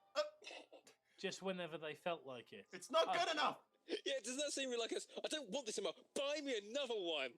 Whenever you feel like it. It's got one scratch on it, damn it! What I love about this kid is just like, throw it in the bin, get me another one, but you know, in your own time. I'm not unreasonable. So he's like four. It's like a passive-aggressive person who's quite aggressive, but very passive at the same time. I went up to my room and listened to the album on loop. I like this CD. I never came out of my room. ... What? Both of the albums were on a never-ending loop. I never got into Night of Ain. No, the first two albums were unbeatable for whatever they tried. I only took Jew Vendetta from Night of Queen. Is this supposed to make sense? Because it's the epilogue of the first album, Live. My favourite was Unrest in the House of Light. It was the first song from them I listened to. Little did my parents know. Like, stop name-dropping all this bullshit and actually try and tell a story to people. This was just an intro to the band that gave me crazy ideas. Crazy, wonderful ideas. It is really getting like Dr. Seuss now, isn't it? A wonderful, awful idea. Ideas that put my mind to work. No, that's a lie. I took my laptop off of its charger. So it's on top of it? Damn it! Started typing away. I copied lyrics, memorised them, recited them, sang them, everything. Oh yeah, that's really creative. Surely your mind is working now. You managed to do a cover. Congratulations, you're the first in history. Can I just go backtrack here? They just established she never left the room. What's she about to do? After 2 weeks, I finally came out. Yeah, so she came out, finally. She came out of her room after 2 weeks. After 2 weeks, her parents weren't like, it's been in there for like a day and a half now. Don't think you should do something about that. Like, when she came out, were her parents like, where have you been? Oh, Jesus Christ, you stink. Make sure she's not dead. As well, I love this. I never came out of my room. After 2 weeks, I came out of my room. Okay, your definition of never and mine is quite different, isn't it? I finally came out. Same clothes, same messy hair. I did take showers and change clothes in between. I saw my father holding a knife right when I exited the lodge bathroom. He smiled and dropped the knife beside him. Oh, Axel, my father sighed and smiled. I was about to... That's why I gave you that name. I was about to check on you, ... to see if you were alive. I rolled my eyes behind my hair. The knife sounded like it had no reason. Why? What does that mean? What does that sentence mean? The knife sounded like it had no reason. 8 words that make no fucking sense when you put them together. What the fuck? You've never had a conversation with a knife. This one seemed to have a reason to go into the bathroom with him. But I had my laptop, and he noticed the big sticker on it. It was from my bottle rocket club that I did after school. What? Where is this coming from? Where's this going? More I don't importantly, know. I put it on there for memories of my first year in public school. It dropped. My father went to pick it up, and I did too. But I picked up the knife, I took the sticker from him, stuck it on, and charged at my father. What? I killed him. Well, that escalated quickly. There you go. Just as Emily was killed. What? Who's Emily? What's going on? I don't know. I couldn't tell how Joe was killed. Help me. So I used this to symbolise Emily. What? I have no idea. Am I having a stroke? Can someone please check on me? I think I've actually just given myself a fucking hernia. Ah! God! Right. Oh my goodness. Did someone delete certain pages of this? I think so, just for it. My whole family is afraid of me now. I can't kill them since I only know of Emily's death. I want no one to oppose me. No one to break my glass. It's just getting funny. It's got milk in it, you know? And I like milk. This soon will become the society. I will even make Wiley's society look like a non-existent heaven. I already made a big slaughter. Is you just typing down the lyrics to this awful song? Link in the description, guys. I swear to God, I'm not making this up. Just like after the fatal battle between the Sons of Light. Welcome, ... Welcome to Axel Society. There's no comments. Please log in. Why. Please log in to post comments. I'm almost tempted to start an account just to ask the author what the fuck I just read. And what the fuck was they on? I mean, why did they put so much detail into the albums, every single song that were on these albums, and then suddenly, oh yeah, I just killed these people that was probably supposed to be mentioned, and I didn't. And somewhere in between a big slaughter and the Sons of Light. But who cares? I got the album right. Yeah, I haven't, like... I mean, I won't, but I could read that again 5 times. Again, I'd like to stress I won't do that. No. I mean, I'd rather eat my own sick than even read another word of this again, to be honest. But well, I see what you if I read it 5 more times... It's a code. She's trying to call for help. If I read it 5 more times, I still wouldn't have a fucking clue what it was about. Please help me save me from my parents. They named me Axel. That's a boy's name. That's a silly name. So that's gonna whatever the hell one we just read. That can be forgotten. Okay, so we're moving on to the second story because fuck it, let's do 2-in-1 video. This is called Luna. Link it to this one in the description. Also, at the time, I was a normal boy with a love of creepypasta and anything scary. 2 things. So One, you're not normal, are you? yeah, I was gonna say 2. We do this as a hobby, but we don't like creepypastas. Yeah, it's like 1. What time? What are you talking about? 2, normal people don't like creepypasta. One night, as I was sick, I couldn't sleep. There go all our subscribers. But I heard a faint humming coming from outside. It was Tails dog with a chainsaw.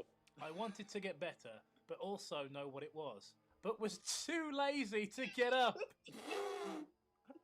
It's honest, at least. Also, but was too lazy to get up as well as how they spelt it. The next night, I was fine and dandy. Hey! It's creepypasta written in the 50s. Then I heard the humming again. What's making that sound? I thought. With a vibrator in the garden. I was getting curious, but decided to forget it and move on with my shitty life. It's so shitty, I got this goddamn humming next door! I thought it was just fine and dandy, now he's got all depressive. School started and me hating to learn wasn't all up to it. I think, you know what, that sentence... That sentence, school started and me hating to learn wasn't all up to it, speaks fucking volumes. I wasn't excited like the girls. What? Fine. I mean, the only reason kids come is to see their friends and hang out with each other and, I don't know, learn. And like the girls. Full stop, no capital letter, because he doesn't like to learn. Then I could hear it again, but it was 12 in the afternoon. I only hear the hums at 12 at night. 12. Does anyone hear that humming? Whoever it is needs to stop. I yelled, grabbing everyone's attention. I wanted to go home and never come back. Because fuck school! But my mother said it was nothing. And my mother said it was nothing. I really hope it is nothing. I thought. That night I put video cameras all over my room. And you have a shit life, but you're a child who owns more than one video camera. Well, what are you trying to turn us into some paranormal activity? Shit. And one facing the street. When I woke up, I looked at the tapes. What the hell? I whispered. They all faced a moon.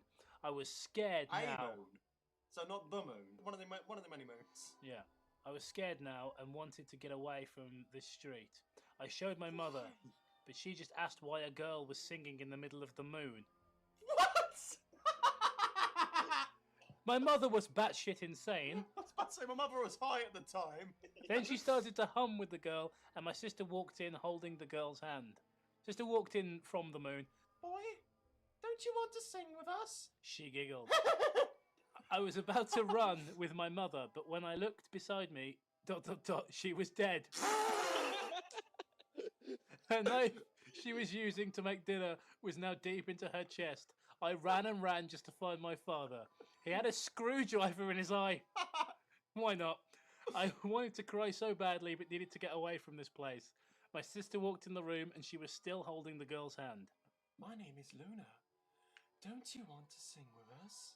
Now I am typing this. This should be a new paragraph. Now I am typing this, hoping that you'll all figure out a way to keep that blasted song out of your heads. The song that we don't know anything about. Ring, ring, ring, ring, ring, ring, ring. Banana phone. That's old. It would be your best interest. No, it would be in your best interest. It would be your best interest in doing so.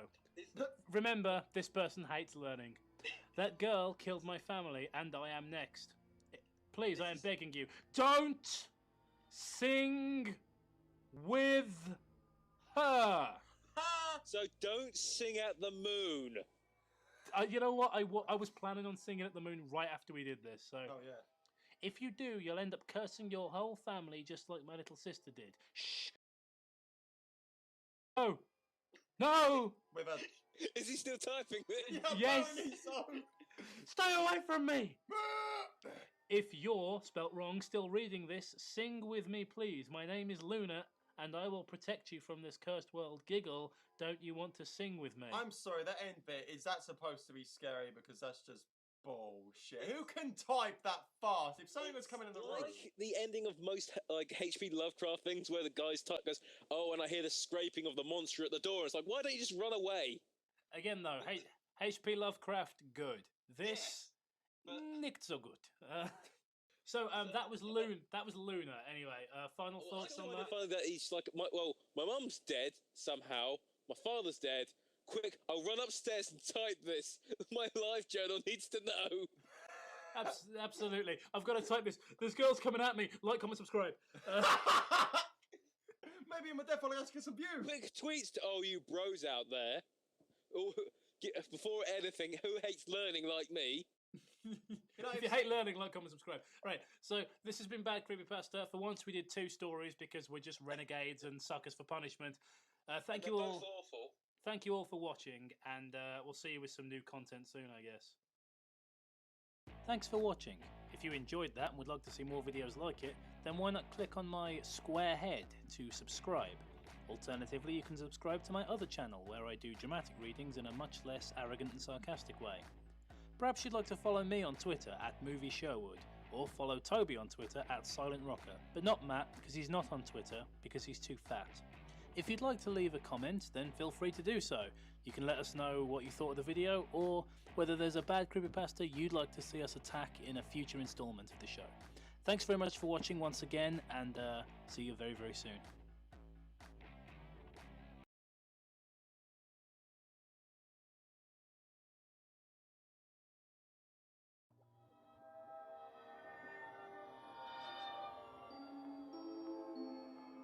Hello and welcome to another delicious lemon-scented sexual sensual edition of Bad Creepypasta. Shadow Wolf unfortunately can't be here today because he's busy assembling a team of teenagers with attitude. We are joined instead by Alex from the Alexo channel. Say hello, Alex. Hey. And we'll be reading a story called The Mall Stalker, link in the description as always. Sounds great. It was a nice day at the mall.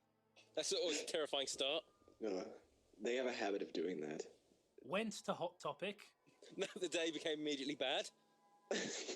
Got a sandwich from Subway and watched a movie. Wow. Later on, it was about 11 at night. Presumably that would be later than the day, yes. When I left the theatre, all of the stores were closed. Yes, because it was 11 at night. I then walked down the long walkway in our mall. Looking at some of the stores that were closing, I continued to walk down the walkway. When I got to the end of the walkway, are we sick of this word yet? I went to go at... Okay, can someone else read this sentence? Because I think the problem might be with I'll me. read it. I went... Okay, when I got at the end of the walkway, I went to go at some of the... It's the same sentence, so... I went to go at some of the vending machines. Taking out his anger on the vending machines. Just go at them, yeah. Fuck you, Coke! Come at me, bro. After getting my soda, I then walked to the parking lot. Is he going to do anything other than fucking walking? I'll tell you what. Is this written by Peter Jackson? It was dark and hot as when I got out of the mall. I then waited for my dad to pick me up. After I got home, I started staying up. Well, apparently he was like, I guess, sleeping in the mall, and then he started staying up after he got home. I don't know. All I do when I'm staying is either watch random YouTube videos or listen to music and look at some art from deviantart.com. That's pretty deep. Free advertising right there. I always had an interest of zombies, apparently not in learning to read or write. And when I look at zombies, I listen to some metalcore. Like I was saying, I get this funny feeling. That's why you went to Hot Topic. I like to dress like an arsehole, listen to shit music. The Devil Wears Prada Zombie EP. To be exact, mostly because of the pressure of the songs like Revive. Whatever that means. The pressure. Has he got his like iPod linked up to like a vibrator? Probably. The song gets louder just because... It'll probably be the most interesting thing about him. They actually make those, you know. Little vibrators you can hook to your like iPod. I always look at zombie pictures, even if they were fictional. As opposed to real ones? Yeah, the real, like... Thank God they built that big wall to keep all the zombies out. Like the ones in Haiti. Like in video games. Or if they were eating human flesh. I don't know what that sentence means. I always liked them and hoped if there was an apocalypse, I hoped it had to do with an infection where everyone became cannibals. Oh man, I'm really looking forward to the zombie apocalypse. Oh man, it's the Triffid apocalypse, stupid plants. He'd probably be like the first to die. I was telling Matt about this actually. Back when I was in my single days, when everyone on a date, if a girl brought up what her plan was for the zombie apocalypse, I would get the bill. I then got tired, so I put phone back to charge. Who was phone? And I put away my headphones and went to sleep. I then dreamt that I was at my high school. Well, near my high school. That's near, whatever, it's the same thing, basically. It's like, I was there, then. No, not at my high school. No, that's not cool. Near it. The guy probably had to write... The guy didn't have enough words, so he just added those two. Enough words in the story. Maybe the guy hates learning. It was late at night and I was walking. I then saw some guy, who was a student, smoking near the school. Most high schools always had smokers. I never liked smokers or people doing drugs. You're the guy listening to metalcore. Yeah, just like, what kind of fucking bizarro world does he live in? There's like extremely aggressive music, dressed in all black, and I'm on a, you know, I don't do drugs. I'm on a gluten-free diet. I felt something strong inside me that I felt like I wanted to eat something. Is he sure he doesn't like drugs? Until then, I saw the guy smoking going away, but out of nowhere, a car was going off the street, and it crashed into the electric pole. What electric pole? Please tell me this mall's in a place called Raccoon City. Does he go to school in a prison? I then saw the guy running from the crash, not the one who was driving the car. Don't tell me which one, though. Until then, I grabbed him and pinned him down. My school was near a river, so I punched him in under the side of the bridge. I just got this image of him just punching a guy and him like ragdolling all the way down to under the bridge. Punch after I punched him and then the source engine glitched. Punch after punch, his blood was everywhere, even in the water. He was in the water, dead. The water was turning back from the blood. But then I had the feeling that I wanted to eat ... something. I then took the corpse and chomped his face right off. I then opened his rib cage and popped his lungs. I also ate his heart. Do you, like, inflate them like a balloon animal? I then shivered from what I've done. All of a sudden, I woke up. Oh man, what a bait and switch. But it's all just a dream. I was scared and shocked. I noticed that it was all a dream. But that was until I noticed I had blood on my hands and I felt something ... in my mouth. I pulled it out and was stunned at what I saw. It was fucking huge. It was a human finger, and that's it. That's the entire of The Mall Stalker. Alex, would you like to tell us your opinion of this story? One question. Why is it called The Mall Stalker?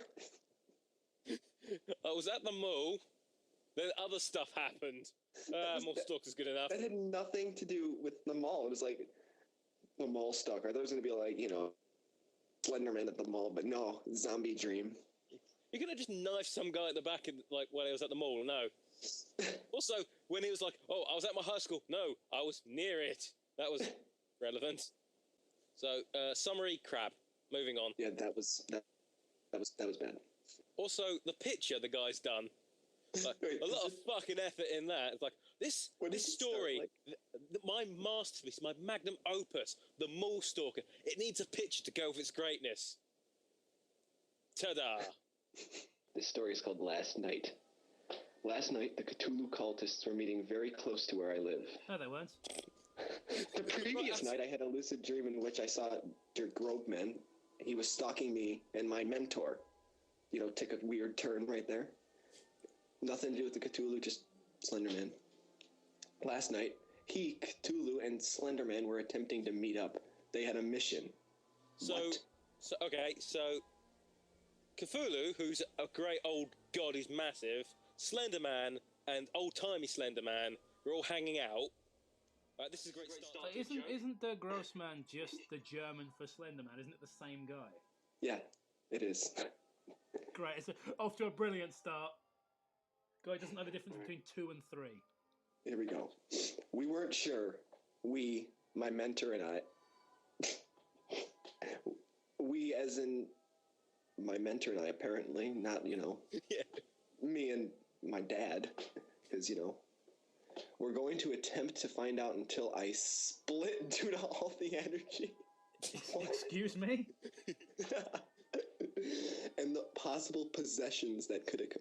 I feel like we're going right into the middle of a different story. I always feel that way. My one friend ended up possessed, and the scarier part is that we can't figure out by whom. See, it feels like we're right in the middle of a chapter of just like Tales Doll Part 3. But clearly what happened is this guy's trying to write down what happened when he was playing a game of Call of Cthulhu with his mates, and he wasn't really paying much attention. Where was I? So, taken over by... The demon is out of him now, but he was not himself last night. His eyes became pitch black, minus the whites of his eyes. Could have just been hanging out in the dark and they couldn't tell. And we couldn't get him back to this world. We had to go into the 8th dimension in order to pull him out. I'm so glad that they really define their terms when they write a story like this and explain what everything means. I'm glad they included the glossary and everything. Yeah. Good thing it's the 8th and the 9th dimension's a bitch. When I went and Zircon attacked me, as he for some is obsessed with me and always looking for me when I project astrally. Bloomin' Zircon, eh? What's he like? Oh, he's a rock. Rascal. He is a rock down in a the mineral. pub last night. Yeah, Zircon. He's a wild one with the ladies. Alright, let's continue. I hate the fact that I split last night, though, because if I hadn't, maybe we would have found out more. But for now, we have to go... Does it mean they split up, or did he go some sort of human mitosis and now there's 2 of him? Or he's dead, and he, literally split in half. Which is very relevant with these Cthulhu cultists. Who are apparently, half a block away. Oh, I was up last night. I was looking at the moon, trying not to hear the song that drive me insane. And I noticed from my balcony there were a bunch of Cthulhu cultists. But for now, we have and maybe venture into the woods tonight to find out what is going on or what is being planned. Okay. Zozo has gone into hiding as he is very weak, and Nio is weakened as well. Where they are now, I am not certain, but it worries me, as they are Elizabeth Moore's parents, my astral spirit. That was a sentence. No, it wasn't. No, it wasn't. Hopefully we won't have to fight much off, and hopefully the battle is not too draining. We shall see what tonight and the rest of the week bring, and it's over. Right, I think that this is some guy who's just, like, he's literally, no, right, I was right before, it's just someone's, like, notes for a game of Call of Cthulhu, and he's just accidentally stuck it up. This was meant to, like, he was meant to send this to one of his friends, like, yeah, this is just his, he just typed this up, this is gaming notes. This is his Let's Play commentary. Accidentally sent it to the wrong person. The guy got really worried and put it on creepypasta. Yeah, the guy just, like, deleted all the bits where it goes, oh, I rolled a 20, or he took crit damage. He accidentally sent it to LOL Skeletons, who thought, this is brilliant, let's stick it up. Press the X button, he gets rid of those. Move forward 3 inches.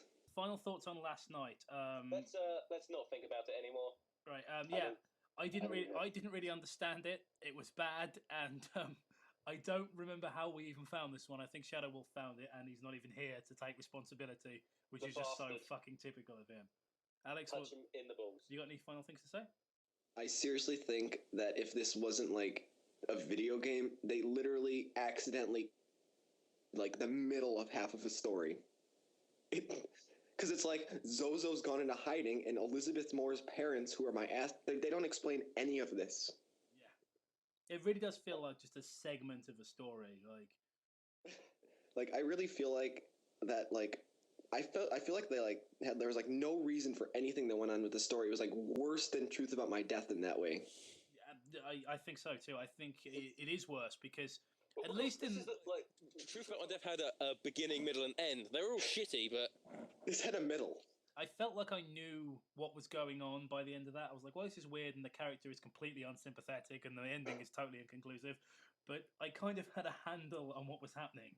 This is just like, it's like somebody just threw me into the middle of like some grand cinematic trilogy, and I'm like 20 minutes into the second one.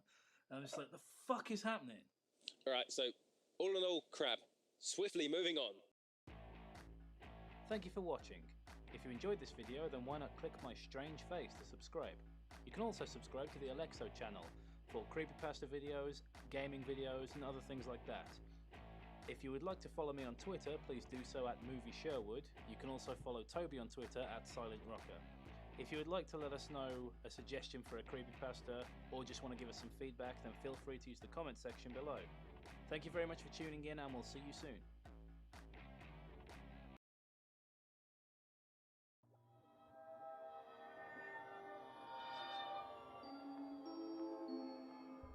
Hello and welcome to another enthralling edition of Bad Creepypasta. Today we are reading Mindless Max.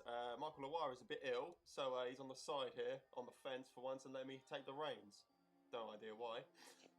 Anyway, yeah. It's going to turn out horrible. Anyway, let's begin. I can't believe I'm telling this. I can't believe I'm listening. I'm Drake, and full stop. Okay. Let's go with that. I have been keeping this as a secret for a long time until now. Enthralling. I live with my wife, Morgan. I live with my wife, Steve. My son, Peter, and my daughter, Carly. They don't know when.